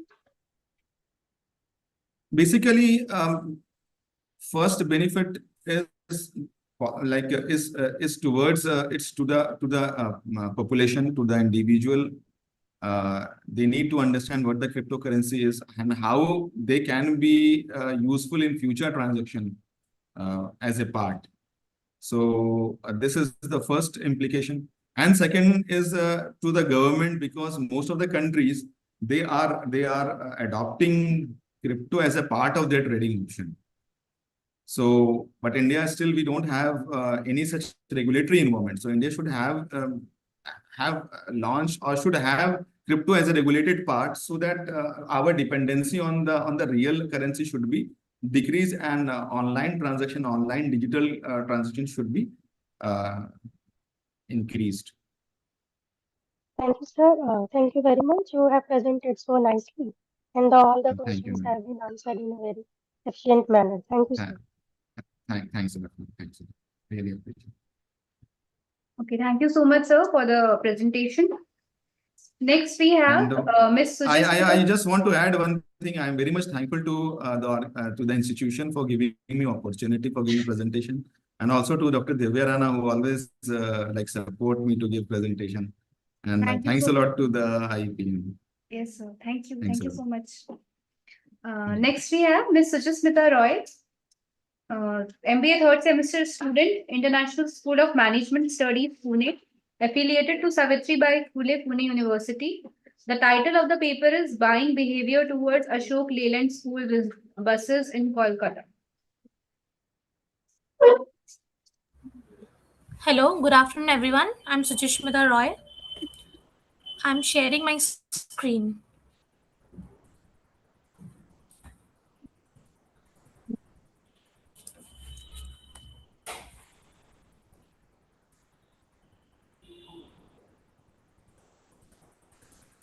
Hello, so I'll be talking about the buying behavior towards Ashok Leyland school buses in Calcutta. So, this study focuses on consumers' purchasing behavior and identifies the major aspects that affects consumers' purchasing perspectives. Understanding customer behavior is essential to determine how high prices will be, how consumers will respond to price changes, and how much they are prepared to pay, and ultimately profitability. The most lucrative sector of the economy nowadays is the automobile sector, and the automobile industry of India accounts for approximately 7.1% of the GDP.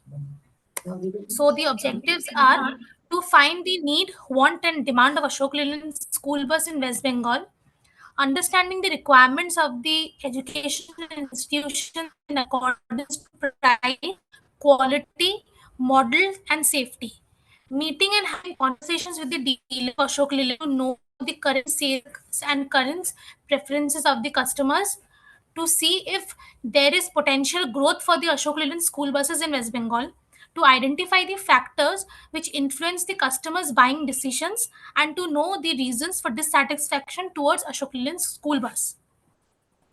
So I have used few analyses like the pestle analysis and 4 P's of marketing. So my methodology has market research, questionnaire, and face-to-face interviews with the schools as well as the dealers. So the steps that I've followed is formed a sample size. I've prepared a questionnaire. I've collected data from dealers and schools, analyzed and interpreted the data recorded, and I've given such suggestions from my side and feedbacks. So, according to my analysis, we can see that the customers have voted for Tata as the most preferred brand along with Ashok Leyland with 40%. Customers usually choose Tata because of its low price and easy availability of spare parts in local workshops. Ashok Leyland's loyal customers are ready to pay high prices only because of its fuel efficiency and high quality. School buses is all about safety, and safety features should be the most concerning thing before buying a school bus. So Ashok Leyland has kept in mind all the safety features along with proper comfort for the children. Due to this reason, Ashok Leyland is maintaining its brand loyalty and customer delight. So my interpretations and conclusions are: the dominant player in ICV, that is intermediate commercial vehicle segment for school bus is Tata Motors, as most of the consumers are preferring Tata as their first choice. This is happening since people are cost sensitive, and Ashok Leyland's price is one of the main factors for which few consumers are shifting towards the Tata, or you can say Volvo, Eicher. The most preferred seating arrangement is mainly 52 seaters for the drivers or the transport agencies. The educational institutes mainly prefer fully built body over chassis. The customers who have a brand loyalty towards Ashok Leyland are now switching to other competitors because of its price and sitting arrangement. The sitting arrangements they are giving is not fitting the number of students. So, my few suggestions: the company's product advertising approach should be improved, and product variety can be included. Especially Ashok Leyland school bus sector can try to have a bit of variety so that consumers can choose and switch their brands. And company should know the level of happiness of its customers by conducting frequent surveys. Company should focus more on post sale services and have to make spare parts easily available. Company should try to have a good relation with the financial influences to gain more customers. The limitations that I had to face were: it was difficult to convince and get appointments from the education institutions, difficulty in getting appointment from the financial institutions, faced difficulty in getting the detailed information from the financial institutions, difficulties in getting relevant data from the company as the executives were busy in their fieldwork mostly. Getting superficial information made my work difficult. Could not get the actual figure of number of school buses sold since the season for school bus actually starts from January to April. Thank you. Okay, thank you. Thank you. I would like to ask one question and one suggestion. Yes. My question is that you have used questionnaire and interview, both methodology Yes. for data collection. Yes. How you would analyze your data? See, I have taken the the responses, and accordingly, my and according to my responses, I have made charts and bar diagrams. From there, I have shown the figures according to which I have got the analysis that Tata is selling more compared to Eicher and Ashok Leyland. Okay. And my suggestion is that there is a theory, if you hear about that, theory of plant behavior. If you employed this theory in your research, it will much better. Okay. Theory of plant behavior. This is Okay. used to analyze the intention of customers or performance. Okay. Okay, plant behavior as in the manufacturing plant you're talking about, right? No. Theory of plant behavior, TPB. Theory of plant behavior. It is used for the checking the intention, behavior by intention. Okay. Okay. Thank you so much. I will definitely see to it. Okay, thank you so much, Suchasmita. Next, we Yes, have thank you, Mr. ma'am. Shubhajit Bowal. He is the student of MBA at International School of Management Studies, Pune, affiliated to Savitribai Phule Pune University, along with Ms. Ankita Paul, the student of ISMS Pune. And the title of the paper is A Study on Consumer Behavior, Consumer Buying Behavior Towards Online Hotel Booking.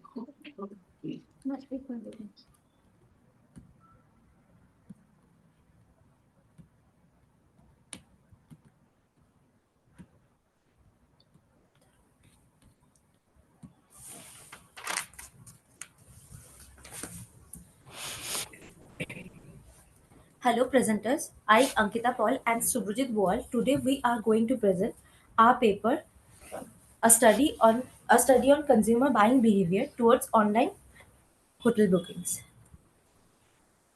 So introduction is consumer behavior encompasses the exploitation of the decision making process undertaken by individual customers, groups, or organizations in the pursuit of selecting, acquiring, utilizing, and discarding ideas, goods, and services to meet their distinct needs and desires. The evaluation of the e-commerce industry has significantly propelled the substantial growth of lucrative business percepts within the online tourism market. Emphasize the shift in consumer preference towards digital platform for travel related services and impact of technology on shaping purchasing decisions. Objectives. So objectives are to investigate the determines impacting decisions for online hotel bookings, to examine the influence of pricing strategies on consumer preference, to evaluate the role of online reviews and social media in decision making, to explore trust, security, concern in online transactions, to assess the relationship between consumer satisfaction and loyalty, and to contribute to academic knowledge in consumer behavior. Strategies used to target the niche consumer segments. Online hotel booking companies employ a variety of Ankita, strategies to attract customer Ankita, please and share your remain. please share your Sorry, research methodology and your result. just a minute.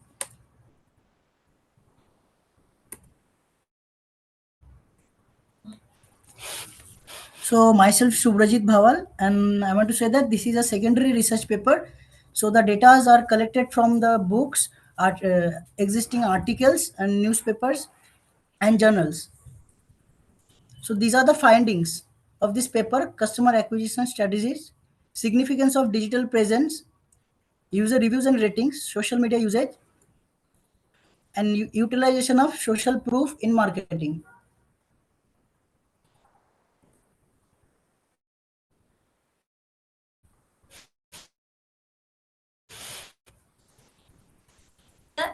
Intri- Intricate aspects of consumer behavior within the realm of online hotel bookings. The surge in reliance on online platform for hotel reservations has not only transformed the hospitality industry but has also introduced a dynamic landscape of a consumer interaction. The findings emphasize the importance of elements such as trust, convenience, price sensibility, and online reviews in shaping consumer decisions. As technology is advance, the hotel industry must adapt and effectively utilize digital platform. Nevertheless, the research recognizes challenges associated with issues like information of overload and privacy concern. Striking a balance between customization and safeguarding customers' privacy will be vital for business seeking to enhance the online booking experiences. In view of these insights, the implication extend beyond the hospitality sector, offering valuable lessons for marketing professionals, policymakers, and academics. A deeper understanding of online consumer behavior can foster innovation and well informed decision making. This study contributes a valuable perception to the broader discussion on e commerce, shedding light on the intricate relationship between technology, consumer behavior, and hospitality industry. Thank you. Okay, Ankita, you have given a good presentation. The question to you is, what is your sample size? What is the? Sorry, ma'am. What is the sample size? We cannot understand you properly. You are not audible. Can you say Okay, louder? I am asking, what is your sample size? Sample size. This is a secondary research, ma'am. Okay, so if it is a secondary research, so what are the sources which you have taken for your study? Sources. Online papers, existing journals, articles, Magazines. and magazines and educational books. And what is the area of study? Means how much, from which year to which year you have taken the data? Consumer behavior is our medium, ma'am. And what is the year for which you have taken the data? Can you repeat that again? Year for which you have taken the data. What is the year base? Means between which year to which year? Last paper was 2021's paper. Okay. And what is the future scope of your study? Future scope of the study. This paper has been also made for educational purpose and to make realize our readers the importance of social media and online hotel booking, how it is increasing in hospitality industries and how benefit it can be for the customers. That's all. That's all. Okay. Thank you. Thank Okay, you. thank you. Good presentation. Okay, thank you so much, Subhrajit and Ankita. Next, we have Mr. Manoj Kumar Mishra, Assistant Professor, OP Jindal University, Raipur. And the title of the paper is Knowledge as Fuel, Driving Green Innovation and Sustainable Growth in Organizations. Hello. Hello. I hope I am audible to everyone and my screen is also visible to all Yes. of you. So now to start my presentation, first of all, thank you to all the organizer and the institute team for giving me the opportunity to present my work in front of all the intellectuals present here. My paper title is that is Knowledge as Fuel, Driving Green Innovation and Sustainable Growth in Organization. Keeping the time aspect in the mind, I will not give more emphasis on introduction and all the other aspects of this paper. Though the PPT have the introduction part, and one by one, we have taken the main three variable that is knowledge management, green innovation, and sustainable development part. So that slides have explanation for all these things. I am moving to a important part that is research gap part. And that emphasized the two aspects that is according to a study conducted in 2018 there is a difference between operational practices conducted by manufacturing and services industry and in that manufacturing and services industry I am taking the three variables and the relationship between these three variables. The things that motivates me to select this aspect because I located my university is located in Pujipatra, Raigad, and this Raigad region is having almost more than 180 plus small and medium scale industries which are mainly operating in steel and raw material related with steels and rice mill sectors. We are associated with two big industries, that is OP Jindal University and one is MSP. So this is the main reason for selecting this specific topic and these three variables for my study purpose. As far as the different theories related with this are concerned, so I'm basically considering this theory of triple bottom line approach, theory of sustainable development approach, theory of sustainable development approach. I think that is somewhere in this slide. So based on these two theories, this is the proposed model that we have given, and this is an exhaustive study where each variable we have studied the relationship of each variable of knowledge management with each variable of this green innovation and sustainable development. So in a broader aspect, the knowledge management relationship with study is being studied with corporate social development as well as green innovation and so on, like if you can see the arrows. And in an exhaustive manner, the four factors of knowledge management are individually being studied, means knowledge creation is being studied with green innovation, green technological innovation, then again knowledge creation with green management innovation, knowledge creation with environmental sustainability, knowledge creation with social sustainability, and knowledge creation with economical sustainability, and so on for the other three variable or the other three aspects of knowledge management.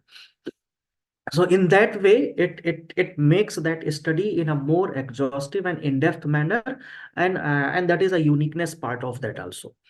Though the question may arise, like as the model suggests, we can also see the green innovation mediating effect, but that part is not considered in our present study. That we can study in our future work, or even any future researcher may take this and move ahead. As far as the methodology is concerned, so we are mainly taken the adopted the questionnaire with the help of different people, those who have already taken these variable in future. And after collecting the already existing questionnaire, we have done certain kind of modification as per our need and requirement, and to test that modification whether it is valid and reliable in the present study or in the present context or not, we have initially distributed it somewhere around more than 50 to 60 people. And when I'm saying 50 to 60 people, these 50 to 60 are the individual different industries. Out of that, we got 32 respondent, which are nearly located in Raigad and Chhattisgarh region. It was easy for us to collect those data because we have a university, and Excuse me, most sir. of yeah. Excuse me, sir. Please tell your RM part. So that is RM only I am explaining, sir. This RM part, like how I have collected my data, and then the descriptive analysis and all these things. Okay, you want only the calculation part, then that is my descriptive analysis, which have a small, medium, and large scale industries and job positions of those people, and the combination of manufacturing sector and as well as the service sectors. And this is, as I told you, the reliability and the validity part of my study. And as far as the hypothesis part is concerned, so these are the different hypotheses that I just told you. Like instead of these first three hypotheses, which are direct, I have also taken all the KC with all these three. KC, where KC is knowledge creation, KAC is knowledge acquisition, KS is knowledge sharing, and KAP means knowledge application. So as we see, except three, almost all these are coming in a significant or supporting manner. So we can conclude that if our organization is having a Excuse me, sir. appropriate knowledge. Sir, your topic very interesting, and you have chosen very unique topic. But I want to ask a question that there is any limitation of your study? Yes, sir. That also I have incorporated here. Okay. Sir, So- orally you can tell one or two. So, as I told you, like this study is located, means conducted in a small part of uh, Chhattisgarh, that is Raigad. Near about, there are many other regions which are having full of industries. So we can extend those like Angul, Tata Nagar, and all these studies, so that we can say that whether it is the research, the model is applicable in uniform manner in all these kind of industries or irrespective of the geographical regions or not. Secondly, as I told you in my model itself, even Okay, sir. that Is there any moderating or mediating variable in your study? that is what I am telling, sir. In my model itself, this green innovation may act as a green moderate mediator between knowledge management and this CSR, but that I have not tested. And I have taken these two as a control variable instead of taking these two like industry categorization of industry and organizational size. We can take those as a moderating variable also. So these are the extended version of this study. Even I have given these two in two different project to my MBA students. So maybe next time when we meet, by the time this study is completely Yes, I ready got and it. all that. Okay, sir. Thank you very much. Okay, sir. Okay.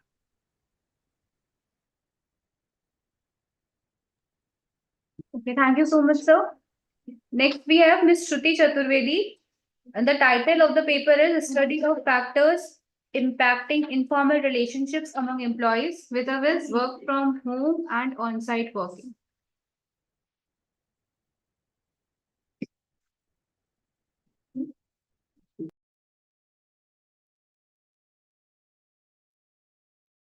Good afternoon, everyone. I hope I'm audible. Yes, you're audible. Okay.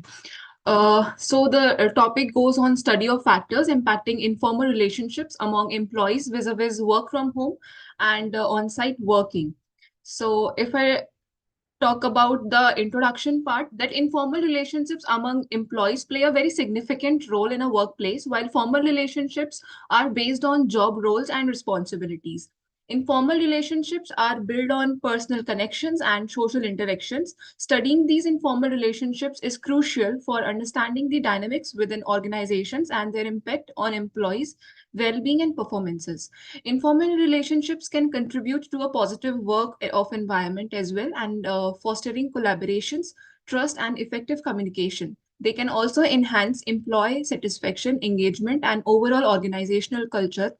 However, in the context of remote work and on-site working, the dynamics of informal relationships may change, presenting new challenges and opportunities. If I talk about research methodology, in order to understand the factors impacting informal relationships among employees in the context of work from home and on-site working, a comprehensive research study was conducted using a combination of surveys and interviews. The sections provide an overview of the research methodology, including the data collection, methods, and analysis technique employed. Here you can see that surveys method goes like online questionnaires were contributed to a sample of employees from various organizations. The surveys included questions about the participants' work environment, communication patterns, and their perceptions of informal relationships. A total of around 500 responses were collected. And if I talk about interviews method, in-depth interviews were conducted with a subset of survey participants to gather qualitative insight. The interviews explored the participants' experiences, challenges, and observations regarding informal relationships in both work from home and on-site working scenarios also. A total of around 30 interviews were collected. Impact of work from home. So here you can see the challenges are given below, like limited social interactions leads to reduced opportunities for informal relationships. Lack of face-to-face communication hinders and develop of trust and rapport. Difficulty in building camaraderie and team spirit. Opportunities will go on like virtual team buildings activities, foster connections and strengthen relationships. Increased flexibility and autonomy can enhance work-life balance and employee satisfaction as well. Uh, Leveraging digital platform for informal communication and networking. Here I have put the light on comparison of work from home and on-site working. It goes like impact on informal relationships and their similarities and their differences. So first one will be like both work from home and on-site working have impact on informal relationships and among employees. Both work from home and on-site working can lead to a decrease in spontaneous interactions and informal conversations among employees. Here differences goes on like work from home can result in a greater reliance on formal communication channels such as emails and video conferences, while on-site working allows to more face-to-face interactions. Here are some analysis and findings. Impact of remote work. The study found that remote work has significantly impact informal relationships among employees, and importance of communication tools. The use of communication tools such as video conferencing and instant messaging has already helped maintain some level of informal interactions. This goes with SWOT analysis, in which says that strength will be counted as informal relationships, enhances team cohesion and mental well-being. Sorry, Shruti. Move to the last slide, please. That is at the conclusion. Sorry, ma'am. Go to the conclusion slide. All right, ma'am.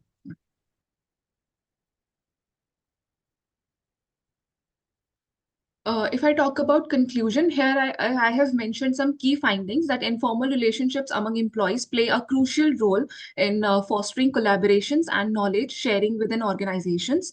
The shift of remote work has impacted the formation and maintenance of informal relationships with a decrease in spontaneous interactions and social connections. Implications will go on like organization need to protectively create opportunities for informal interactions among remote employees, such as virtual social events and informal communication channels.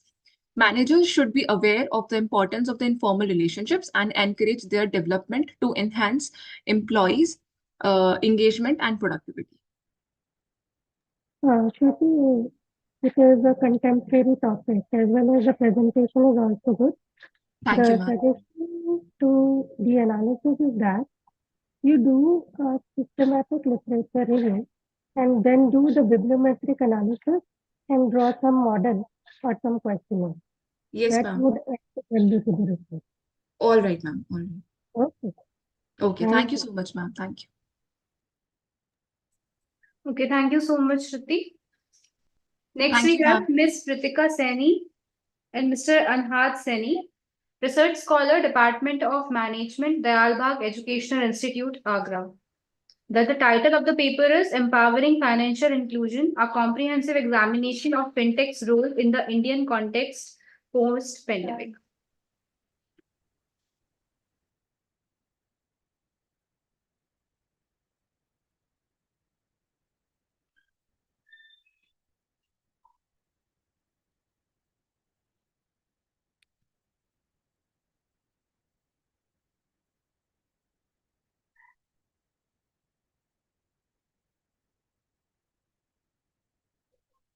A very good afternoon, everyone. Am I audible to everyone?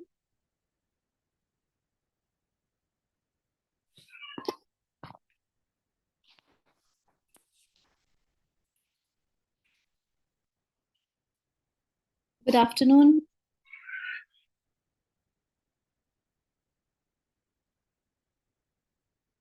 Yes, please continue. Yeah, okay. Thank you. So my topic for presentation, one minute. My topic for presentation is Empowering Financial Inclusion, the comprehensive examination of fintech's role in Indian context post-pandemic.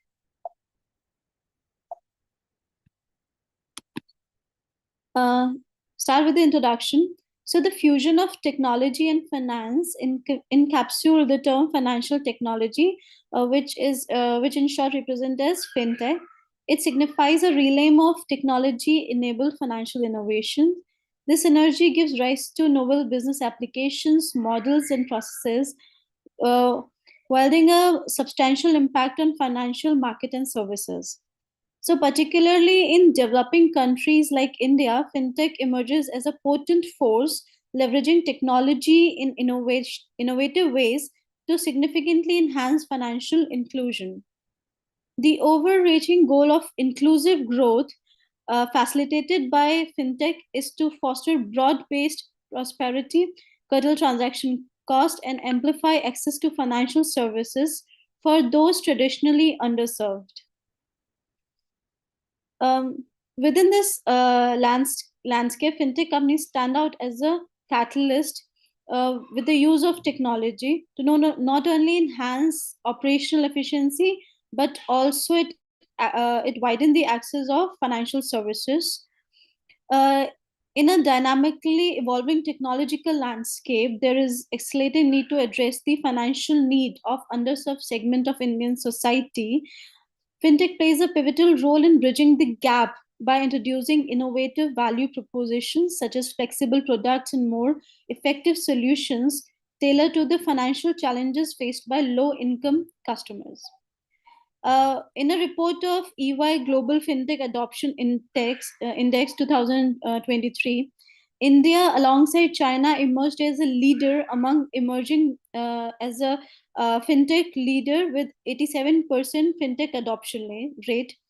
This high adoption rate can be attributed to factors such as easier access to innovative products, enhanced features, superior service quality, and competitive rates and fees.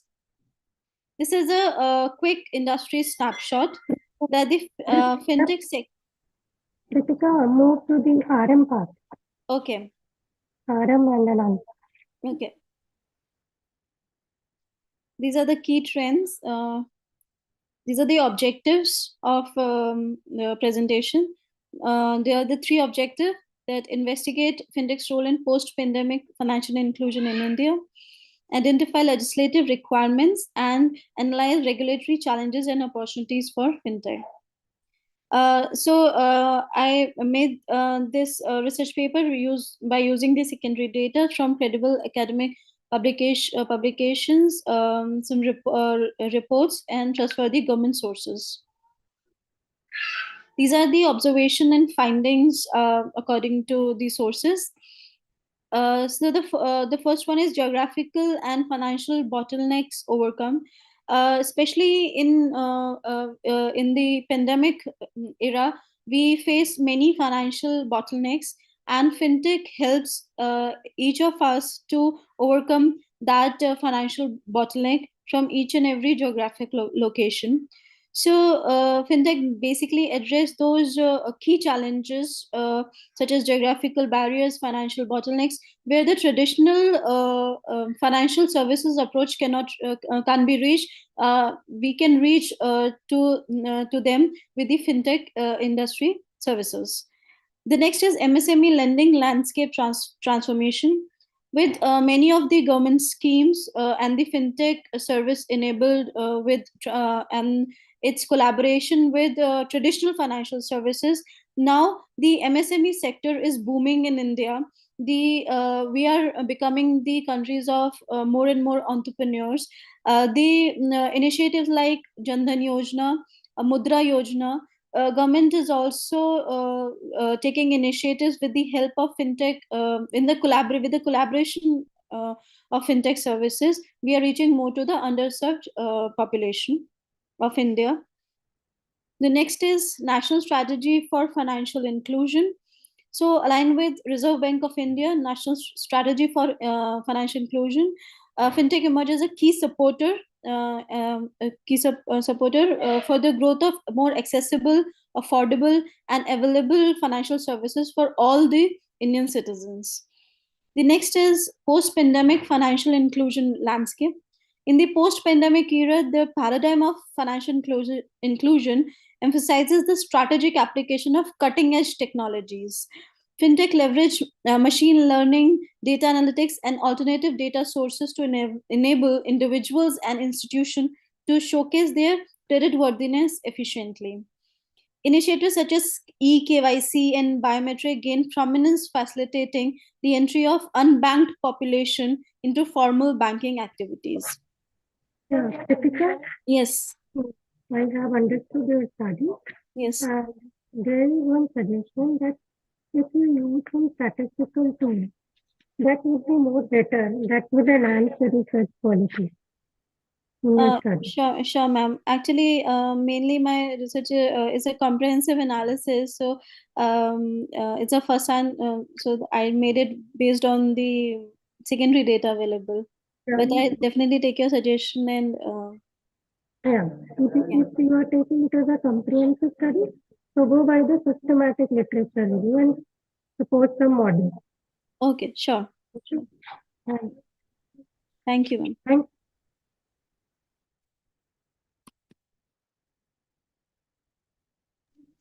Okay, thank you so much, Ms. Ritika. Next, we have Ms. Kriti Sharma and Ms. Anshu Singh, students IPEM Ghaziabad. And the title of the paper is Assessing Green Economy Awareness and Factors Influencing Adoption in Delhi NCR.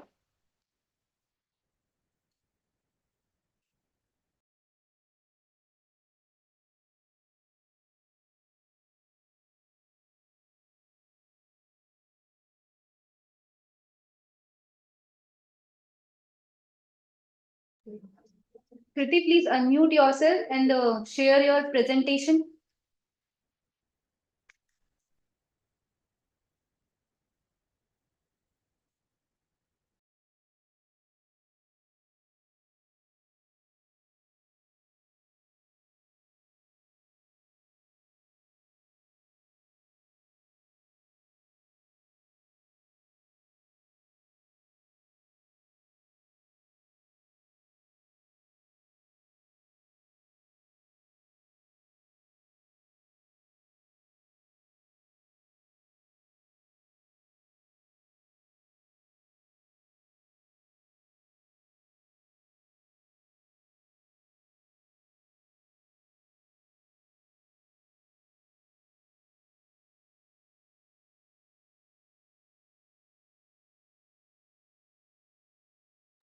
Kriti, please unmute yourself.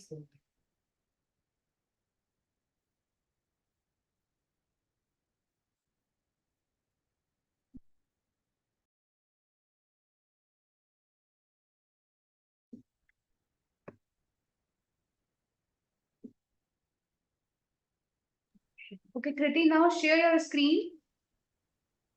Okay, ma'am.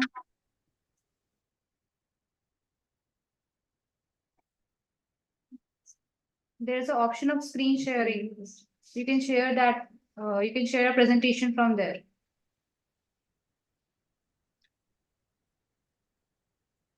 At the bottom, the center bottom, you will see the sign for sharing your screen.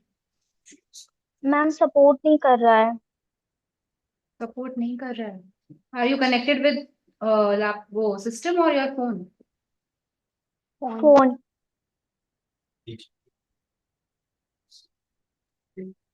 Okay, then we are sharing your presentation. You just do the explanation, okay? Okay, ma'am. So now you can see the screen. Yes, ma'am. Okay, then so start with your Good af- presentation now. Good afternoon to everyone. I am Kriti Mishra, MBA first year student from IPM Group of Institute. Me and my friend Anshu Singh here to present our research paper on the topic of assessing green economy, awareness and factor influencing adoption in Delhi NCR. Next slide.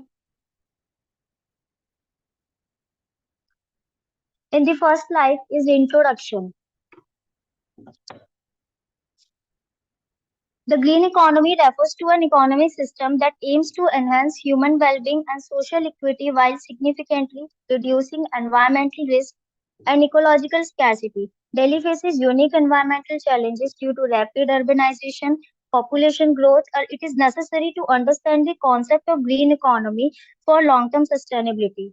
Balanced economic growth with environmental responsibility is crucial for a resilient future. Green economy is essential for sustainable development in Delhi, addressing pollution and environmental issues. It is necessary to understand the awareness level for sustainable development. Human actions, environment, and limited resources, these three terms are interconnected. Green economy is not just an option for the city, but a necessity for the well-being of its residents. Promote green energy and social inclusivity. Next slide, ma'am.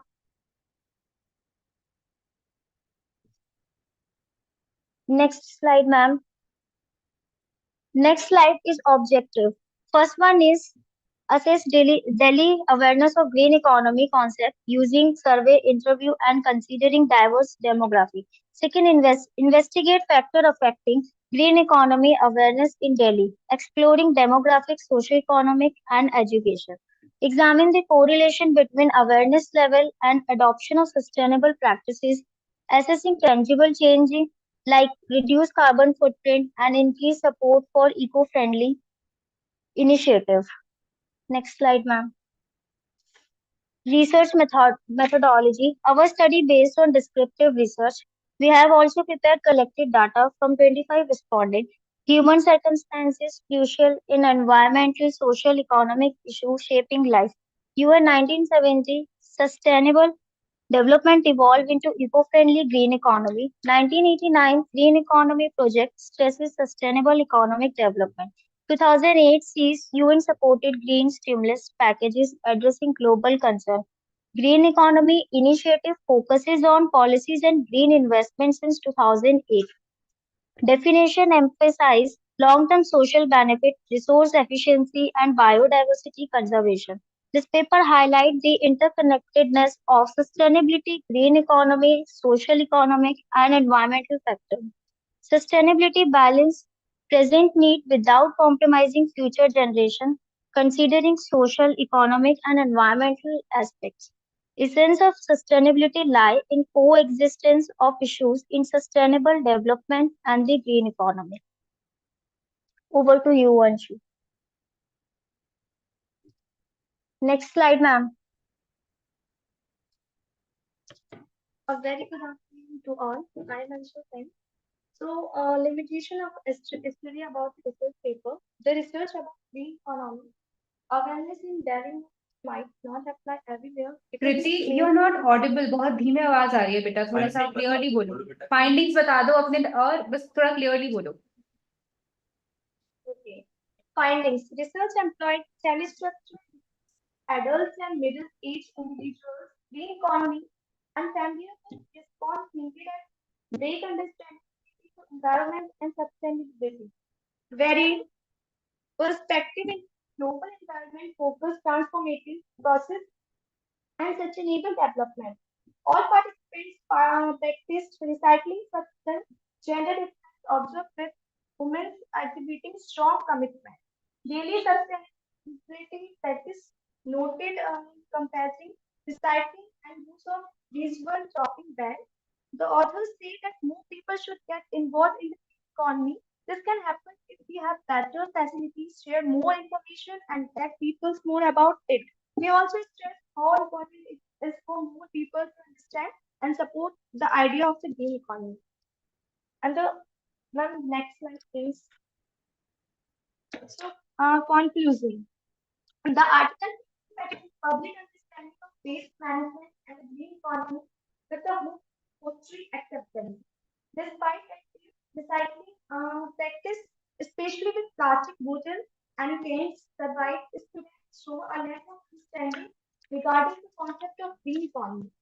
Following interaction with the students, the article supports a positive change, indicating that the student now have a better understanding of the green economy. Suggestion that the article achieve its goal. It concerns about the increasing pollution and increased depletion due to growing population that advocate for a robust plan and increase motivation. The purpose solution include incorporating more green. Sorry to interrupt. Okay. Yeah, it is a nice presentation and a good initiative which you have taken. And I am giving you just one suggestion that you please try to read some good research papers and how they are writing and keep it up and write more research papers. Thank you. A good initiative by both of you. Thank you. Thank you, ma'am. Thank you. Okay, thank you so much, Kriti and Anshika. Good presentation. Next we have Thank you, Abhishek. ma'am. Okay, beta. Next we have Abhishek Kumar Sharma, MCom. Yes, ma'am. Tilka Manchi Bhagalpur University, Sahiba and Neha Kumari. And the title of the paper is A Study of Intellectual Property Rights, Its Significance for Business. Okay, ma'am. Thank you, ma'am.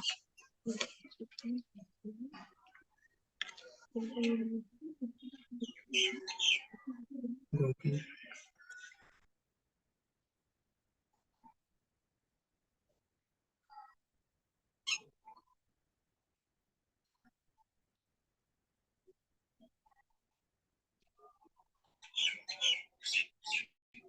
Abhishek, please share your screen and share your presentation. Okay, ma'am. Yes.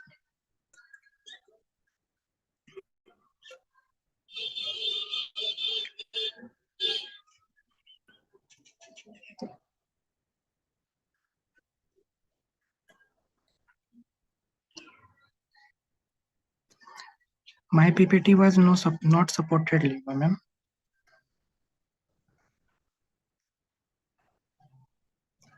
Ma'am, Hanji, yes. my PPT was not supported, so Not supported.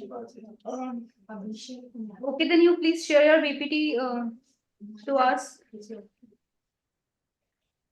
I will send, ma'am. Yes. Yesterday.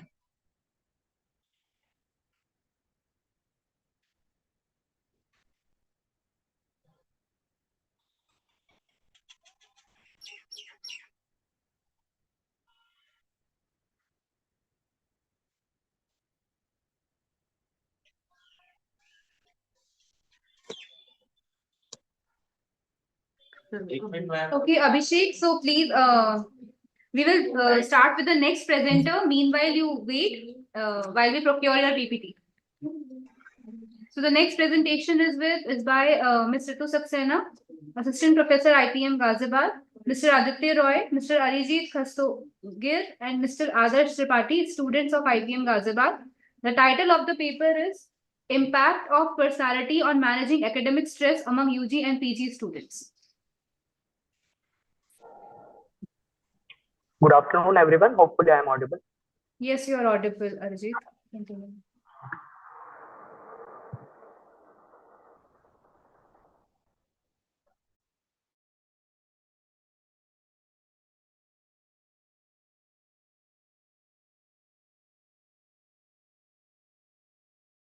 Good afternoon, everyone. Am I audible?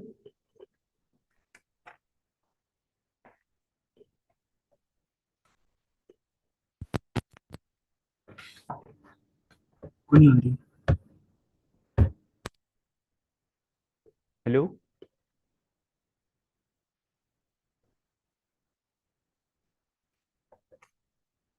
Hello? Yes, Aditya, please proceed. Okay. Good afternoon, everyone. I am Aditya Roy, currently pursuing BBA first semester from Institute of Professional Excellence and Management, also known as IPM. Here we are presenting a research paper on topic Impact of Personality on Managing Academic Stress Among UG and PG Students. This research paper is made by me and my other two colleagues, Mr. Arijit Kastugir and Mr. Adarsh Tripathi. Mrs. Ritu Saxena, who is assistant professor in IPM Ghaziabad, assisted us throughout this journey. There are major four objectives of our study. First one is to know the association of age and gender with personality traits like extroversion, openness, consciousness, emotional stability, and agreeableness.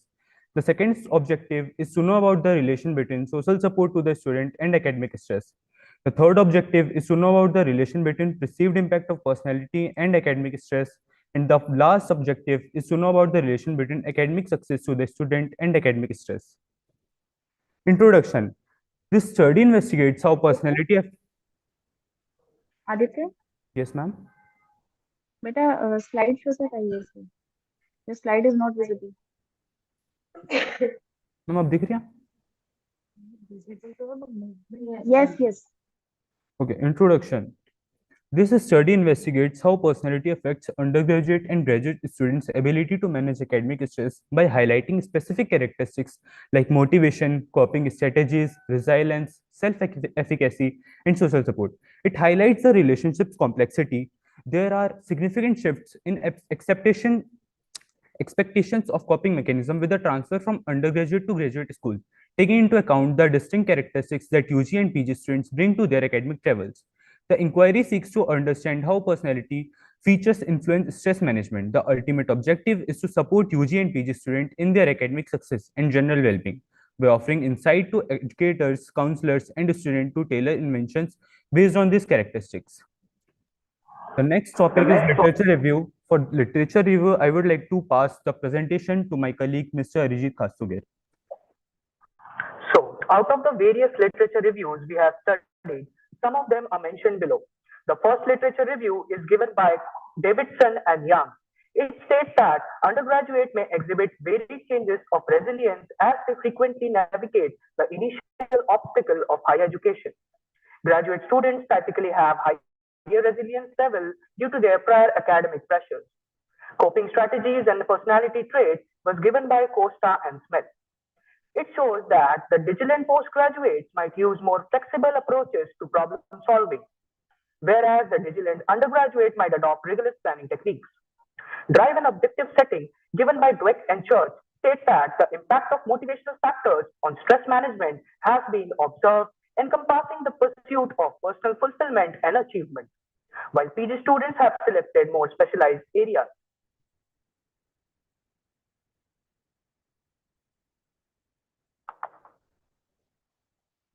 Next is self-reliance and self-reassurance given by Bandura and Patel. Excuse me, Self-efficacy or the...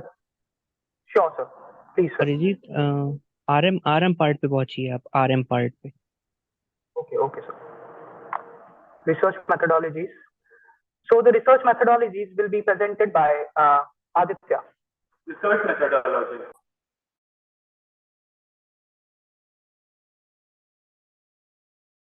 Aditya, you are not audible, dear. Research methodology. With an emphasis on undergraduate and postgraduate students, specifically this study seeks to investigate the idea that people personality qualities have a substantial impact on their capacity to manage academic stress. In the context of academia, the research will look into different personality traits and how they could relate to coping mechanism, stress management techniques, and general well-being. There are measured two variables. And first one is independent variable, which include personality traits like openness, consciousness, extraversion, agreeableness, and neuroticism. Second variable is dependent variable, which include academic stress. Methodology. Methodology includes few variables like participants are diverse sample of undergraduate and postgraduate students from various academic disciplines. Instrument, standardized personality assessment, surveys on academic stress level, coping mechanism, and well-being. Procedure. Participants will complete the personality assessments and surveys. Data analysis will involve statistical technique such as correlation analysis to identify relationships between personality traits and stress management variables. We used SPSS Aditya, software. Yes, sir. What about results, final findings of the study? Sir, conclusion part. Please move on conclusion part. Okay, sir.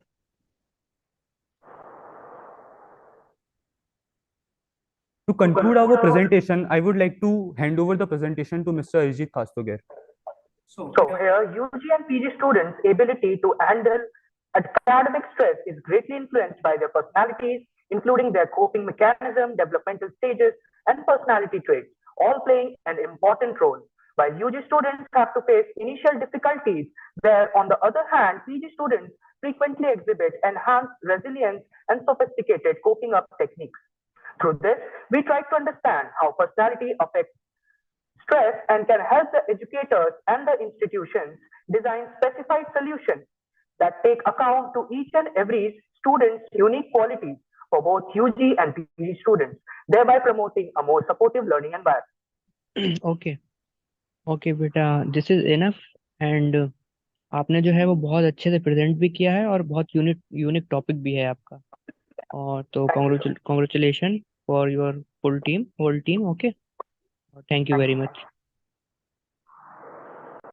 Okay, thank you so much, students. Now, Abhishek, you please connect. Yes, ma'am. Your PPT is being shared. Just wait for a while. Yes, ma'am. Now you can start. Okay, ma'am. Thank you, ma'am. Good afternoon, sir and ma'am. My name is Abhishek Kumar Sharma from Bhagalpur University, and my co-author name is Neha Kumari and Saiba. Ma'am, next slide. My topic is intellectual property rights and its significance. It's an overview about of the intellectual property right. Intellectual property rights, by different system law, journal must choose a definitive form of system. Some Blackwall journal use copyright system and some Blackwall use license from author. Nowadays, online journal are using Creative Commons license. Under the Creative Commons license, journal are open access, allowed to download, copy, distribute, and display derivative works with proper attribution to the author or owner for non-commercial purpose at a free of cost. Next slide. Now we discuss about the some definition about the intellectual property right. First, intellectual property can be understood as the property created by the mind, like some ideas, invention, literacy, or artist creation, etc., which are the intangible most of the time, but can be covered into the intangible things. We all know that the owners of movable or immovable tangible properties possess legal rights over their property, and every country has law to protect such property of their citizen from any kind of enactment, illegal authority claim over them. There are several definition about the intellectual property right, but one of the best example of the WIPO, World Intellectual Property Right, can refer to the creation of the mind, invention, and the literacy artist's work, and the symbol's name, image, and design the use in the commerce. Ma'am, next slide. They are the obvious of the WTA define the making the intellectual property rights mainly three types. Those are copyrights, patents, and trademarks. Now the copyrights, next slide please. Now we have discussed about the copyright. Copy out the deal about the intellectual creation. In their creation, most of the work of the example like the books, painting, drawing exist only once are they embedded in the physical object, but some of them exist without embedment in the physical object. Copyrights are lifetime plus 60 years of the author. This protected by the ownership. This is a legally valid. And the second is patent. Patent means the exclusive privileges granted by the sovereignty authority to an inventor, means solution to a specific problem in the field of technology, like a creation of community limited time. Like this topic is generally 20 years of their author's invention. And the Patents Act 1970 and Amendment 2005 also in the covered in the Patent Act. Now the trademark. Trademark in the form of the letters, numerical words, or sign and symbol, drawing three-dimensional shape, audio, fragrance, colors, anything which is identify and goods or service. It can happen the consumer identify the goods and service. Generally, the trademarks are after 10 years, it can the renew. And it's come in the Trademark Act 1999 and Amendment 2010. Let us the glimpse discuss about the difference between the trademark, patent, and copyright. Trademarks such as its act under the 1990 Act is valid for the 10 years. It's protected from the legal mark of their author.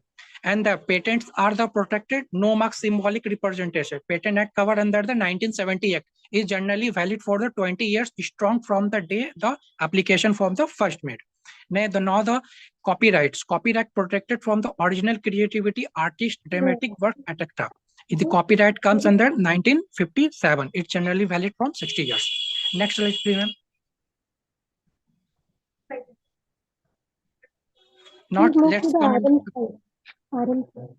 Conclusion. The need for the protection. Same as the necessity is the mother of the invention. New invention in any field of the necessity for the growth of human civilization. It is the necessity to protect of the human capacity to create or invented new things from the being exploited by the other person or organization without the permission for the creator or inventor. Now the second point is the such protection in the form of the legal rights would encourage the people for the further innovation without any fear of exploitation. This invention or creation may lead the country towards the economic growth and prosperity of its people. In return, the company or the people responsible for the such invention are rewarded by the providing legal rights over their invention so that one can be used without their the permission. Thank you, ma'am. Yes, it is a good presentation, and the topic is also very contemporary. The suggestion for your study is that you can go for the startup business for IPR study because startup are nowadays very contemporary ones. So, yes, ma'am. Or you can make a comparative study between the existing business, startup, and the angel investor. Yes, and the second, go for the empirical study. Okay, so these okay, are ma'am. the things which I put. Okay, ma'am, definitely. And thank you. Thank you. Okay. Nice presentation. Okay, ma'am. Next time I will work for non-limit, ma'am. Thank you.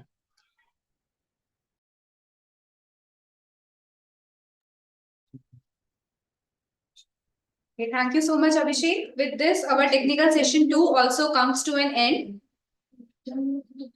Thank you to all the presenters, research scholars, academicians, and the industrialists to present their views on their papers. Now, before we move further, I would once again like to remind you that our national seminar is going to be conducted soon on 27th of April 2024. And the quality papers and the selected papers will be published in Bloomsbury and the Journal of IPEM, which is a double-blind peer-reviewed journal, and it is indexed in JGate and Copernicus and Crossref. Now comes the time largely anticipated by all. The declaration of the Best Paper Award. For that, I would like to invite Professor Dilip Kumar M. for his valedictory address and then the announcement of the Best Paper Award. Professor Dilip Kumar is presently working as a Deputy Vice Chancellor and Professor in Business Management at Nile University of Nigeria. And he presently, and he is the Professor of Business Management at Nile University, holds a dual doctorate in Behavioral Sciences and Business Administration. His research interests include strategic management, consumer behavior, entrepreneurship, SME development, tourism development, human resource management, and organization behavior. He has published 180 peer-reviewed articles in international and national journals. 80 brief case studies in strategic in business management, and more than 76 papers at worldwide and national conferences. He has 5 patents, 4 patent publications, 21 copyrights, 9 books on business management, and 3 monographs to go along with his academic credentials. He serves as an editor and editorial board member for several high-impact international publications. He has worked as a consultant and in research and development at both national and international levels. Sir, you are kindly requested to please deliver your address. Thank you, Anuka. Somebody has to. Okay.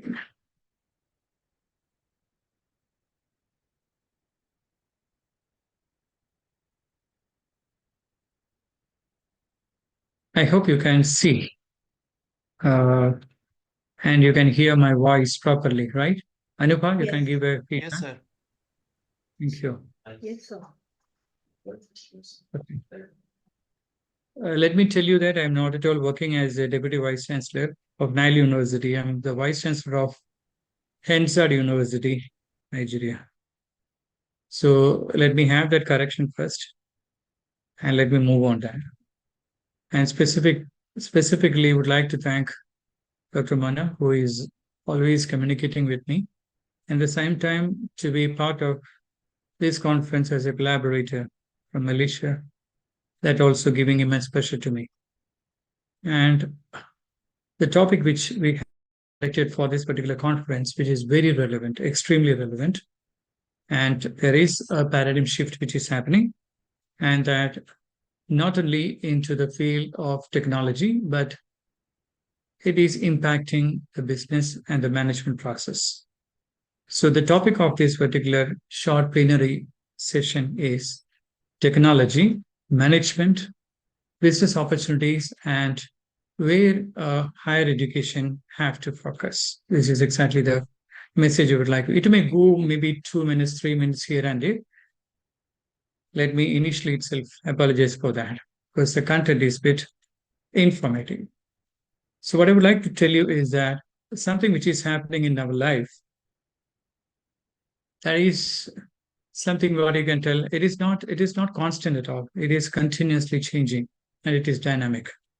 So when you look upon this industrial revolution all the time, you can see that agrarian society to steam society, from the steam society to electric society, from the electric society to advanced digital society, and now we are moving towards Industry 5.0, which is more connected with human side of enterprises, connecting to robotic applications, machines, and likewise. So the first industrial revolution, when you touch it, is fully into agrarian community. So the work performed by the hands, and those who have the skill to do that, they survive in that agrarian industry. So the change happened all the time. Like the agrarian society had to move from industrial societies, iron, textile industries, water and wheel, steam engines. So the major change happened is from the agriculture to steam engine related or steam plate, what you would say, industries. So here, what's happened exactly? A kind of change, like the skill set changed. In the sense that something which is supposed to do through hand and earth, hand and plant, have totally changed to hand and what you would say, screwdrivers or nuts and bolts and likewise. So people have to reskill. So reskill to become what? That is a question. So that particular time, industry and business witnessed the boiler makers, new roles came up, ironsmiths, mechanics, all these kind of new sect of community started. So these skills were previously low in demand, but that turned to be the prominent one. But the different jobs were created. So take an example, when one type of business is moving away, the other type of business is coming back. When one type of skill set is moving away, another type of skill set are coming back. So that is exactly we call the change process, and society, without having any panic. Of course, in the initial stages, they have to panic, then they move towards more. what you would say, stable and sound absorption of it. Second industrial revolution, you can see that the new skills with which, that means expansion of these pre-existing industries happened. From the steam, it has moved towards more electricity related, power related. So a lot of new industries started, like telephones, light bulb, phonograph, industrial internal combustion machine. A lot of new machineries have been come up, and based on that, such kind of business started. We indicate that what society changed from agrarian to steam to electricity. So the new skills that previously not existed started coming back. So when you look upon this third industrial revolution, 80s and 1980s and likewise, there is advancement of the technology. Electronic and mechanical devices to digital. This is exactly, we were exactly moving through last around couple of decades, I can tell you like that. So electronic and mechanical devices like personal computer, the internet, ICT, mass production, all these things started in 1980s. This we can consider truly as a movement towards more tech-related revolutions, and industry started absorbing it very fast. And people started moving away from agrarian to steam to electricity to now digital. All right. So new jobs created. That's what we are seeing. Softwares and hardware engineers, and tech boom, IT booms we have witnessed also. So the fourth industrial revolution, when you consider, currently it is moving on and it is going to end. But in some states of India, maybe it is in the second industrial revolution. Some states of India, maybe in the fifth industrial revolution. So it may be varied from state to state, depends upon the government initiative and its absorption. So builds on the digital revolution. So the technology, what are the different type of technology has come up because of the digital revolution? Robotic application, artificial intelligence, Internet of Things, nanotechnology, quantum computing, biotechnology, 3D printing, autonomous ways, all these are exactly moving the business now. So when you ask me the trend in technology and business, what are the trends exactly? Look at metaverse.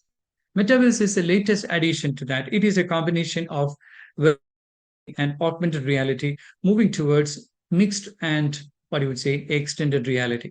So the term like meta, beyond, and STEM verse, it is moving toward beyond the universe. Can you think about something?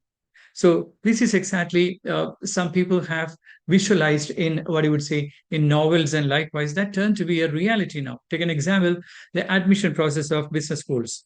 You don't have to go to the market. You can have it through metaverse, in the sense that you can create avatars. These avatars will take an example, you are knocking the windows of the computer, and there is an avatar waiting for you to take you to show the entire IPEM campus, the classrooms, the lab technologies, or else the principal's rooms or the teachers. They really, in an animated form, they try to interact with you directly. So you don't have to feel, you don't have to go to a campus to experience it. It means that reality is trying to, that turned to be a virtual reality and augmented with the support of improved options and platforms. All right. So a lot of options are coming through this metaverse.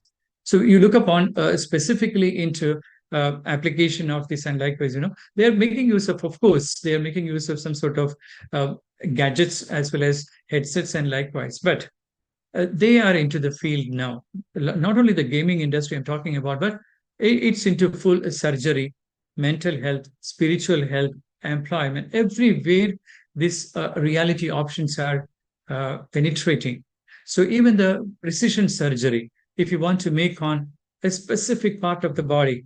So metaverse is moving. So it means that medical business is more accepting metaverse options, and likewise, right?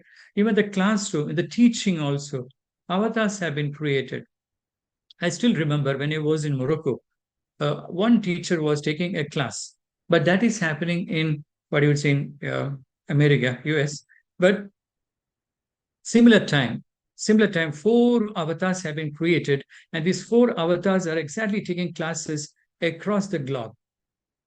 So metaverse version with the robotic applications, they're trying to get into the field. So any field, I may tell you that, I don't know, it will be going towards the cleaning and small jobs and likewise later side, but it will be moving towards more technology applications in the coming days.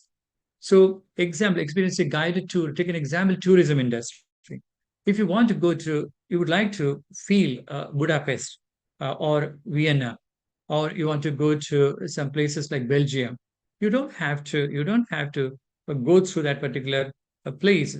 You can you can sit at your home and feel the temperature and feel the kind of movements, all the traveling experiences, and likewise through the metaverse platform. All right. So you are creating a kind of virtual reality supported by different types of augmentations. Even take an example, Harry Potter. From anywhere in the world, you can even take a Harry Potter tour. All right. So even nowadays, it is happening mental health issues, and especially it has penetrated into our world, like specifically COVID-19 impact after mental health issues, and likewise you can talk to um, applications, and likewise you can get the spiritual, medical, or any kind of what do you say guidance which is to be obtained from the doctors, and likewise you can get it. So any kind of PTSD, post traumatic syndrome, exactly, stress syndrome. So these kind of diagnosis, if it can be done through with the support of what you would say metaverse. Even if you want to create a 3D animations or anything, you can create through metaverse. Another connected with this virtual reality platform is augmented reality. You don't have to go through, if you have a pad with you, you don't have to go to the end of that particular retail shop or a wholesale shop to see that where exactly the products are situated or kept, and which shelf it is, how much kilos it is, how much the pricing structure. Instead of that, it will be augmented with the support of augmented platforms, and likewise you can see that, and you can make a choice. So they will also lead you to that particular space where you can get the product in a big wholesale market, and likewise like IKEA or anyway. So this kind of realities are happening nowadays. So you need to understand technology is exactly leading many business. You need to one time when I was working in International Institute of Information Technology in Pune almost 15 years back.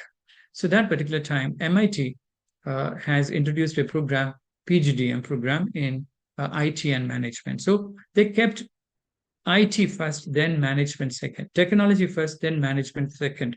So that particular time, we had objection.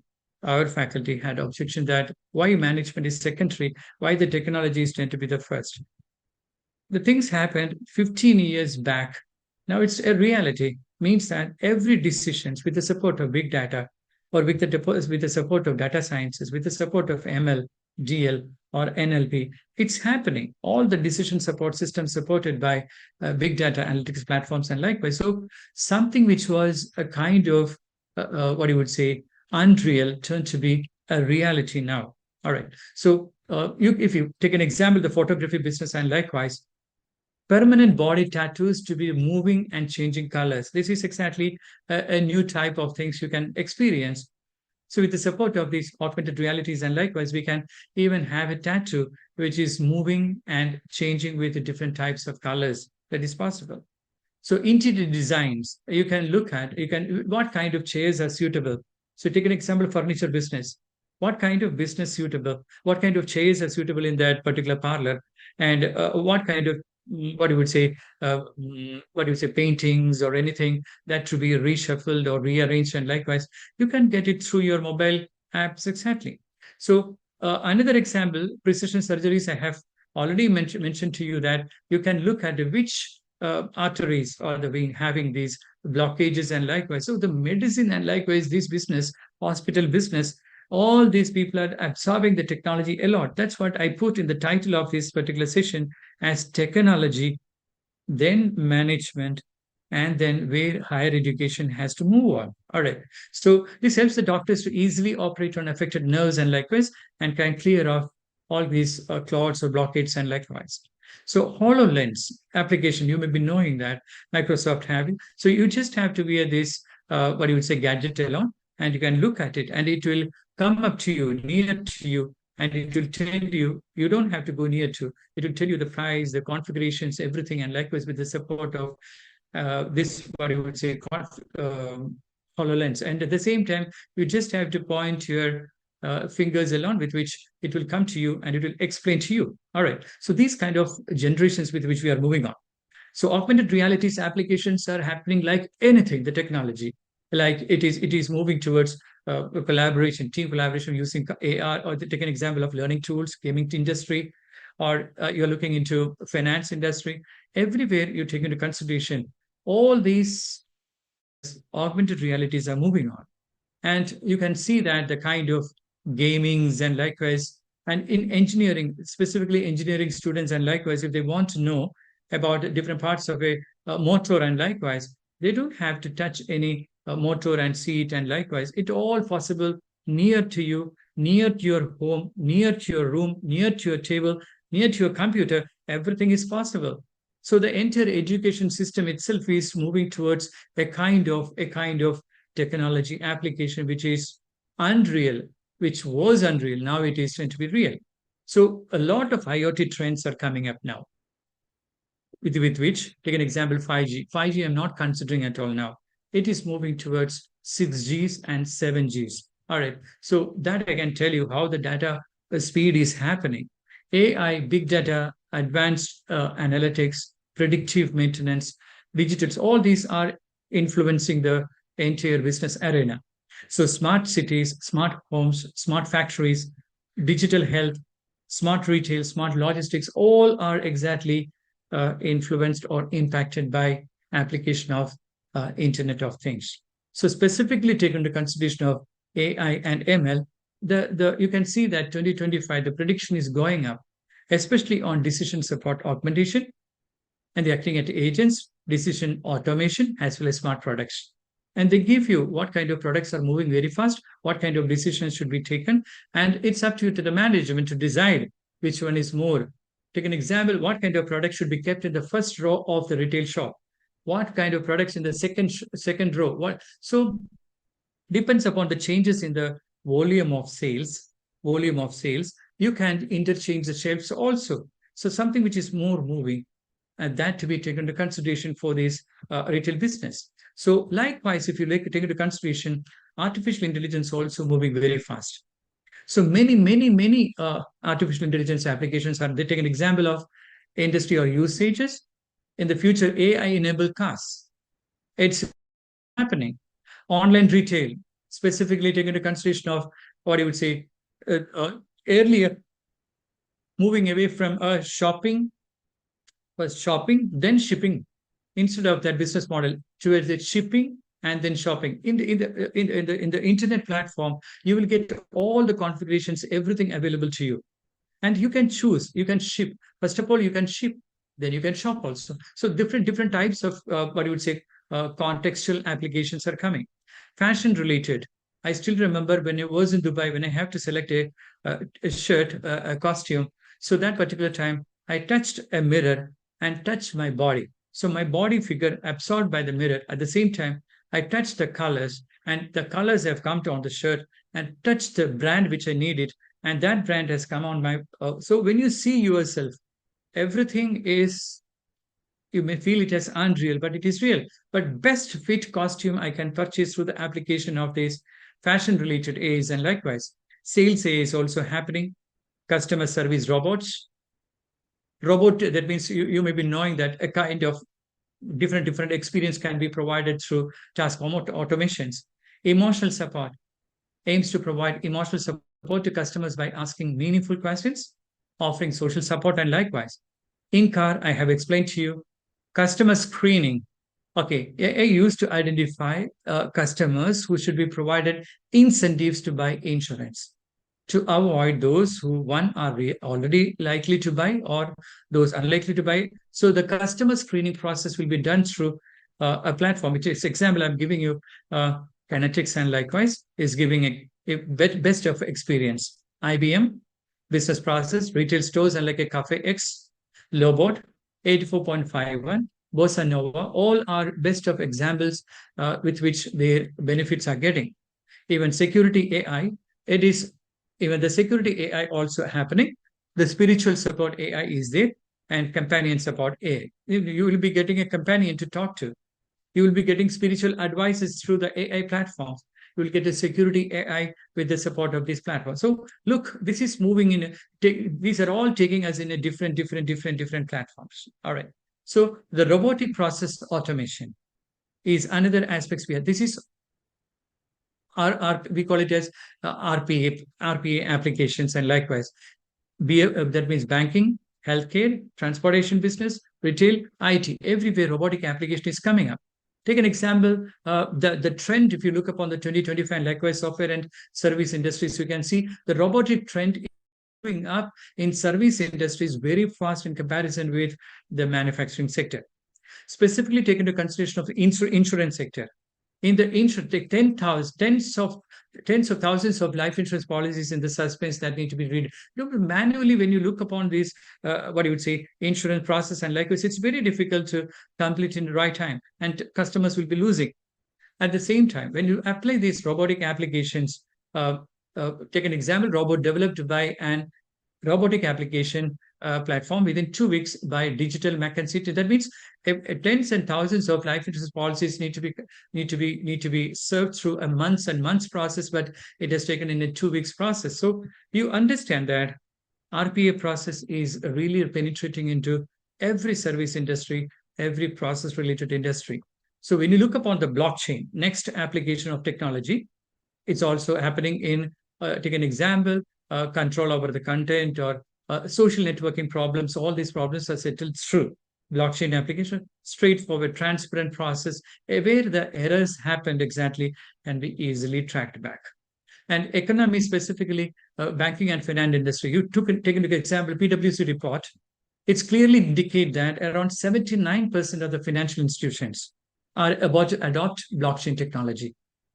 At the same time, you can also see here, banking industry will derive over $2.25 billion of business value through blockchain, through cryptocurrencies. So banking business also get affected by with this, not affected in the sense that influenced by or supported by these robotic applications, like taxation.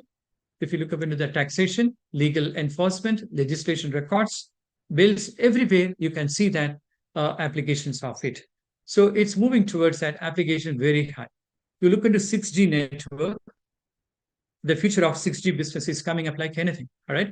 So if you look upon the rate 5G exactly moving through public infrastructure, how much Mbps it is moving on, and the same it is 4G level to 5G, and it is moving towards a 6G application. So when you look upon this change, close to 100 million 6G based stations by 2043, but you can see here almost 6G applications more. It's more applications. So theoretical data rate, bandwidth, spatial, all these things are going to. You can see the difference between 6G and 7G. You can see 16 times faster it is moving. So when I'm concluding this short plenary session on the business changes, the shifting realities are the technology, operating models, the change of mindsets, skill set changes, and ambidextrosity. So what's going to lead these technology changes in the business? Redeployment of the skills or the people, or resilience of those skills. At the same time, reskilling, which is not suited to or which is not adaptable in the current scenario, and finally retain it in the sense that those who are abrupt with the technology, they will be retained. So the new focus of the business, focusing on impact, flexible modern workspaces, unleashing automation and analytics and algorithms, redefining the talents which are supported by the past couple of decades. It's not at all or no longer valid or reliable or dependable. Redefining the value propositions of the business and lifelong learning. So the future of education, if you ask me, where we have to focus on with this technology changes and the management changes and business changes, and likewise, we have to literally reimagine education. Means that I didn't talk about industry 5.0, sorry, at the same time, education 5.0. Education 4.0, you know that it's happening, industrial, practical skills, all these things are happening. But the most important thing, too much of these platforms have created a lot of problems connected with human touch. So industry 5.0 as well as the education 5.0, which is closely related to the human side of enterprise, how human being can connect with the machines or they can work together. So in this, the mantra I'm going to give you for the educational institutions across the globe is focus on will, till, rill, fill, and sill. Work integrated learning. Curriculum should absorb work integrated learning. The latest technologies, technology integrated learning. Third, research integrated learning. Fourth, project integrated learning. And the fifth, soft skill integrated learning, communication. If these 5 skills are with you, you are fit into industry or into business. If any of which, if you are falling ahead, that means behind, it will affect. So the last slide I would like to show you is that of work, education, business, skills, and employability. When you connect with that, so we need to look at these project integrated learning, research integrated learning, work integrated learning, technology integrated, and connect with mostly the outbound learnings are inbound learning, and which will be leading to a kind of experiential learning, and that can lead to employability. So the last question I'm asking to the entire delegate sitting over here, how can educators rehumanize education in the, fast penetrating technology applications through online applications a lot? How can learning institutions ensure an ecosystem that emphasize employability skills? Educators, students, the industry people, everybody has to think about these 2 questions. Otherwise, we will be out of industry. Means that the education we are exactly providing to our young generation may not be suitable to fit into industries. And that's all. Thank you so much. And thanks for IPEM for inviting me over this particular conference. And special thanks to the IPM management, the principal, the directors, Mona and Dr. Mona, and everybody. And that's all from my side. Best wishes. Thank you.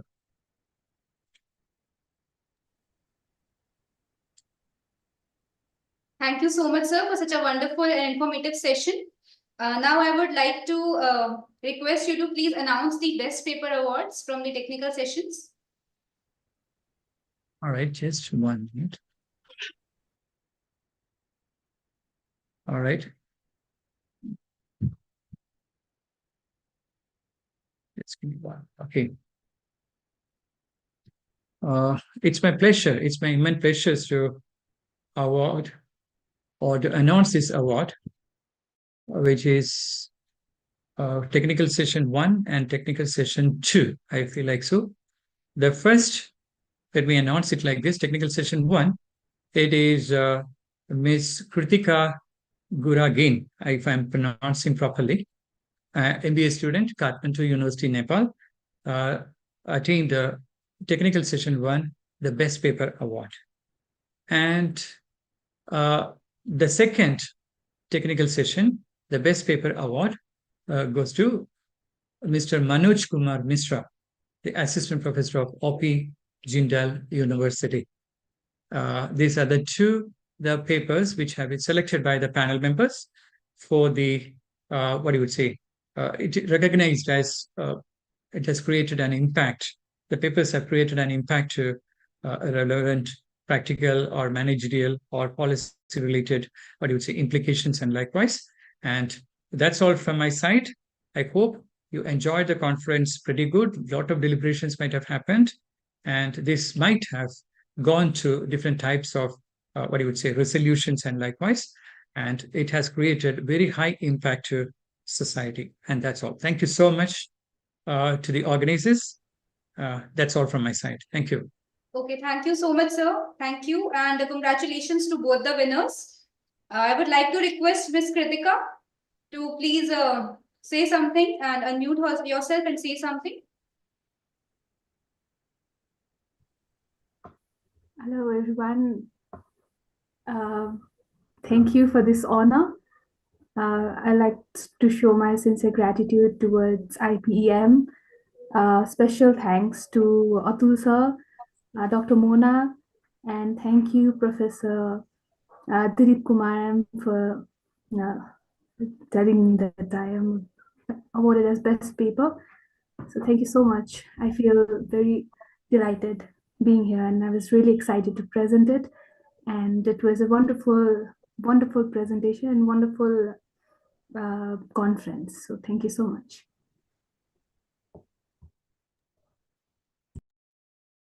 Congratulations, Kritika, once again.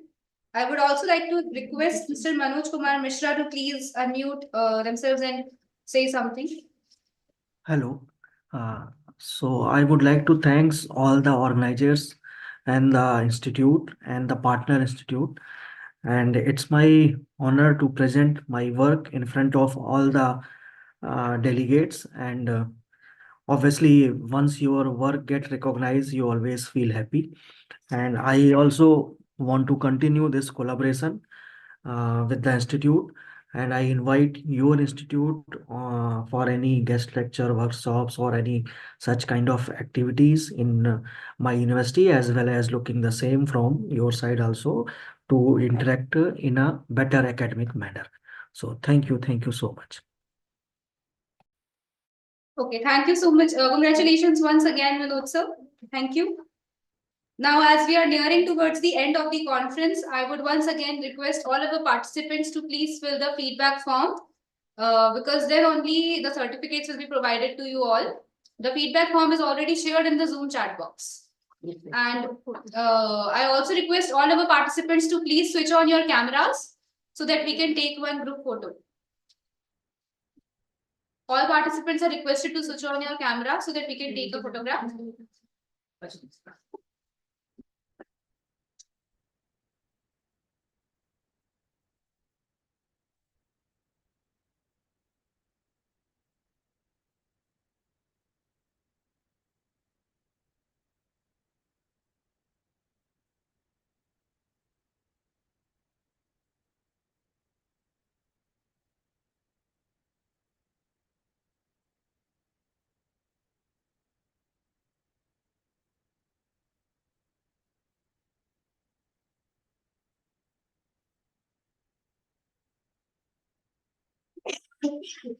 Okay, thank you so much.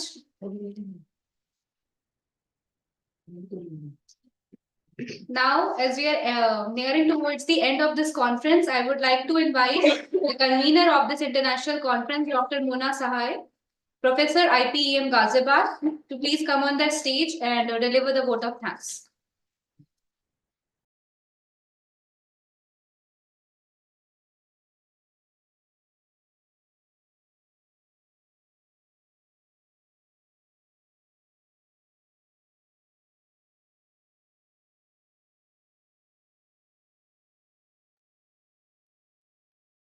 Thank you, Ms. Anuba, for inviting me for this vote of thanks. I, Dr. Mona Sahai, Professor and Convener of this conference, on behalf of IPM Ghaziabad, extend my heartfelt gratitude to each one of you for being a part of this conference. My gratitude to the esteemed speakers of the conference, Professor Beena Giridharan from Malaysia, Professor Mana Rani from Bharati College, DU, Professor Anita Goyal from IIM Lucknow, Noida campus, Professor Hamid Saremi from Iran, and Professor Dilip. I'm really thankful and grateful to all of you for enriching us with your information and your experience, and also for devoting your valuable time to this conference. A big thanks to all the participants of this conference, without whom this event would simply not be possible. I am overwhelmed with the enthusiasm of the participants for sharing their research work with us during this conference. My gratitude to the management of IPM, our chairman, Anupam Goyal sir, our executive director, Sugandha ma'am, advisors, Director General, Colonel Malhotra sir, Dean Academics, Shashank sir, whose valuable guidance has always been there, and our HOD, Mr. Tejendra Singh, whose support has always been there for the conduct of this conference. It is only under their guidance and support that this conference has been organized in a smooth manner. My special thanks to the entire Department of Management and the organizing team whose hard work has made this conference a big success. Co-conveners, Dr. Taru Maheshwari, Dr. Suruchi Satsangi, they have always been together for the good conduct of this conference. We have our anchor, Anubha Gomath, who is so dependable as an anchor. Mr. Jitendra Chaudhary for handling the PPTs, the team of Ms. Sukriti and Mr. Rajiv. We have our hardworking team of Preeti Vashne ma'am and Preeti Pal ma'am, Ms. Neha, Mr. Abhishek, Dr. Divya for guiding the participants during the conference, Ms. Ritu, and Mohammed Arwab, who has worked hard for this conference. I thank the entire management department for being together and for working hard for this conference. My special thanks to the technical team, Ms. Karishma and Mr. Ajay Tyagi, without whom, of course, an e-conference cannot be conducted. Last but not the least, my thanks to the entire staff of IPM. Without their support and help, we cannot conduct any event in a smooth manner. Thank you all and wish you all for your future prospects, for your future learnings, and hope we'll be connected again very soon. Thank you.